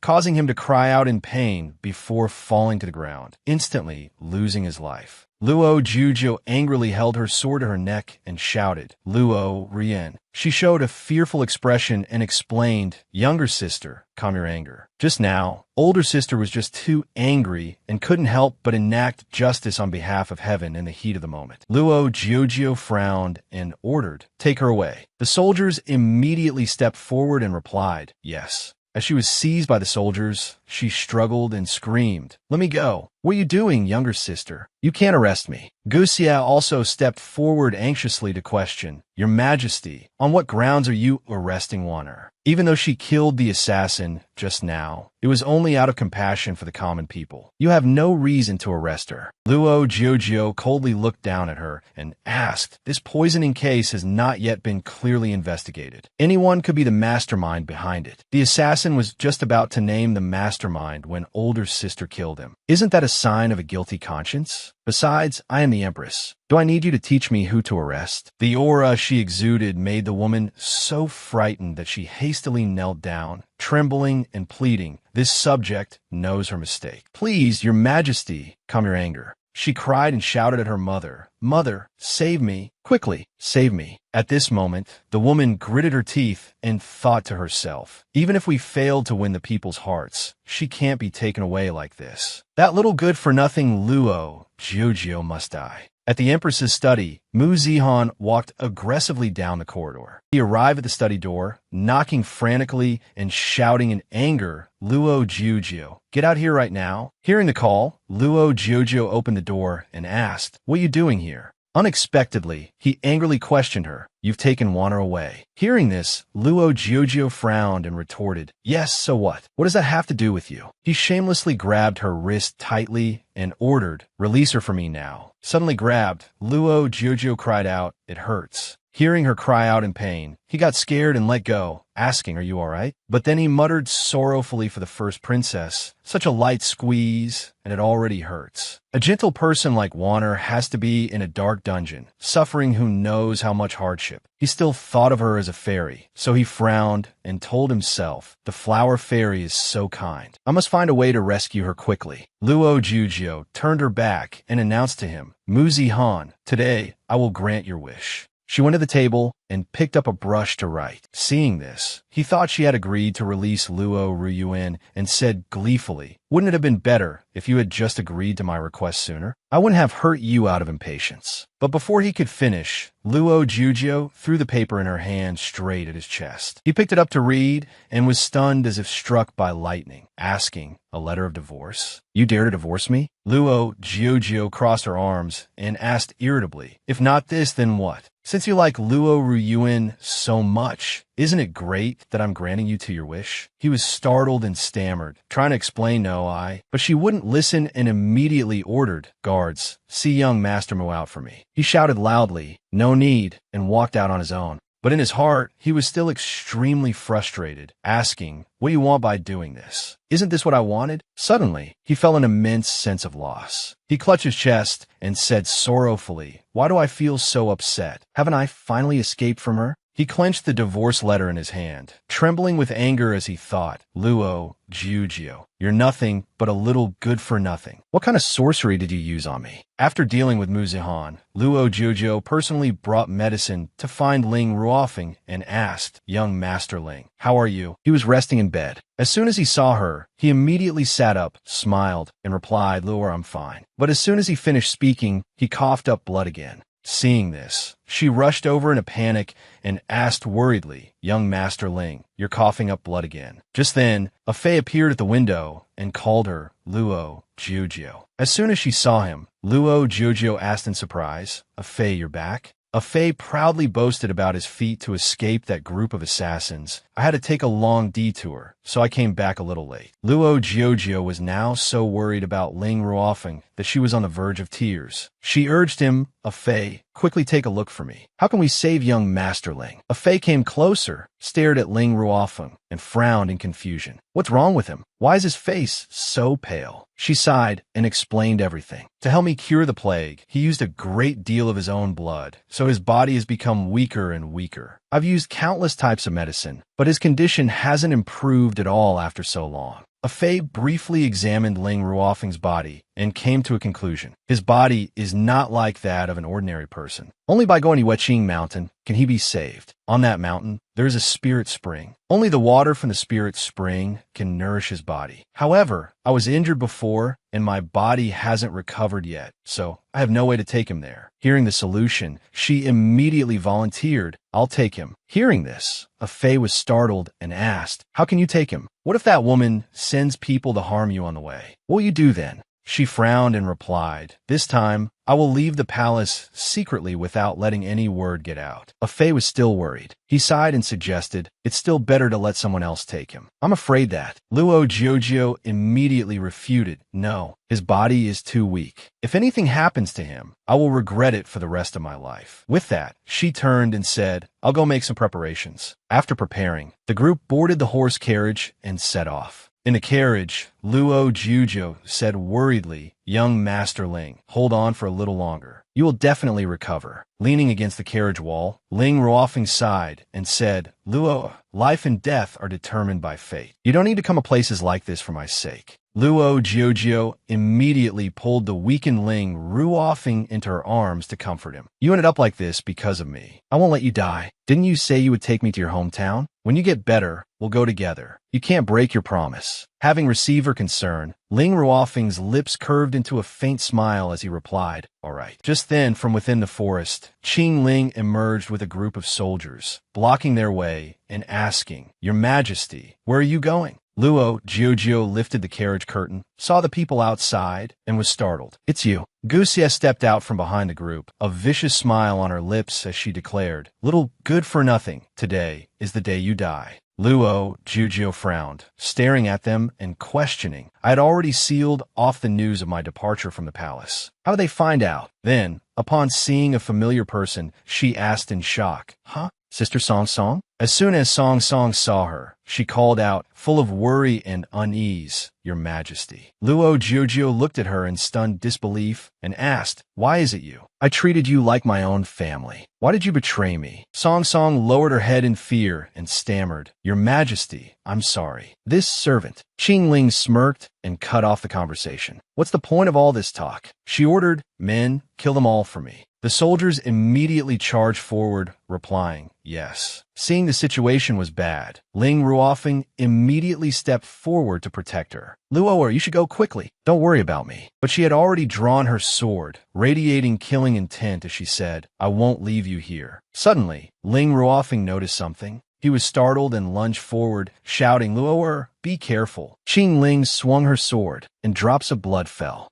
Ling Ruofing was severely injured, clutching his chest and crying out. He lost his footing and fell from a cliff. Luo Jiujio hurriedly ran after him, shouting, Young Master Ling. She reached out and managed to grab him, but he said, Let go. Quickly, let go of my hand. She shook her head and refused. I won't let go. Hearing that, Ling Ruofing frantically tried to persuade her, If you don't let go, you'll die too. Luo Jiujio shouted, I don't want you to die. Seeing her so determined, he asked, Luo, do you remember that you still owe me a request? Now I'll tell you my request. I want you to let go immediately. Luo Jiujio, heartbroken, shook her head with tears streaming down. I won't listen. You promised to take me back to your homeland. You can't break your promise. After speaking, he let go of his own accord. Before falling, he left his last words. I'm sorry. You must live well. Luo Jiujio shouted, Young Master Ling. Ling Ruofing fell from the high cliff. Luo Jiujio called after him in agony. No! Seeing an obstacle removed, Guxie sneered and approached, asking contemptuously, You little good-for-nothing, what are you crying for? This palace will send you down there with him right away. She was still overjoyed, laughing loudly. Qing Ling, standing beside her, frowned and silently glanced at her. She turned to praise. Qing Ling, you did very well. After Wanner succeeds the throne, I will reward you handsomely. Suddenly, she cried out in pain as blood splattered. She clutched her chest where she was gravely stabbed, falling to the ground stunned, and asked, Hey you. Qing Ling frowned contemptuously and asked, What makes you think you're worthy of rewarding me? She cried in disbelief and asked, Why would you do this? That is. Guxie was stunned upon seeing someone. A familiar figure was seen walking out from the forest. That person was none other than Bai Luo. Upon seeing him, she was startled and asked, Isn't Bai Luo already dead? Why is he appearing here?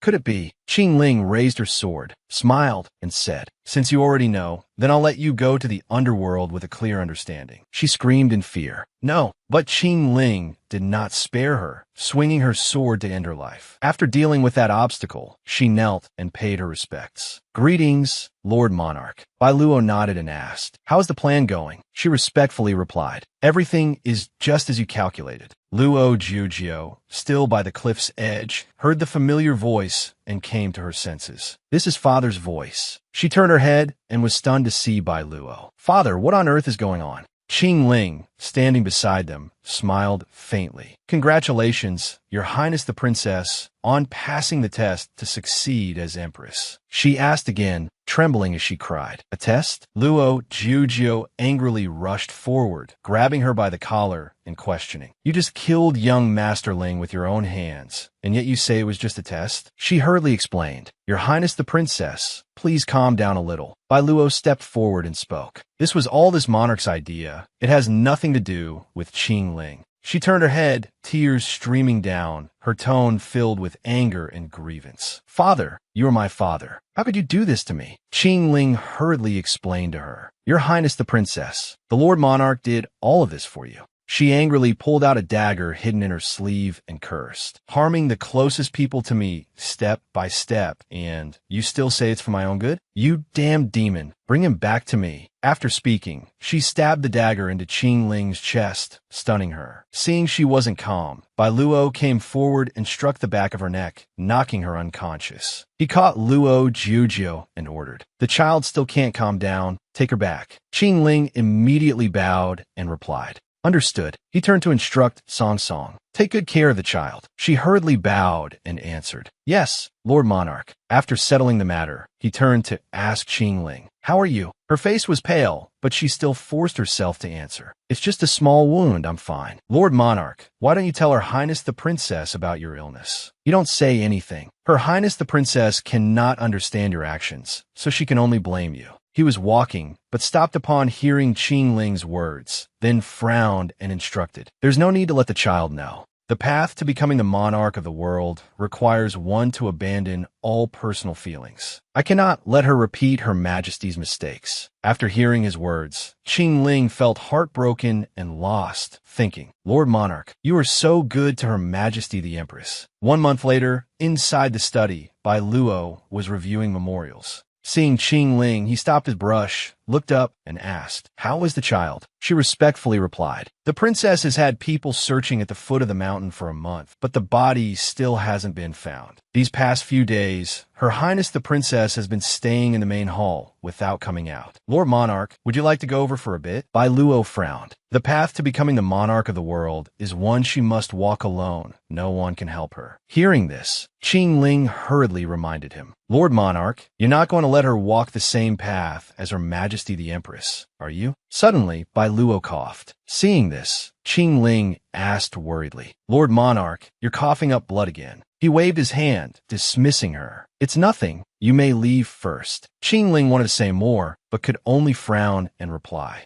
"Yes." After Qing Ling left, Bai Luo looked down at the painting on his desk and thought to himself, "Your Majesty, I can finally see you again." He reached out to stroke the paper on the desk, murmuring, "In recent years, you haven't appeared in my dreams. Are you blaming me?" A memory from 19 years ago. In a deep forest, a group of assassins in black, holding swords, chased and shouted, "Hurry and pursue. Don't let this remnant of the Tianji clan escape." Bai Luo was fleeing with another person, who was the senior brother he grew up with. He drew his sword and shouted, "Your Highness the Crown Prince, you run ahead. I'll hold him off from behind." Bai Luo didn't want that, and hurriedly chased after him, calling, "If we go together." But that senior brother sighed and refused. "Your Highness, listen to me. You are the last heir of the Tianji clan. As long as you are alive, we will surely have hope." After speaking, he charged towards the assassins with his sword, shouting, "You treacherous rebels and villains. If you've lost all humanity, then go to hell. I'll fight you to the death." Sword clashed. Bai Luo called out in fear, "Senior brother." But the senior brother couldn't fight off the whole group of assassins, and in a moment, he was gravely stabbed. Before dying, he left his last wish. "Your Highness, you must live and avenge us." After hearing this, Bai Luo was stunned, then quickly turned and ran. Seeing this, the assassin shouted, "Hurry and pursue. Don't let the Tianji Crown Prince escape." At this moment, a man walked out from the forest and asked, "Your Highness the Crown Prince, where do you think you're going?" Bai Luo was hit by his arrow and cried out in pain. The man in green clothes smiled smugly, approached, and said, "I never expected someone as high and mighty as you to have a day like this." He was the one Bai Luo had once saved, yet he turned against his benefactor. Upon seeing him, Bai Luo gritted his teeth. "So you're such a treacherous wolf." He sneered. "You can still be so defiant at a time like this." Suddenly, he stepped forward, lifted Bai Luo's chin, and said, "Brother Bai, actually, it's not impossible for you to keep your life, as long as you become my man." After hearing this, Bai Luo was stunned. He couldn't believe he had such thoughts about him, so he angrily swung his hand and slapped him, cursing, "Get lost. I should have ended your dog's life with one sword strike back then." He clutched his swollen face, seething with anger, and cursed, "You refuse a toast only to be forced to drink a forfeit.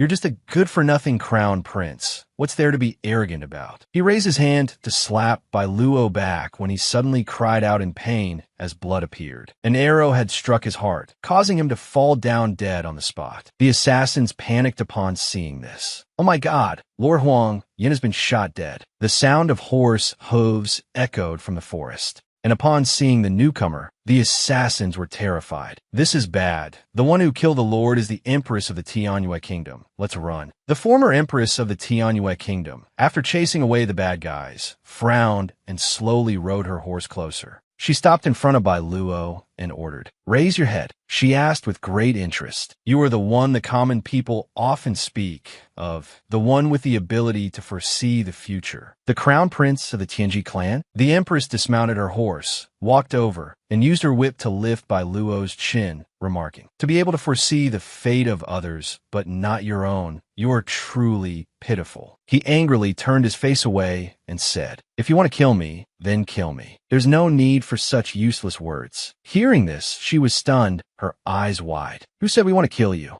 You are so beautiful. We can't bear to." The dream ended here. Bai Luo, who was lying on the desk, lifted his head and smiled with satisfaction. "Your Majesty, I finally got a dream of you. This is wonderful." After speaking, he closed his eyes. A rustling wind blew through the study as if to wave a final farewell. A moment later, Qing Ling entered with a bowl of medicine, calling, "Lord Monarch, it's time to take your medicine. The medicine is a bit bitter today, so this subordinate added some sugar for you. I'm not sure how it tastes. I don't know if it's drinkable." Qing Ling was very cheerful, but when she saw the scene inside, she froze. She panicked, dropped the bowl of medicine, and shouted, "Lord Monarch." She transformed back into her half-beast form, approached, and murmured, "You broke your promise to this subordinate. How could you abandon Qing Ling?" On Luo Jiujio's side, a very worried Song Song entered her room with food, thinking. The wound on Her Majesty's face was healed using young Masterling's blood. But ever since that day, Her Majesty's mood hasn't improved at all. What should be done about this? She scooped up a spoonful of porridge, intending to feed Luo Jiujio, and coaxed, "Your Majesty, you should eat something."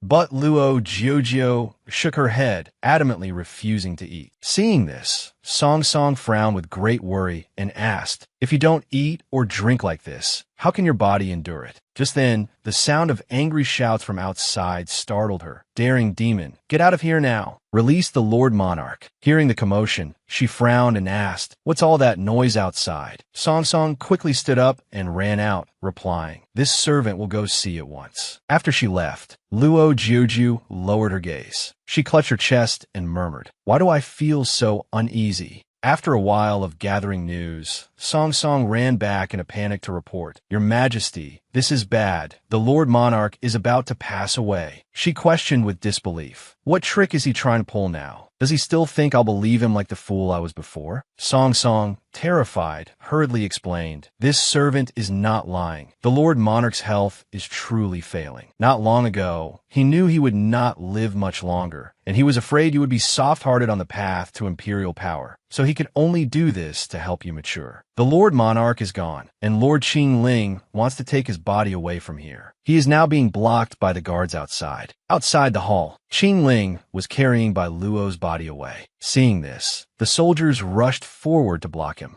Qing Ling immediately waved his hand, flinging them away. He said angrily, "Anyone who dares to stop me shall die." Just then, 3 arrows shot towards him. One arrow even grazed his face, stunning him. As soon as Qing Ling turned his head, he saw Luo Jiujio approaching with a bow and arrow, ordering, "Qing Ling, put my father down." He laughed coldly, his tone full of sarcasm. "Isn't this the current empress, Your Majesty? When the Lord Monarch was alive, he waited and waited, but never received your forgiveness. Now that he is gone, what are you doing here pretending?" As soon as Luo Jiujio heard him, she was stunned and tears streamed down her face. Qing Ling held by Luo's body tightly, looking at her with disdain. "The Lord Monarch is finally free of you. I will not let you disturb him." She was still furious and shouted, "You damned demon, let go now." He waved his hand, using his magic, and said, "Luo Jiujio, you are no match for me. If it weren't for the fact that you are his daughter, I would have killed you with my own hands." Luo Jujio was knocked to the ground by the magic he unleashed. After speaking, he turned to leave, saying before he went, "You should just obediently do your job in your current position." That is what he traded his life for to give you. Luo Jujio knelt on the ground, reaching out to hold him back. "Don't go. Put my father down." She stared blankly at their retreating figures, thinking to herself, "In that moment, the final moment of a person's life, I finally understood that in this world, apart from the two words life and death, everything he had done was just a small matter, and I didn't even have a right to resent him." After some time, inside the study, Luo Jujio was reviewing memorials. Song Song approached and advised, "Your Majesty, you should rest for a bit. You have been reading memorials all day. If you continue like this, your body won't be able to take it." She replied coldly, "I'm fine." Just then, a subordinate ran into the study and reported in a panic, "Your Majesty, this is bad." She frowned and asked, "What happened?" He recounted fearfully. The second young master of the righteous law clan drugged the guards in the celestial prison and freed Her Highness the Grand Princess. Hearing this, Song Song angrily jumped to her feet and asked, "What? How could this young master Mu make the righteous law clan and the imperial family enemies for the sake of Her Highness the Grand Princess?" The man replied fearfully, "The people of the righteous law clan have also just found out about this. They have sent people to do everything in their power to bring the second young master and Her Highness the Grand Princess back." "Your Majesty, there's more." Her frown deepened. "What else?" The man relayed fearfully, "Someone has spread a rumor that you do not have the founding treasure sword, and in order to inherit the throne, you personally killed your own father." After hearing this, Song Song angrily ran up to the man and scolded him.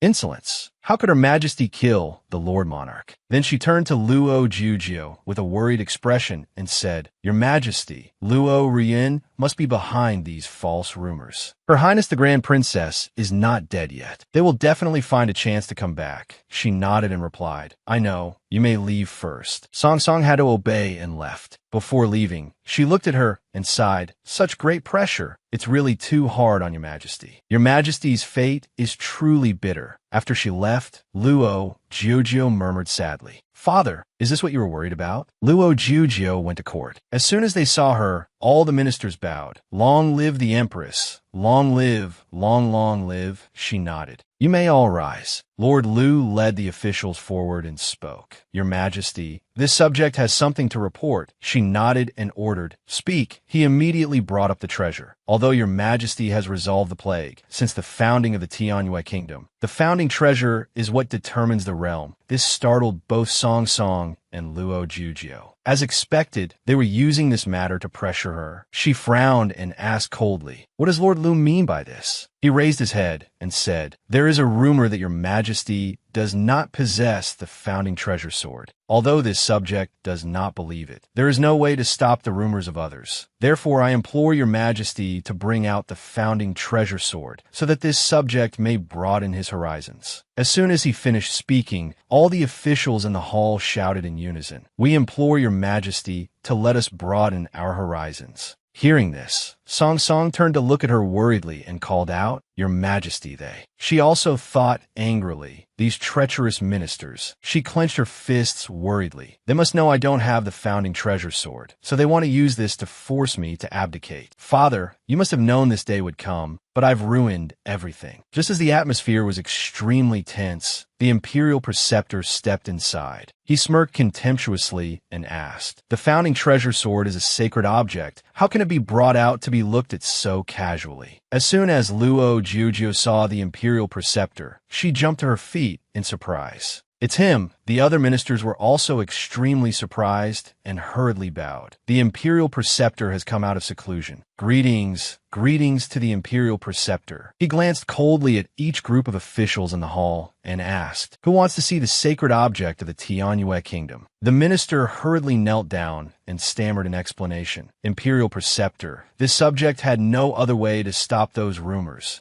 The Imperial Preceptor took out his sword, drew the blade, and held it to the minister's neck, saying, "In that case, you should look carefully." The man cried out in fear, "Imperial Preceptor, please forgive me." The imperial preceptor smirked and asked, "Can you see clearly now?" The minister, kneeling on the ground in fear, replied, "I see clearly." Luo Jiujio, witnessing everything, was astonished. So he was the one who took the founding treasure sword back in the side hall. The imperial preceptor entered with the sword and greeted with a smile. "Your Majesty, long time no see." Luo Jiujio looked at him warily and asked, "What is your purpose, really? You were clearly holding the treasure sword, yet you tricked me into looking for it." He reached out and stroked her hair, replying, "This was merely a test I set for you, and thankfully you passed. You initially promised me 3 things. There are 2 left. Now I'll tell you the second thing I want you to do. Kill me." After hearing this, Luo Jiujio was stunned and asked again, "What?" The imperial preceptor told her, "Only the true mandated empress can use it to kill me." Luo Jiujio asked again, stunned, "Are you crazy?" The imperial preceptor smiled and explained, "I have lived here like a god for far too long. Such a life has gradually become tasteless. I am too tired." Luo Jiujio held the founding treasure sword in her hand and sighed. "Others wish for immortality, yet you no longer wish to live," the imperial preceptor replied. "Immortality is actually a kind of loneliness. Every 100 years, I have to watch the people I know gradually leave me, and in the end, only I am left. You could never understand that feeling." But Luo Jiujio resolutely refused, turning her back and saying, "I will not harm you." The imperial preceptor was startled to hear this and asked, "Why?" She looked at him intently and began to analyze. "Although immortality is very lonely, I don't believe that in all those years you haven't felt the warmth of human affection. You must have an important wish yet to be fulfilled, otherwise you wouldn't be thinking of death. My mother, when she was alive,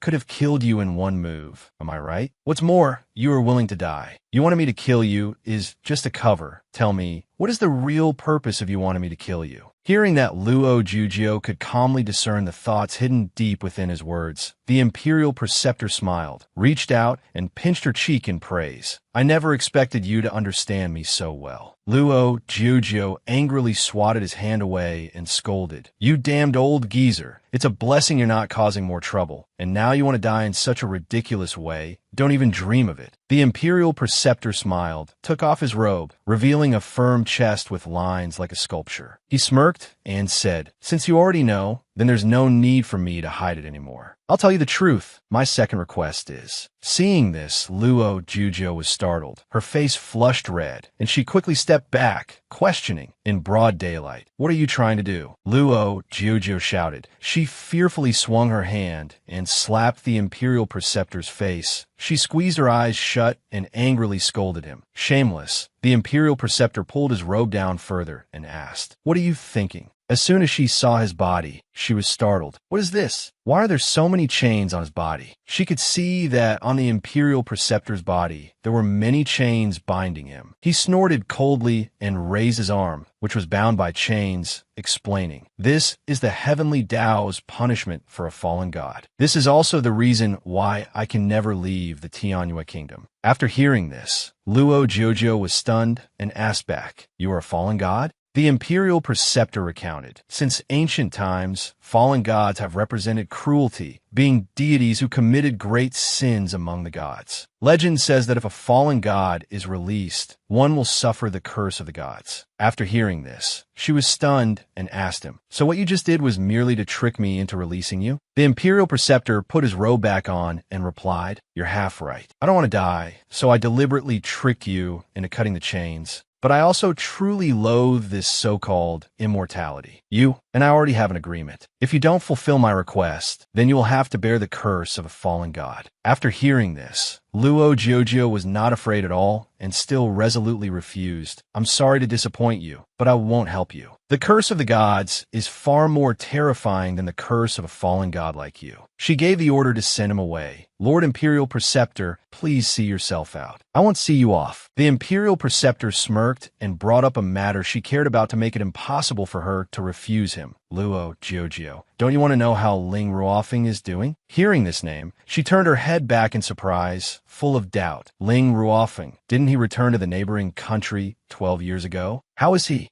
The imperial preceptor smiled critically. You're truly slow on the uptake. He didn't hesitate to use his own blood to help you stop the plague, and you don't even know his true identity. He is truly pitiful. Luo Jiuzhou asked again, startled. What did you say? The imperial preceptor told her, your young master Ling is Ling Ruofeng. He is not only the crown prince of the neighboring country, but also one of the men you chose to be your future husband. He even lost his life for you. Luo Jiuzhou shook her head in disbelief and accused him. Impossible, you're lying. He smirked and stated his condition. Help me cut the fallen god's chains, and I will tell you how he is now. Luo Jiuzhou lowered her head and mumbled, I saw him fall off the cliff with my own eyes. You just want to trick me into cutting the fallen god's chains. However, the imperial preceptor's next question stunned her. Have you found his body? She looked up, a glimmer of hope flickering in her heart. Could it be that he's still alive? He smiled and replied, why would I need to lie to you about this? Luo Jiuzhou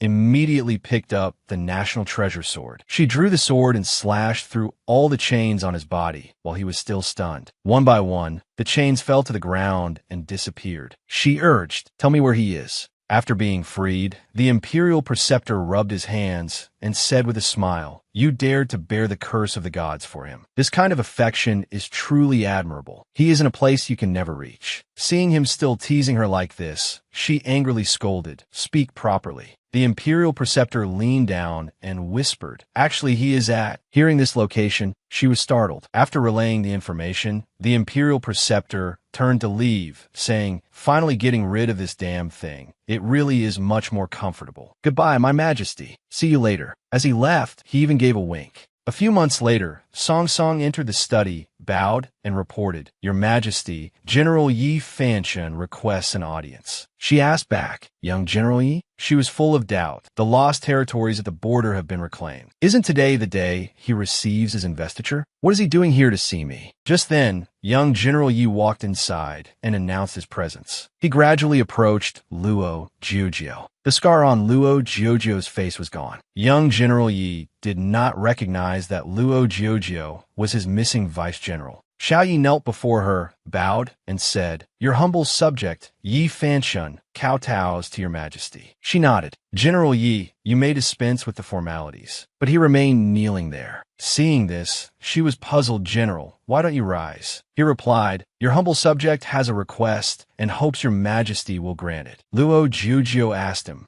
what is it? He immediately stated his wish. I beg your majesty to annul the marriage engagement for this humble subject. Luo Jiuzhou was stunned to hear that. Song Song at her side was also startled. Her majesty has successfully ascended the throne. Becoming her majesty's husband is something others couldn't even ask for. So why would General Yi want to break the engagement? General Yi declared firmly, this subject already has someone in my heart. It's just that I don't know where that person is now. But this humble subject will definitely go find that person, no matter where they are. This humble subject is willing to give up the position of general. I only hope your majesty will grant my wish to let me go find that person, no matter where they are. General Yi did not realize she was that vice general, the person he longed for day and night, and thus missed his chance. Meanwhile, Luo Jiuzhou thought to herself, young general, you can give up everything for the one he loves. What can I do for Ling Ruofeng? She pursed her lips, determined, I'm sorry, father. I cannot manage the court well. Only by finding him can I manage the kingdom with peace of mind. So she smiled and agreed, we will not force our meritorious official. General, you do not need to resign. We wish you an early reunion with the one you love. With her permission, he immediately stood up and replied, thank you, your majesty. After he went outside, a soldier hurriedly ran after him and asked, General, how could you postpone the marriage for a mere vice general? More importantly, that missing vice general is a man. General Yi frowned, turned to glare at the man with great displeasure, and asked in a cold voice, have I been too lenient with you lately that you now dare to meddle in this general's affairs?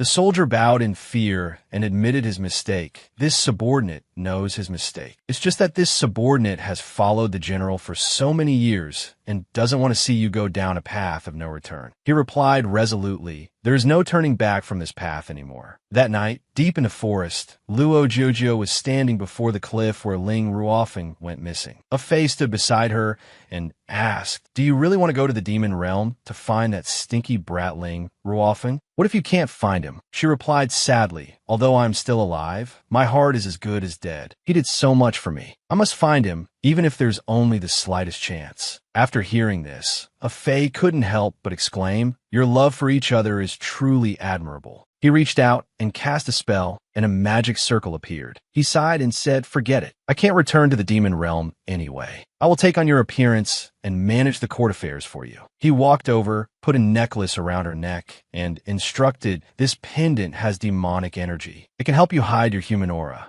You must remember that the demon realm hates humans. No matter what happens, do not take it off. I can only help you teleport there, but I don't know where you'll end up." Luo Jiuzhou, a Fei, stepped forward, hugged her, and said his farewell. "The demon realm is a very dangerous place. You must take care of yourself." Luo Jiuzhou smiled at a Fei. "Thank you." Then she also turned around to leave. Looking back at him, she said softly, "To have a pet like you is the luckiest thing that has ever happened to me in this life." Luo Jiuzhou gave a slight smile and whispered softly, "See you later." A Fei stood motionless behind her, mumbling under his breath as he watched her walk away. "Silly girl, if it were possible, who would want to be your pet?" His eyes were filled with deep thoughts at this moment. A Fei tilted his head back to look at the distant sky and whispered softly, "From the very beginning, it was never about a master and a pet. It's just that you no longer remember." But then, a Fei could only force a helpless smile. He raised a hand to cover half of his face. "I was the one who loved you. I was the one who waited for your rebirth. And yet, the one you like is someone else." Immediately after, tears streamed down his cheeks. A Fei said softly, full of helplessness, "Perhaps this is heaven's punishment for me defying fate to change destiny." A Fei's old memories came flooding back, a recollection of their first meeting in a past life. The image of a young girl with long, golden hair strolling through the forest appeared. Back then, Luo Jiuzhou accidentally found a Fei motionless in the forest. She approached him and asked anxiously, "Young master, are you all right?" Seeing the soft, fluffy ears on his head, Luo Jiuzhou wondered to herself. "He has ears. Is he a demon?" At that time, she recalled what she knew, her voice clear and distinct. "I've heard that demons are extremely cunning and one shouldn't get close to them. But he's so heavily injured. But if I don't save him, he will surely die."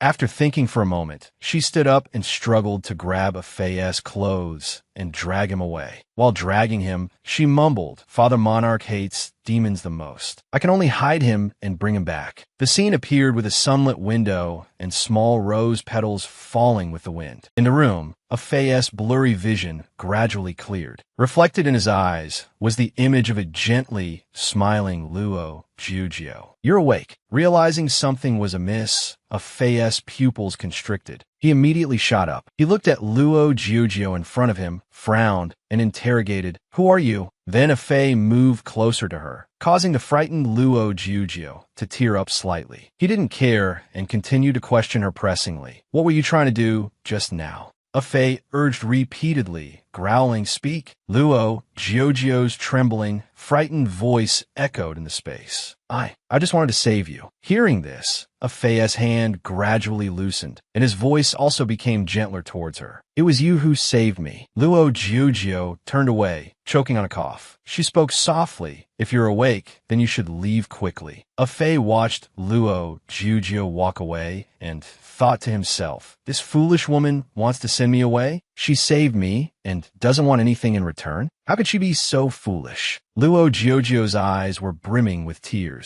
She looked at a Fei warily and said softly, "Why haven't you left yet?" A Fei immediately changed his attitude. He smiled warmly at Luo Jiuzhou. "I don't remember anything, and I have nowhere to go back to." He put his foot out, touching the floor. A Fei's voice rang out, "Since you saved me." A Fei moved closer to Luo Jiuzhou's body, placing his hand on the wall. He forced her to look up at him. While a Fei lowered his head slightly, smiling softly. Then you must take responsibility to the end. Her face flushed slightly, and Luo Jujio asked in a daze, "Why is that?" Afei put on a pitiful look again. His eyes welled up with tears, and his voice softened. "Can you bear to let me wander outside?" His scheme overwhelmed Luo Jujio and gradually won her over. So adorable. A moment later, she brought a tray of food over, smiling, "Young master, it's time to eat." Afei noticed Luo Jujio approaching with the food tray, and he replied softly, "Amichim." But as soon as he saw it, he screamed in alarm, "What in the world is this?" In Luo Jujio's hands was a bowl of live insects squirming in the bowl. She smiled gently at Afei. "Don't cats like to eat insects?" Hearing this, Afei immediately shrieked in front of Luo Jujio. "Have you ever seen a cat eat insects?" Huh?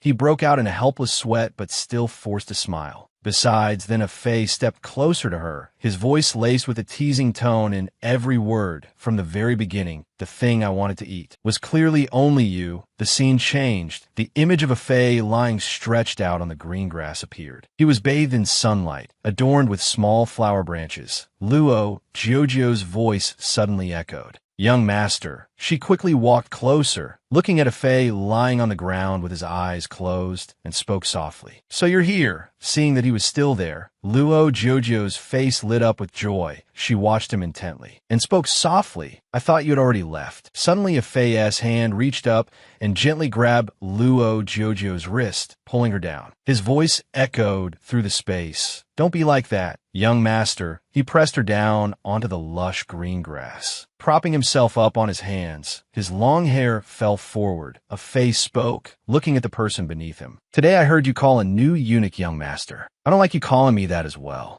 Afei continued to express himself with a slight smile, gazing intently at Luo Jujio beneath him. "It's as if in your heart, I'm nothing special at all." Luo Jujio was made shy by him. Her face flushed red. She tried to push Afei off of her, stammering, You get up first, then we'll talk." As soon as she sat up, she smiled and agreed, "If you don't like it, then I'll change it. Seeing how handsome you are, why don't I call you handsome young master?" Luo Jujio chattered on, with the surname handsome and the given name young master. Afei raised a hand to her face, the blue sky accentuating the scene between them. Afei spoke, explaining, "Silly, what kind of demon would use that name? You should still just call me young master." It's unknown how much time had passed. Her shiny golden hair grew longer and longer. The light yellow ribbon tying her hair fluttered in the wind. The scene changed once again as Luo Jujio was sitting lost in thought by herself. Afei approached from behind. He spoke softly, "Why are you sitting there all alone?"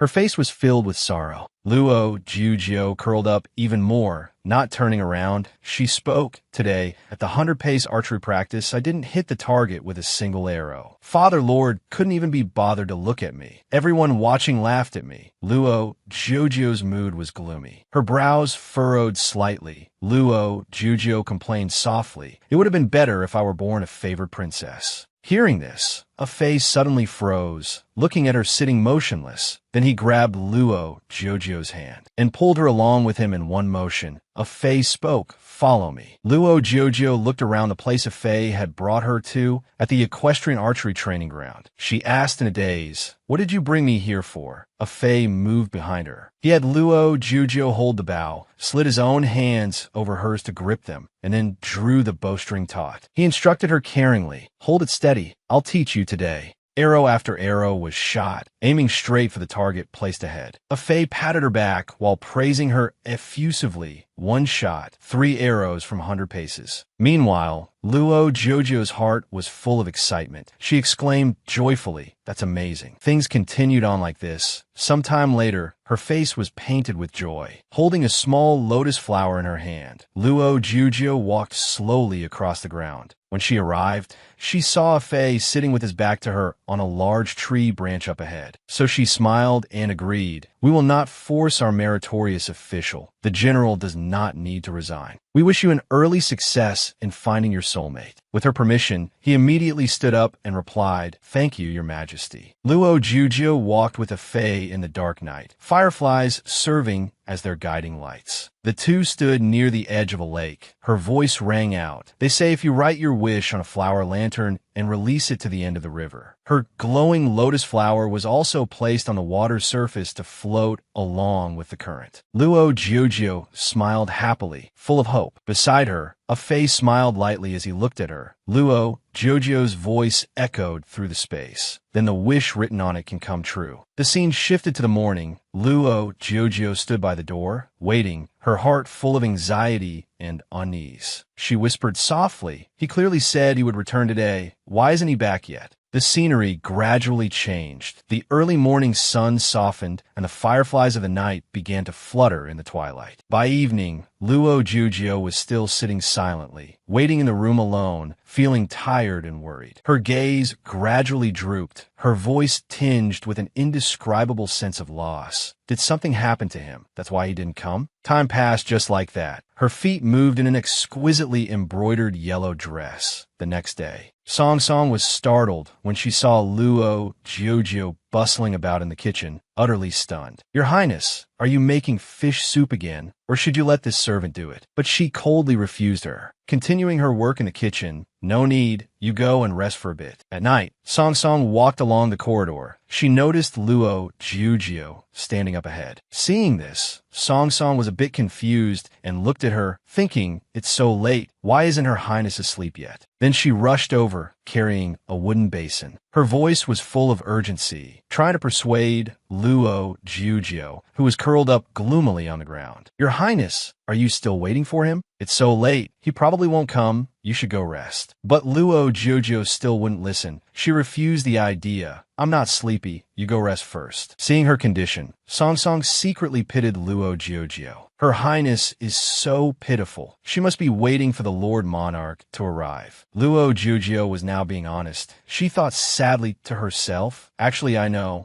Her tears began to stream down her cheeks along with the thoughts flashing through Luo Jiujio's mind. He won't come back. Two armored soldiers were walking and chatting in the corridor half a month later. A soldier suddenly kicked straight into the door of Luo Jiujio's residence. Hearing the strange noise, she woke with a start. Warily looking at the soldiers who had just entered, she questioned, "What are you doing?" From outside, the voice of the soldiers rang out, "Second Highness, our apologies." Luo Ruin also walked in after them, her face full of triumph. Her smile was full of condescension. "Little sister, how could you conspire with a demon to harm Fatherlord?" Hearing this, Luo Jiujio shot up in surprise and shouted, "Older sister, what are you talking about? When did I ever harm Fatherlord?" Luo Ruin put on a disappointed expression, her voice turning stern, not even looking at Luo Jiujio. "Stop making excuses. Last night Fatherlord was attacked by a demon." Every word from Luo Ruin echoed throughout the room.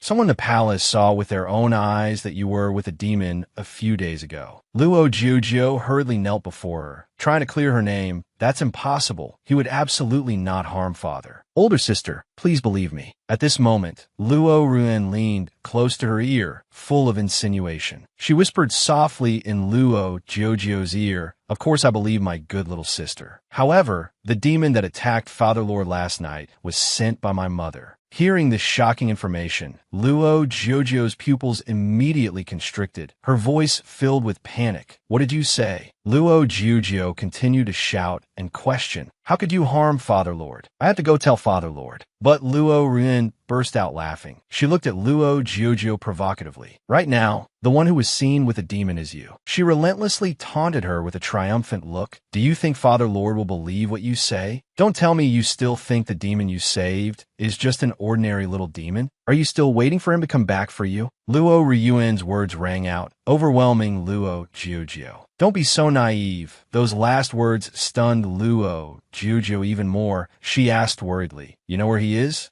Luo Ruin continued to mock her. She turned away. Her hand gently touched her cheek. "He is the commander of the brocade-clad guards of the demon realm, and is currently marrying the beautiful princess of the demon realm." Every word from Luo Ruin was like a knife stabbing into Luo Jiujio's heart, causing her to freeze. How could he still remember someone as ugly as you? From beginning to end, he was just toying with you. She was also shaken by Luo Ruin's words. Her lips trembled slightly, but she still shouted in denial, You're lying." Luo Ryuan continued to explain. The image of a fae gradually appeared in Luo Jiujio's mind. Originally, my mother and the demons of the demon realm of contact. Whether I'm lying or not, you know better than anyone in your heart. The true anxiety in Luo Jiujio's heart had reached its peak. Night enveloped the sky below, the bustling streets with their dazzling, brilliant chandeliers. In the imperial city of the demon realm, as soon as Yuing returned, someone asked, "Yuing, today is your big wedding day. Why don't you look happy at all?"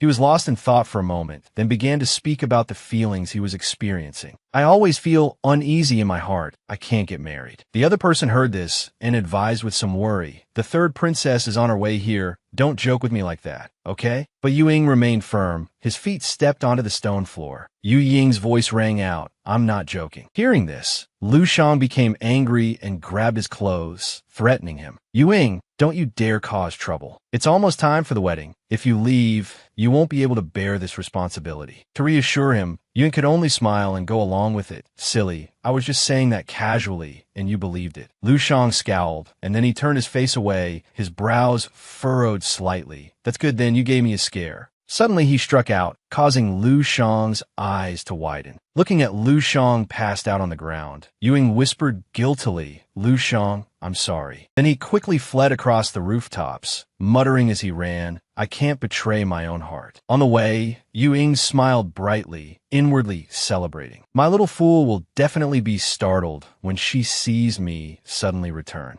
But as soon as he reached the door, he immediately froze, standing stunned for a moment. "Jiujio." His voice faltered. "This smell of blood is..." Yuing threw the door open, saw the injured Luo Jiujio lying motionless on the ground, and screamed in panic, "Luo Jiujio." He anxiously rushed to embrace her, his voice trembling with disbelief. How could this be? What on earth happened? At this moment, Luo Jiujio faintly opened her eyes, weakly speaking, She looked up at Yuing with a pained heart, tears streaming down her face. Luo Jiujio whispered, "I finally waited for you to come back." She gave a faint, contented smile. A stream of red liquid trickled from the corner of her mouth, along with the tears rolling down her cheeks. "That's so good." Seeing her trembling hand rise to touch him, Yu Ying's own hands hung limp, his heart aching uncontrollably. He softly said, "Luo Jiujio." And just like that, her hand fell, signaling that Luo Jiujio had departed from this world. At this moment, from outside, soldiers also arrived, shouting, "There's a demon! Everyone, get over here! A demon has come!" The golden canopies of leaves stretched across the space.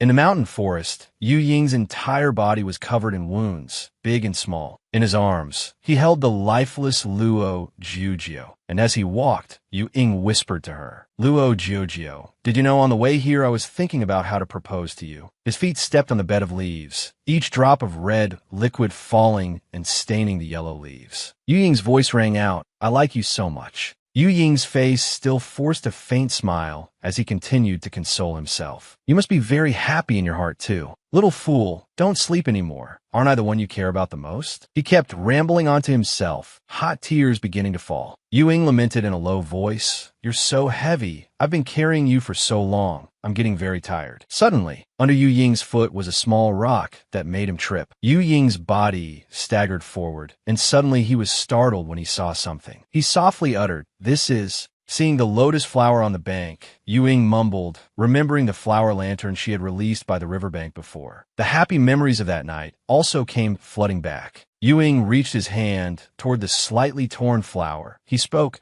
"I can't believe the flower lantern actually followed the river and floated here." Reading the wish, he couldn't hold back his tears. So this was her original wish. Then Yu Ying just stared at the piece of paper, lost in thought. Yu Ying at this moment was still intently reading the slip of paper in his hand. Then he gave a bitter laugh. "That's right. My wish since I was young has been to be my own master." Then Yu Ying tenderly hugged Luo Jiujio tightly in his arms. "Now the demon emperor has bestowed a marriage upon me." Just like that, he whispered again, "My wish has been fulfilled, but still unreconciled." Yu Ying cried again, "Luo Jiujio." In the sky now, thunder and lightning also appeared. Lu Shang at that moment also caught up to the place Yu Ying. He ran over angrily. "We are the commanders guarding the demon realm. Protecting the reincarnation pearl is our responsibility." Lu Shang questioned relentlessly, "How could you steal it and take it away?" The blonde-haired man immediately demanded, The demon emperor is furious. You must give the reincarnation pearl to me now. As he was speaking, his body swayed. You go back and apologize for leaving while marrying the princess. Lu Shang continued to persuade. You will surely be pardoned. There's still time for everything. But Ying maintained a calm demeanor and replied, it's too late. Hearing this, Lu Shang lowered his voice. What do you want to do? Are you planning to use the reincarnation pearl to defy heaven and change fate? Then he immediately realized, just to save her? Seeing Ying gently place a kiss on Luo Jiujio, Lu Shang was horrified. Are you insane? When you defy heaven and change fate, you won't just suffer the pain of being burned by raging fire. He rushed over to try and stop him, and your 1,000 years of cultivation will also be destroyed. Ying remained silent, ignoring the advice. And even if you can use the reincarnation pearl to save her and have her be reborn, her fate after rebirth will also be overturned. You will forever become a traitor. You will never be able to have her. Do you understand? Only then did Ying ask in a low voice, Lu Shang, have you ever loved someone?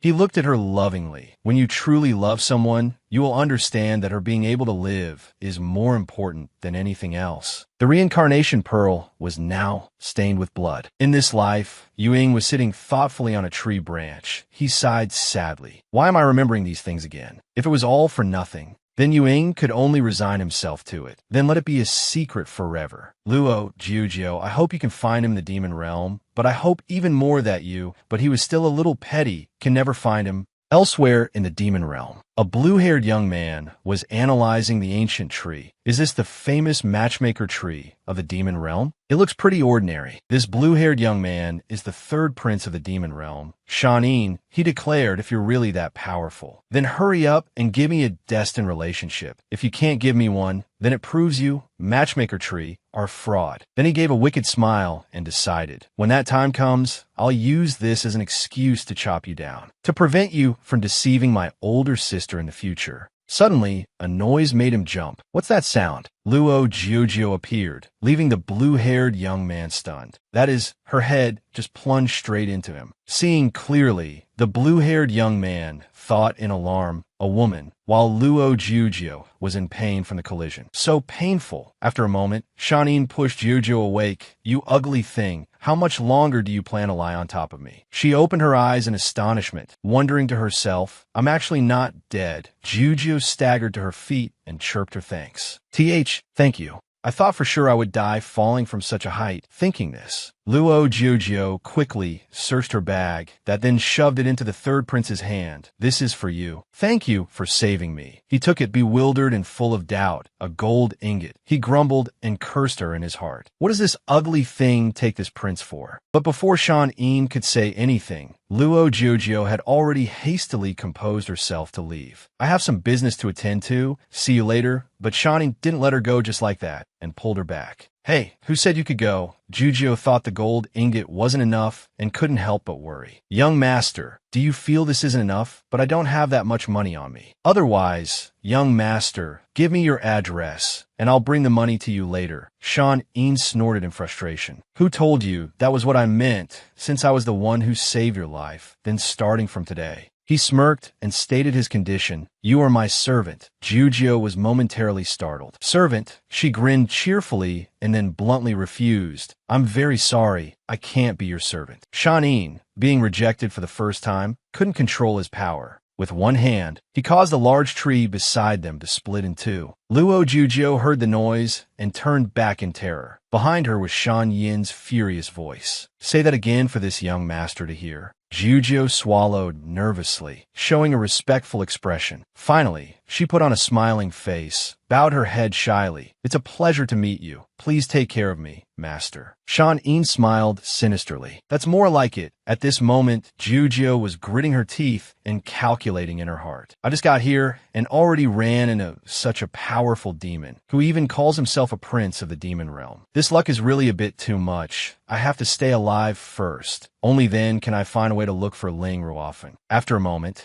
Shanin cleared his throat and interrogated her for information. Hey, what kind of little demon are you? Why did you fall from the sky? Jiujio stammered and talked nonsense. I don't know either. I've forgotten everything from the past. I absolutely cannot let him discover my human identity. Otherwise, I'll die a horrible death. Shawneen actually believed her and pondered for a moment, doesn't remember anything. Could it be that this ugly thing is really the destined relationship bestowed upon me by the matchmaker tree? Stinky old man, seeing as you found me such a toy, I'll spare you today. The matchmaker tree was so angry it gnashed its teeth. Outside, the sound of horse hooves continuously struck the ground. The city is so prosperous. Jujio gently lifted the curtain to peek outside, full of admiration. What a bustling city, little country bumpkin. We haven't even reached the main city of the demon realm yet. A few voices were heard from outside as the curtain was lifted. It's the crown prince of the demon tribe. I can't believe he's actually passing through here today. Jujio, who loves to gossip, immediately turned to ask Shawneen. It's so lively over there. It seems like someone important is passing by. Before a few minutes had passed, Shawneen reached out and pulled the curtain down. What's so interesting to look at inside the carriage? It became quieter than ever. I really don't know what kind of dog shit luck I've stepped in. Suddenly, Shawneen spoke first, letting out a clear huff as if he were sulking. She was subtly reminded and became flustered, not knowing what to say. On the other side, praises were bustling. His Highness the Crown Prince is so handsome, truly worthy of being the #1 beauty of the demon tribe. The beautiful young ladies screamed in fascination. Your Highness the Crown Prince, look over here, oh my God, the second prince is here too. His smile is so warm.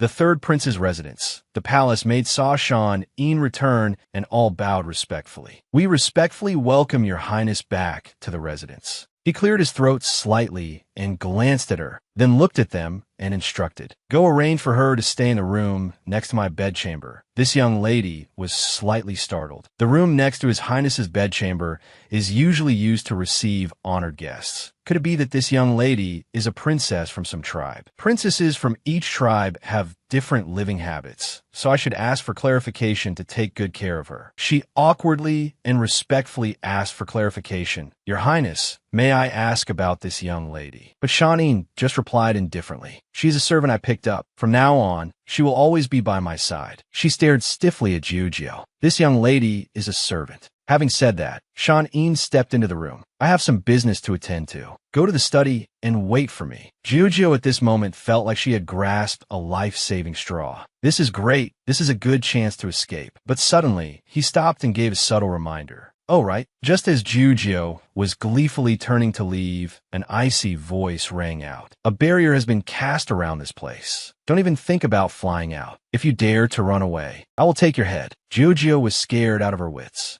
Her voice cracked. Of course I won't. She clutched her chest to calm herself. How is this brat so smart? She stood hesitating in a corner, thinking, I didn't notice when I came in earlier, there really are barriers all around here. I'll just have to wait until he goes out to find a way to escape. Inside the study, as soon as he saw her, he immediately thrust a set of clothes at her. Change into this. Jujio's eyes widened. Men's clothing. Shawneen just cleared his throat and explained. I want to go to a place where all sorts of people gather. Wear this to save me from more trouble. Hearing this, Jujio was overjoyed. He wants to go out. A good opportunity. In the afternoon, the brilliant golden sunlight turned a reddish brown. Earlier, she had been pestering him with questions. Your Highness, where are you going? Why is this place getting more and more deserted as we go? We're here, the Treasure Appraisal Pavilion. But to Jujio, it was all a blur. What is this place? He sauntered inside and slowly explained. This is the most famous treasure appraisal pavilion in the demon realm, specializing in the trade of all kinds of heavenly and earthly treasures. It's the most desired destination for all demons in the 9 realms. However, ordinary demons cannot enter.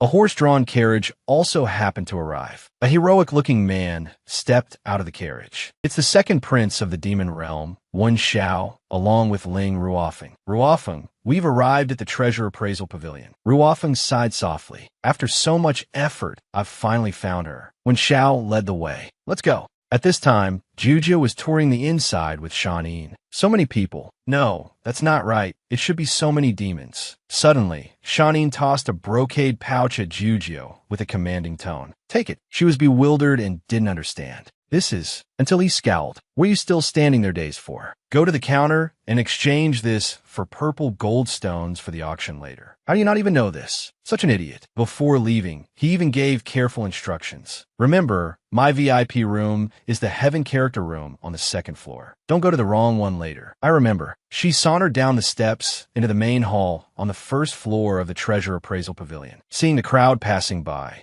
Jujio marveled to herself. So many demons are at the counter exchanging currency. That is, she looked closely at the back of a figure that had just flashed past, full of suspicion. That figure just now looked so much like Ling Ruofeng. Not wanting to miss him, Jujio rushed forward. Let me through. After a moment, she was yelled at by an auntie. What are you pushing for? Are you rushing to see someone come back from the dead? But just as she rushed forward, she suddenly stopped. Where'd he go? Jujio also noticed inside. That door just closed. He must be in there. She rushed forward and was immediately blocked by a servant at the door. Do you know who is inside? How dare you disturb their rest? Jujio pleaded, please, let me in to find someone. Is our master someone that any riffraff like you can meet? The man even pushed her forcefully to the ground. If you don't want to die, scram. Very quickly, it attracted the attention of the person inside. What's the matter? Jujio looked up full of anticipation. Ling Ruofeng. But the person who came out was Wen Xiao. What are you arguing about? Her heart sank with sadness. It's not him.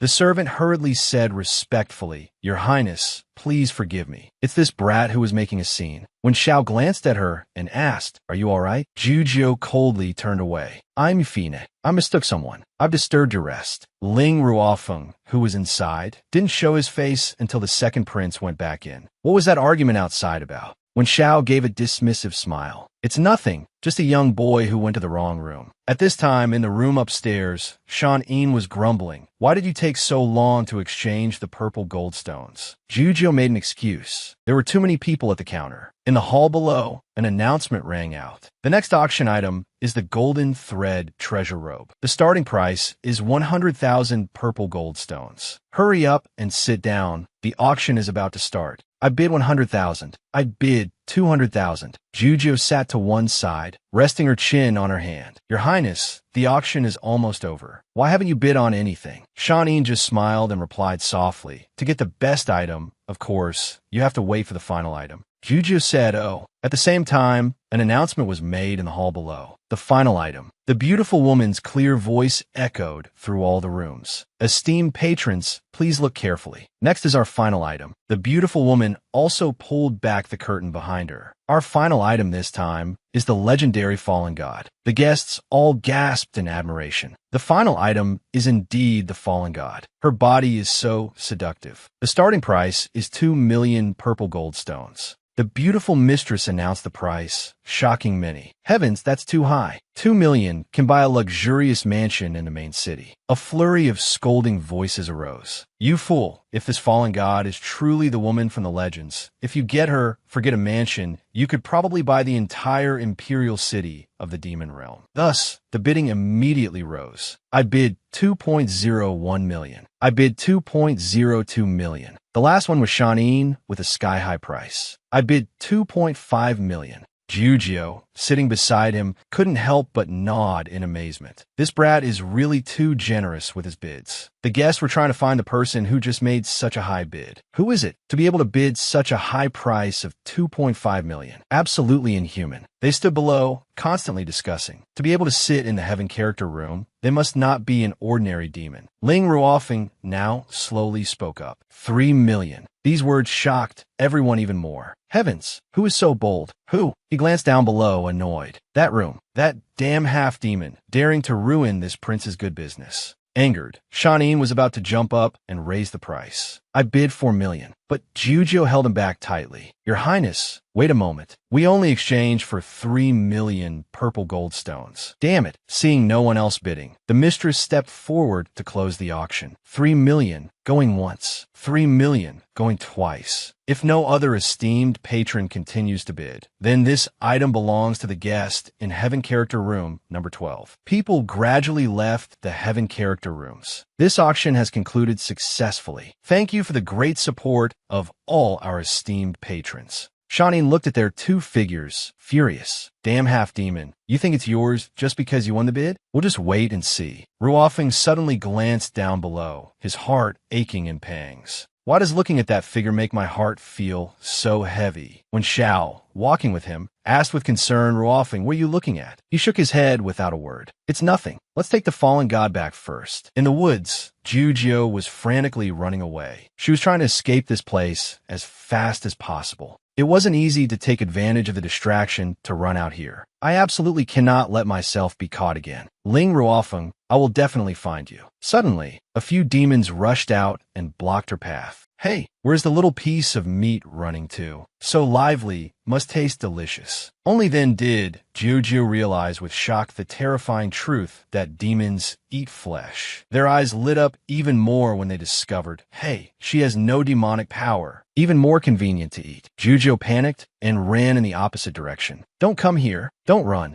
The savage laughter from behind still echoed in her ears. We two brothers have been hungry for days. We can't wait anymore. Help! Because she was in such a hurry. The next second, Jujio fell to the ground in agony. We told you couldn't escape. Be a good girl and become our food. Jujio now had no way out and could only close her eyes and brace for the worst. The extreme sounds of being torn apart rang in her ears. Shanin slowly appeared before her eyes. Will you run around recklessly again next time? Her eyes welled up with tears. Your Highness, he just sighed. This idiot. But despite his scolding, Shanin still reached out to wipe away her tears. Crying is so ugly. Then he cleared his throat and snapped, give me your hand. Jujio trembled and pulled her hand back. What were you doing? Shanin glanced at her and scolded, you're so badly injured. If it's not treated, it will leave a big scar. But it seemed something affected her, and her eyes grew drowsy and closed. Why am I suddenly so dizzy? It was the third prince who quickly pulled Jujio into his arms. I didn't expect her body to be so weak. You fool, just how scary am I to make you risk everything to run away? Returning to the residence. At night, at the third prince's residence, two young ladies asked each other, eldest sister, why hasn't she woken up yet? Maybe she's just too tired. The second princess of the demon realm, Shan Xian'er, and the eldest princess of the demon realm, Shan Yun, were taking care of her by the bedside. Little Ener is really something. Even if he likes her, he should be a little gentler. After thinking it over and over, the second princess was still puzzled. But, eldest sister, I still can't believe that brat little Ener has such a preference for her. That kind of thing. Look how badly she's injured. She probably won't wake up for a while. Just then, Jujio stirred and woke up. Sister, she's awake.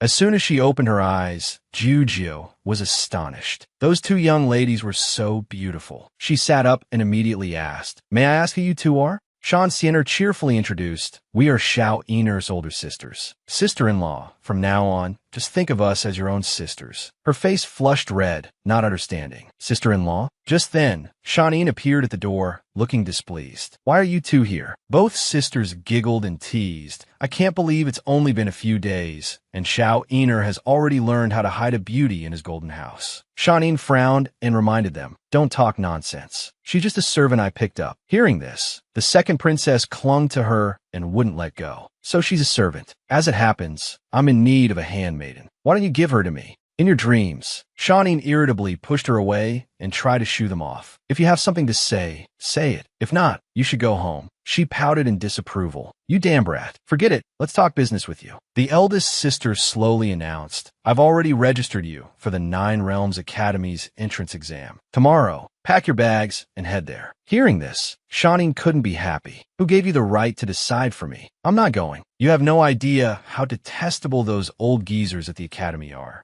But his sister was determined to force him to obey. You have to go even if you don't want to. Ian is already gone. In the future, if you want to inherit the throne, you must complete the Nine Realms Academy's course. Otherwise, the elders will not agree to your ascension. All right, it's getting late. We'll head back first. Before leaving, they didn't forget to tease him. Also, your beauty is still weak, Xiao Ener. Don't be too forceful. His cheeks flushed bright red with embarrassment, but he still shouted, what nonsense are you spouting? The room returned to its original quiet state. Shan Yin asked about her health. Are you feeling any better? Jujio smiled in response. Your Highness, thank you. In the future, if you need anything, Jujio will definitely do her utmost. Hearing this, he couldn't help but find it amusing. Isn't it because you're afraid of being eaten by demons that you don't dare to run away anymore? Huh? Jujio replied softly in embarrassment. It was my poor judgment, Your Highness. You are actually a very gentle person. Although a sliver of joy rose in Shan Yin's heart, he still turned away with a look of displeasure. Are you insulting me? I'm famous as the evil demon of the demon realm. Don't expect anything from me. He just handed down a black outfit. Right, put this on. Jujio took the clothes, looking bewildered. Night traveling clothes? Where's Your Highness going so late? Prince Shan Yin turned away irritably. Where did all this chatter come from? You'll find out when you come with me later, won't you? Being harshly scolded, Jujio immediately fell silent, her eyes welling up as if about to cry. Fool! Night fell once more. Before stepping inside, he carefully instructed her. You stand guard here. If anyone comes, you must inform me immediately. Before Shan Yin could go, she held him back. Your Highness, what are you planning to do? This is the Imperial City's post house, a resting place for royalty and nobility. If you're caught, it will be very dangerous. It could even cause a war between the two realms. Shan Yin was only interested in teasing the young woman. You're so worried about me. Don't tell me you've already fallen for me? Jujio was teased to the point of exasperation. Of course not, but he just told her not to worry. I'm just taking back something that belongs to my demon realm. If by any chance you can't warn me later, you should leave first. She lowered her eyes, her heart anxious and worried. Your Highness. Half an hour later, Ling Ruofeng also arrived at the post house that night. Long live the Crown Prince. Long live, long live. He frowned slightly and instructed, this prince wishes to interrogate the fallen god. No one is to come near. Standing inside, she was so worried her heart was about to leap out of her chest. This is bad. Someone's here. Jujio frantically tried to think of a way. Why did they come so quickly? There's no time to warn His Highness Shan Yin. She had no choice but to hold a vase in her hands and devise a plan. If His Highness is discovered. No, His Highness has saved me so many times, I absolutely cannot let him get caught. A crashing sound was heard. What was that sound? It immediately attracted Ling Ruofeng's attention. He glanced over, full of suspicion. The sound of his footsteps drew closer. A vase that large, a mouse couldn't have knocked it over. At this moment, Jujio picked up another vase. Demons of the demon realm all have demonic power. I must throw it a bit harder. Thinking of Ruofeng, she could only apologize in her head. I'm sorry. I must save His Highness Shan Yin. Just then, he peeked in a check. Who's there? Ruofeng swiftly caught her and grabbed her by the neck. Who are you? What is your purpose for sneaking into the post house? At this moment, her eyes welled with tears. This voice is, Ling, it's the young man from the treasure appraisal pavilion. So she was a woman disguised as a man. Upon seeing him, her eyes filled with tears. Ling Ruofeng, I've finally found you. But he only asked the person before him coldly, how do you know my name? Jujio was stunned. What did you just say? Deep down, Ruofeng had never met this person, but both his heart and mind were shaken. However, why is she looking at this crown prince with eyes that are both surprised and hurt? Jujio's eyes welled up as if she was about to cry. Have you forgotten me? Ling Ruofeng also froze for a few seconds. Why does seeing her cry make my heart ache so much? Seeing that he had forgotten her, Jujio couldn't accept this reality. Ling Ruofeng, you're joking with me, aren't you? How could you forget? He clutched his aching chest. My heart hurts so much. Damn, this feeling of losing my reason. At this moment, he coldly pushed her away. Let go. This crown prince has seen plenty of your kind of dirty tricks. Jujio was stunned, tears streaming from her eyes. He really has forgotten me. At this moment, a servant ran in and said respectfully, Your Highness the Crown Prince, someone just broke into the fallen god's secret chamber. Ruofeng turned to look, filled with anger. What? Before leaving, he glanced at her one more time, then instructed his subordinates to keep an eye on her. Yes, Your Highness. A female demon attendant quietly took notice. Where did this woman come from? His Highness didn't bring anyone in just now. Could she have snuck in to seduce His Highness? As she approached, Jujio looked up and asked, Why do you call him His Highness the Crown Prince? Hearing this, the attendant sneered and raised her voice. Everyone knows that our Devil Realm's Crown Prince has been resting at the Imperial City's post house these past few days. Countless people have come to seduce him. Are you still trying to play dumb? At this moment, Jujio's heart was still aching from what had just happened. So he is the crown prince of the Devil Realm. Before leaving, the female demon attendant also warned, "Stay in here obediently for me. If you dare to run around, I'll take your life." At this moment, slow footsteps approached. Shanin appeared before her, looking displeased. "You fool, didn't I tell you to leave first?" Jujio was still sniffling, tears in her eyes. "Your Highness." He quickly realized she was not in a good state. "Why are you crying? Don't be afraid. I'll take you away from here now."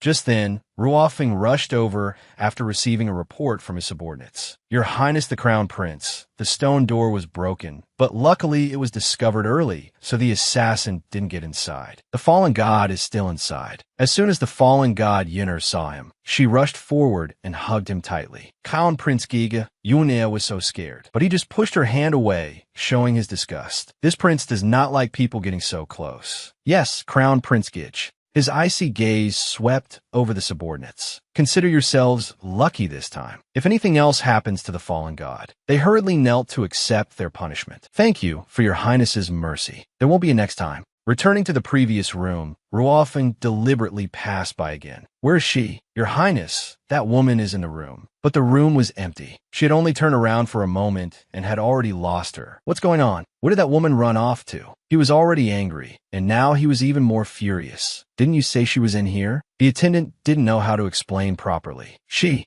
was just in here a moment ago." "Your Highness, please forgive me." He acted coldly without batting an eye. This prince does not keep useless trash by my side. Only a pathetic plea for mercy echoed in the quiet night. "Your Highness, spare my life." After dealing with the subordinates, Ruofeng stood there pondering. Where on earth did that woman come from? This prince has lived in the Devil Palace since I was a child. How could there be such a weak demon concubine? But the more he thought, the more his hand moved on its own to gently touch the wound on his chest. If she was acting, the look in her eyes when she saw this prince was too real. Just then, when Xiao appeared, "Ruofeng, what happened?" He sighed and replied to second prince when Xiao, "Someone tried to take the fallen god away, but they didn't succeed." Hearing this, he let out a soft sigh of relief. "Fortunately, nothing happened. I heard that this fallen god is very likely the reincarnation of the Samsara Pearl. To possess the Samsara Pearl is to have the heaven-defying ability to change fate and unify the 9 realms. I'm really curious what was going through the mind of the Imperial Guard Commander Yu Ing 100 years ago when he used the Samsara Pearl to defy heaven and change fate to save a human woman. If he hadn't saved that insignificant human, even if he didn't marry the Demon Realm Princess, he could have relied on the Samsara Pearl to become the ruler of the world." Ruofeng frowned, his words filled with anger. What's there to be curious about such a foolish demon? He even cleared his throat to remind Wen Xiao. "Tomorrow we still have to go to the 9 Realms Academy for the entrance exam. Go get some rest." But he also seemed to sense the anger radiating from Ling Ruofeng. "The fallen god is fine, so why do I still feel that Ruofeng is in a bad mood?" Jujio sat hugging a jug of lovesickness wine, thinking of the person in her heart. He is now the crown prince of the Devil Realm, second to only one and above tens of thousands, a man admired by every young lady. He has forgotten the things from our childhood, forgotten all the unpleasant things from the past, and has forgotten me as well. His life has a new beginning. Why should I bother him? In the third prince's residence, a drunk Jujio mumbled in anguish. To make him remember those painful memories from the past, 2 streams of tears continued to roll down her cheeks. This is for the best. Ling Ruofeng, we don't need to meet again. Worried, Shanin also ran to the edge of the forest to check on her. Seeing her, he just let out a long sigh. "Why did you run over here?" Her cheeks were flushed as she grinned and invited him. "Your Highness, would you like to have a drink? You're drunk." But deep down, Jujio wished for it even more. "It's good to be drunk. This place won't hurt anymore." The sound of galloping hooves outside on the road also vaguely woke Luo Jujio up in the carriage. Shanin had been waiting for half a day. "You're finally awake." She was dazed for a moment before lifting the curtain to peek out. "Where is this?" "The road to the 9 Realms Academy." Her eyes lit up with anticipation.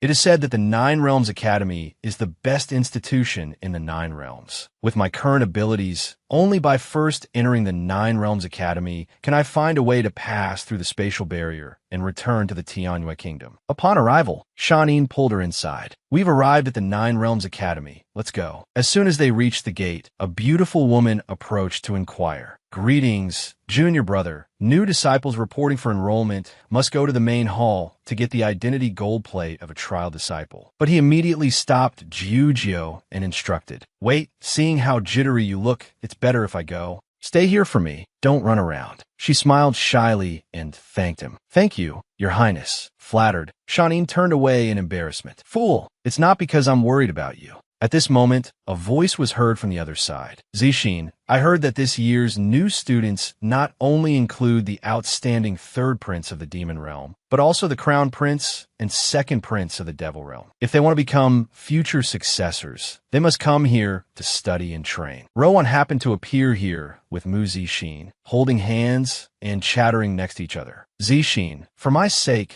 you fell into the demonic path. Have you ever regretted it? He smiled with his eyes crinkled and replied, After all, I used to have the chance to inherit the Formation Master family. You once saved me. Since I was little, my wish was to be able to protect you when I grew up. Don't overthink things. At this moment, Rowan laughed heartily in her mind. It seems he will never find out in this lifetime that the one who saved him back then was that waste Luo Giorgio. Just then, Zixin glanced over and recognized a familiar figure. Is that back Luo Giorgio's? Suddenly, without a word, Zixin hid in a dark shadow to observe everything. Impossible. I must be seeing things. How could she be in the demon realm? Rowan was bewildered and didn't understand. Zixin, what's wrong? Is there something over there? He flinched and turned back. It's nothing. In his heart, he told himself, what am I hoping for? I clearly hate seeing her face the most, don't I? Why is it that when I realized it wasn't her, I felt so upset inside? At the entrance to the secret realm's teleportation array, when Xiao walked with him, chattering on and on. Ruofeng, this enrollment trial is in the demon realm's secret trial grounds. I heard that this time it will be much more difficult than before. You still have to pick 10 stalks of naked dragon's blood to pass the enrollment trial. I remember you're allergic to naked dragon's bloodgrass. But Ruofeng wasn't that worried. He stepped directly into the magic circle. It's fine. As long as I don't touch the hairs, there won't be a problem.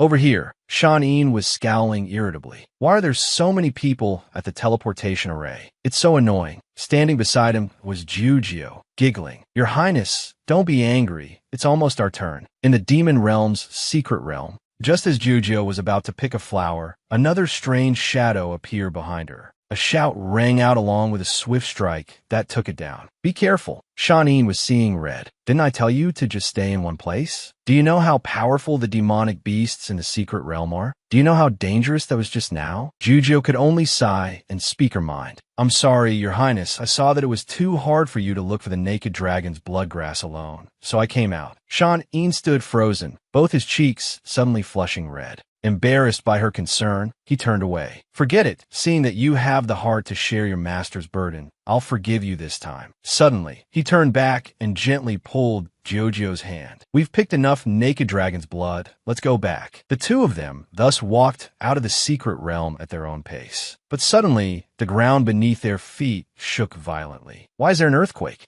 Shanine quickly realized the alarming situation. This is bad. Someone must have disturbed the sealed, fierce beast in the Forbidden Land. The secret realm is about to collapse. Let's go. Outside, everyone was in a state of weary exhaustion. Luckily, we discovered it early and managed to run out in time. Shanine glanced at his own filthy appearance and couldn't help but get angry. My clothes are all dirty. She then spoke up and told him, Your Highness, you should go change your clothes first. I'll help you deliver the naked dragon's bloodgrass to the Academy's main hall. Before leaving, he didn't forget his usual instructions. Then wait for me here later. Yes, Nine Realms Academy's main hall. At this moment, she stepped forward to hand in the items for Shanine. Senior brother, sorry to trouble you. These are 20 stalks of naked dragon's blood from the demon realm's third prince, His Highness Shanine. As expected of the most powerful prince of the demon realm, his picking speed is indeed very fast. I wonder who angered the sealed, fierce beast in the secret realm. It was so scary. Even the second prince of the devil realm was seriously injured and had to be carried out. I heard the crown prince of the devil realm is allergic to naked dragon's bloodgrass and is trapped inside. I'm afraid he won't be able to get out. Hearing their conversation, Giorgio was stunned. Their luck is too terrible to be so close to the fierce beast when it happened. Hearing this, she immediately ran over to confirm once more. What did you just say? The crown prince of the devil realm is trapped in the secret realm?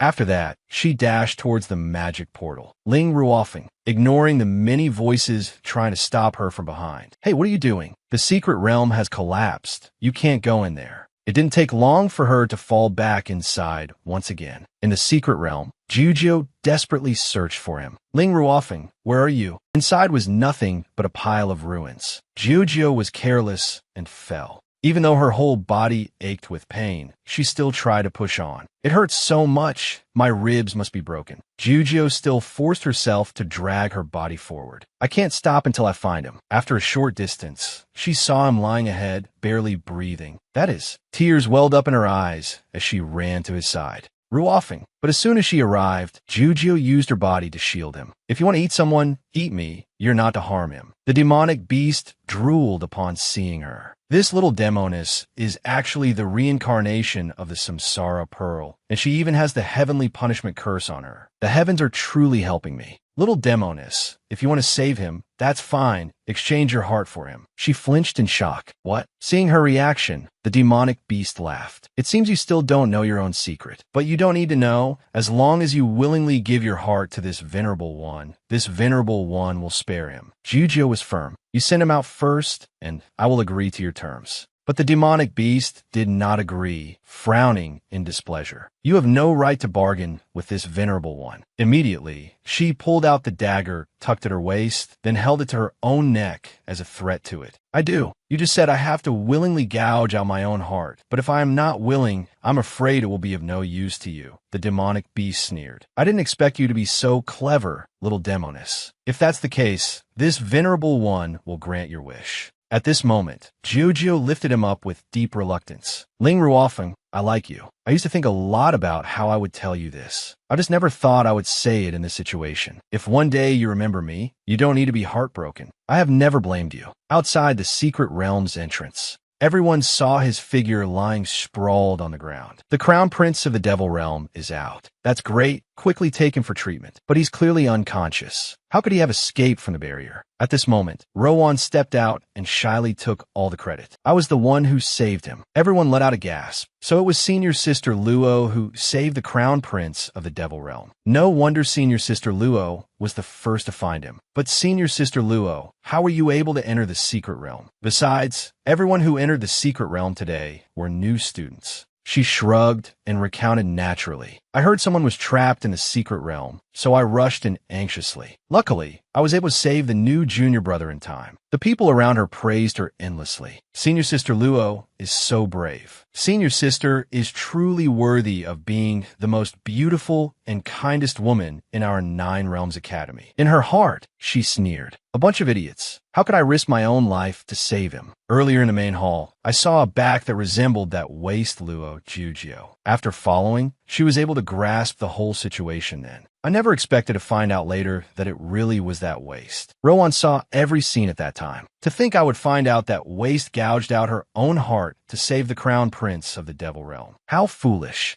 Seeing her die so tragically and even helping me gain such great merit. Her death was truly useful. Rowan chuckled to herself with delight. A person with such a beautiful face. In this world, it's enough for just me to have it. So what if you, Luo Jiojio, can become an empress? There will come a day when I take everything back. Her eyes revealed a look of disgust. I've said it before, if I can kill you once, I can kill you again. You can't win against me. A long while later, a new disciple appeared and called out to her. Senior sister Luo, the crown prince of the devil realm, is awake. He wants to see you. Rowan immediately put on a shy expression and turned around. I'm coming right now. Everything was already within her plan. I've always wanted to get close to that cold and heartless crown prince of the devil realm. I finally have a chance. Luo Jiojio, the crown prince of the devil realm now, is no longer the one who always cared about you. If you were still alive, I would really want you to see how I get the man you love. As soon as Rowan stepped inside, she inquired, Junior brother Ruofeng, are you awake? Kumin. Ruofeng looked at the person before him without any emotion. Was it you who saved this crown prince? She nodded as if it were a matter of course. Yes. Ruofeng truly didn't understand. The secret realm had an accident. No one was willing to enter and court death. Why did you want to save this crown prince? Rowan replied crisply and clearly. I had seen a portrait of junior brother Roafing before, and seeing it once made it unforgettable for a lifetime. Hearing that junior brother was in trouble, I didn't think twice and rushed into the secret realm. He finally asked for her name. What is your name? Luo Rowan. The state master finally found her. It's only been a few days. How did you end up like this? He sighed deeply. That woman is truly vicious, not even sparing your face. However, for you, not having a heart is also a good thing. 9 Realms Academy. Shawneen was now running everywhere looking for any sign of Jujio. Have you guys seen someone wearing the Academy's uniform? A very lovely demoness? No, haven't seen her. He was like a madman, running around frantically. Luo Jiujio, where on earth are you? Suddenly, a demonic beast stammered to him. That's right, Your Highness Shawneen. I remember now. What? Earlier, there was a very beautiful demoness. Hearing that the Devil Realm's crown prince was trapped, she impulsively rushed into the collapsed secret realm. Seeing him turn to leave, she shouted to stop him, but to no avail. Your Highness Shawneen, don't go. I heard an ancient fierce god has escaped into the secret realm. The elders have probably destroyed the collapsed secret realm by now. As soon as he arrived, everyone stopped Shawneen. Which disciple are you? The elders are destroying the collapsed secret realm. Don't you know how dangerous it is in there? Leave this place quickly, outside the secret realm's entrance. Wait, there's still someone who hasn't come out. The elder scowled and yelled. Nonsense. This old man has already scanned it. There are no signs of life inside. Shawneen refused to believe it, denying everything. That silly girl is dead? Impossible. She can't be dead. Let me go in there. Don't cause trouble. In the end, someone had to take action. Why did you knock him out? The other person could only sigh. If he were awake, he might have really rushed in there. The academy, 1 month later. Luo Rowan kept finding him after class to talk. Junior brother Roafing, is there anything you don't understand that you need me to explain? But he still coldly refused. No need. At this moment, a jealous Mu Zixin pulled at her sleeve. Aren't you paying a little too much attention to him? Rowan acted coquettishly to appease him. Zixin, you're overthinking it. I just wanted to help a little. If you don't like it, I won't talk to other people anymore. Startled by the feeling that he was being too controlling, Zixin shook his head. That's not what I meant. Shawneen was like a lost soul every day. Luo Jiujio, I still can't accept that you're gone. At this time, an elder stepped forward to make an announcement. Fellow students, today we will first welcome a new disciple. She is the biological younger sister of the 11th elder. I hope everyone will take good care of her. Below, everyone started gossiping. Is it that 11th elder, the one who's always so elusive? I can't believe he has a younger sister. Is she very ugly? Could be. The 11th elder always wears a mask. But when she walked in, everyone was stunned. Heavens, the 11th elder's younger sister is so beautiful. Even more beautiful than senior sister Rowan. It's Luo Jiujio again. Keep your voice down. Rowan rushed forward in terror. Impossible, that piece of trash had her heart gouged out. How could she still be alive? I clearly ruined her face. How is it that there isn't even a single scar now? Shawneen also recognized a familiar face and rushed onto the platform to hug her tightly. Luo Jiujio, you fool, where did you run off to? Then, she called him out, and he shyly let go. Your Highness Shawneen, are you crying? I'm not. Your eyes are playing tricks on you. It was the elder who stepped out to resolve the situation. Everyone, sit down first. Let's continue the lesson. Look, the new junior sister's seat is next to senior sister Rowan. Junior sister is so beautiful. Can we be friends? As soon as she got down, she couldn't help but threaten Rowan. Luo Rowan, you don't need to test me. I am Luo Jiujio. From now on, you better be careful. Rowan was stunned. How did this piece of trash become like this? On the side, Mu Zixin also glanced over with great interest. Luo Jiujio, she really came to the demon realm. How did she become the 11th elder's biological sister? The person secretly helping her must know her, right? That 11th elder who always wears a mask. Maybe I know him too. Suddenly, Rowan raised her hand and stood up to report. Elder, this disciple has something to report. Luo Jiujio is not a demon. She is a human. The elder's jaw dropped in astonishment. What? Everyone was stunned. No way. What is a human doing in our 9 Realms Academy? Maybe she's a human with some secret. Don't you remember the great war between humans and demons a few hundred years ago? The cunning human race killed countless demons, but some people turned to criticize her. But there are also rumors that senior sister Luo is also a human. Senior sister Luo is different. She willingly fell from godhood into the devil realm. Her soul already belongs to the devil realm. She has already become a demon.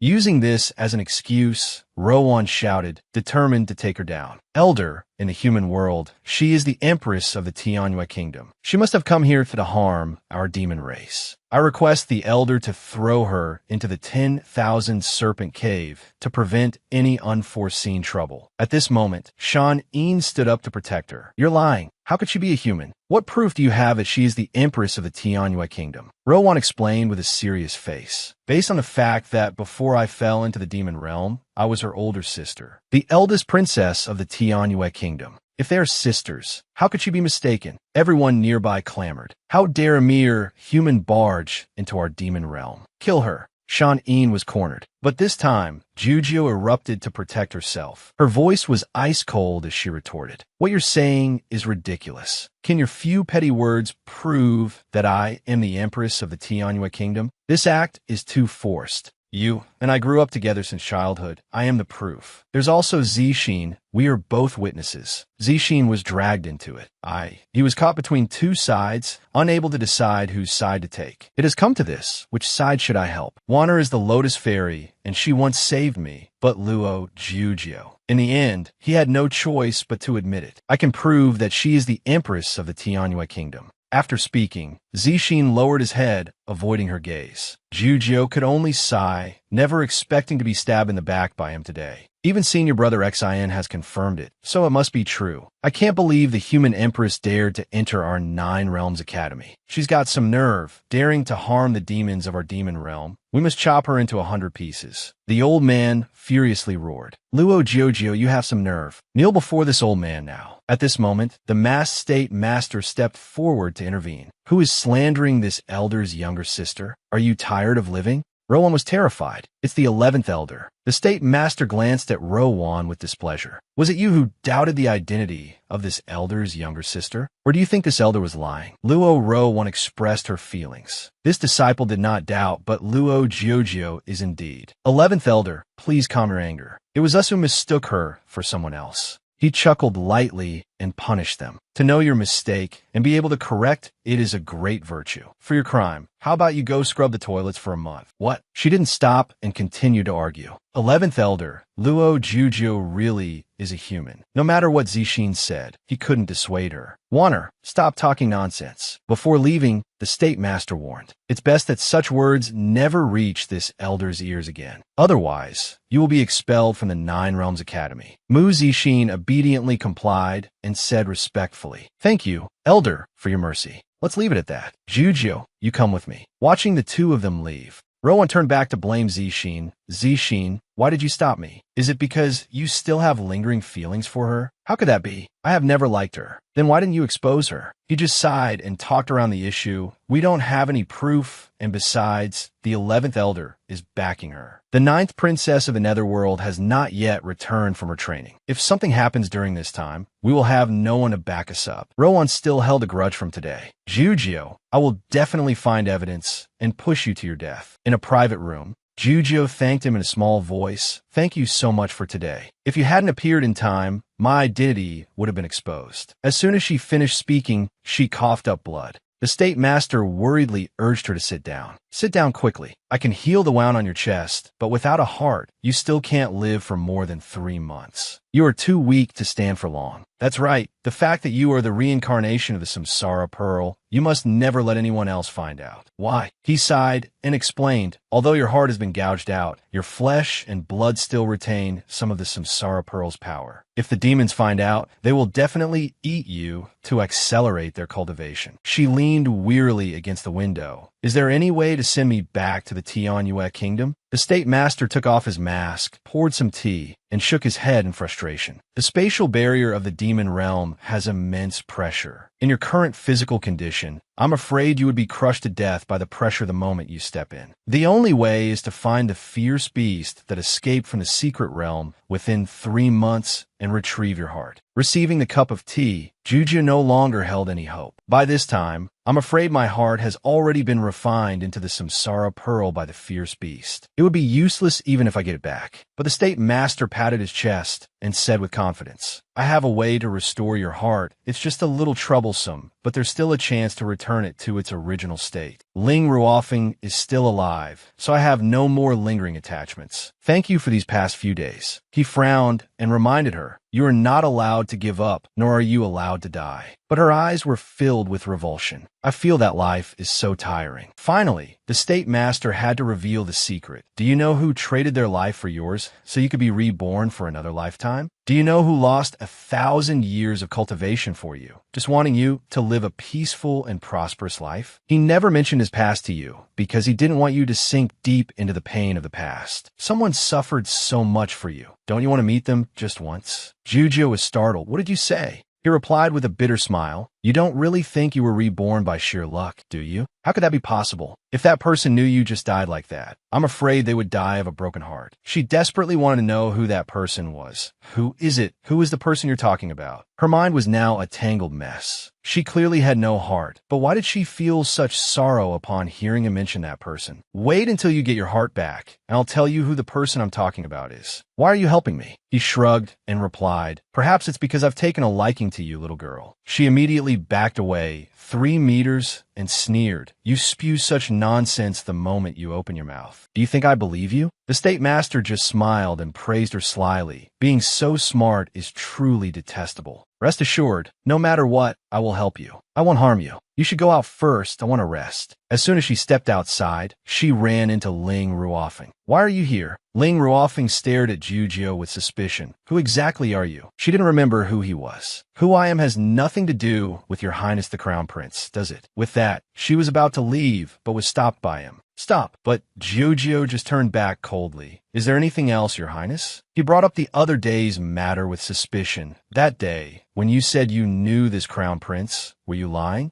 She just let out a bitter ah. If your highness insists on knowing, then I'll tell you that day was just a little trick to curry favor. I hope your highness the crown prince can forgive me. Please don't overthink it. In her heart, she had to give up on this relationship. Ling Ruofeng is the crown prince of the devil realm, and I'm the empress of the human realm. There's no way for us to be together anymore. This is fate. That night, Yin Xiao searched everywhere before finally finding him. Ruofeng, why are you drinking alone here? It's nothing. He looked at his figure and sighed. Ruofeng has been acting so strangely lately. He never used to drink like this, only having a little at banquets. He once said he had to keep a clear head and couldn't let himself get drunk, but now. Suddenly, Ruofeng dazedly called him over, Yin Xiao. Ruofeng sighed and asked a question. Why do some people dream of people they? I heard that if you dream of a man, it's probably because you went through life and death with that man in a past life. His eyes were filled with sorrow. What if it's a woman? Then naturally, it's a woman from your past life, whom you could never forget. Ruofeng mumbled this phrase, never forget. Yin Xiao was still grinning as he asked, this is all just stuff I heard from others. It might not be true. But why are you asking about this today? But he didn't explain further, only giving a vague reply, just a little curious. He really wanted to know why that woman was in his dreams, why that woman in his dreams cried so heartbreakingly. The next day, in the hallway, Zixin accidentally ran into her. It's Luo Jujio.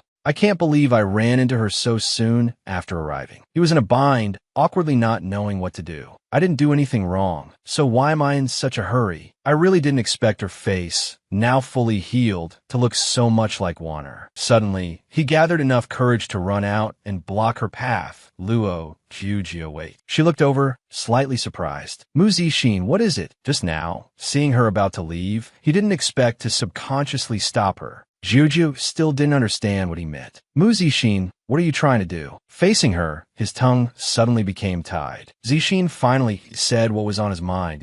If you dare to harm Wanner again, I won't let you off. After hearing this, Jujio sneered and asked back, you've always said that I bullied her. So let me ask, who was the victim before? Please open your eyes wide and see clearly who is bullying whom. Mu Zixin, you are truly disappointing. Just then, Shanin also appeared in the flower garden. Seeing Jujio standing hesitantly in a corner, he called out loudly, hey, where did you run off to? Jujio was startled for a moment, then turned her head and recognized a familiar face. Your Highness Shanin, why are you here? He walked over and announced, the 11th Elder has a new mission to announce to everyone. You should go quickly. She smiled shyly, At this moment, in the hallway, a pair of eyes was watching the two of them. Ling Ruofeng looked in their direction with displeasure. What is her relationship with the prince of the demon realm? Why are their actions so intimate? Didn't she just loudly ask if this crowned prince remembered her? In the hall, the 11th elder was making a new announcement. A fierce beast has escaped from the secret realm, and this will be the test for this year's annual trial. All students, regardless of their rank, as long as they can capture the fierce beast and bring it back, will have the opportunity to enter the 10,000 demon tower to cultivate. Jojo's gaze flickered slightly. The people around couldn't help but buzz with discussion. The demonic energy in the 10,000 demon tower is 100 times denser than outside. Just one day of cultivation inside can lead to a breakthrough in power, let alone 3 months. I must catch the fierce beast and enter the 10,000 demon tower. Don't even think about it. I won't let you have the chance to enter the 10,000 demon tower. She quickly realized the deeper meaning behind this matter. That stinky old man, the state master, he's mobilizing everyone to help me catch the demon beast. He's truly very clever. In the crowd, he wore a mask to hide his identity. Next, everyone please draw lots. 3 people to a team. A jar for drawing lots was brought out, and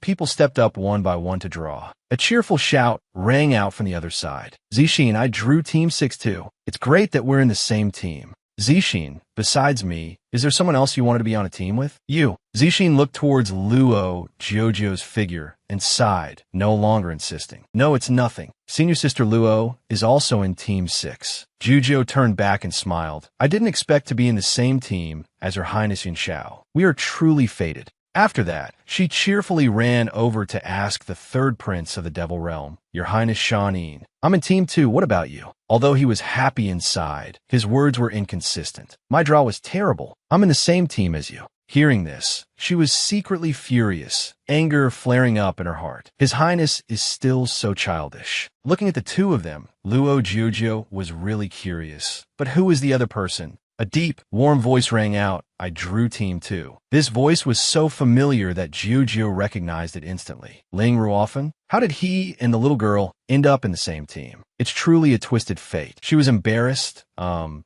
I draw again? There's no need. Shanin angrily started a fight with him. I don't agree. You can't be on the same team as us. But the state master stepped forward to mediate between the two. This is the 9 Realms Academy. Surely we don't differentiate between princes, do we? If that's the case, let's just proceed with the trial teams as they are. At this moment, Ling Ruofeng suddenly stepped in front of her and gently spoke his first greeting. Hello, I am Ling Ruofeng. Regardless of whether we knew each other before or not, starting from today, let's consider this the first time we've met. This episode ends here. If you enjoyed it, please give me a like and a share to motivate me to make more videos. Remember to follow to watch the next episodes. Wishing you all a day full of energy.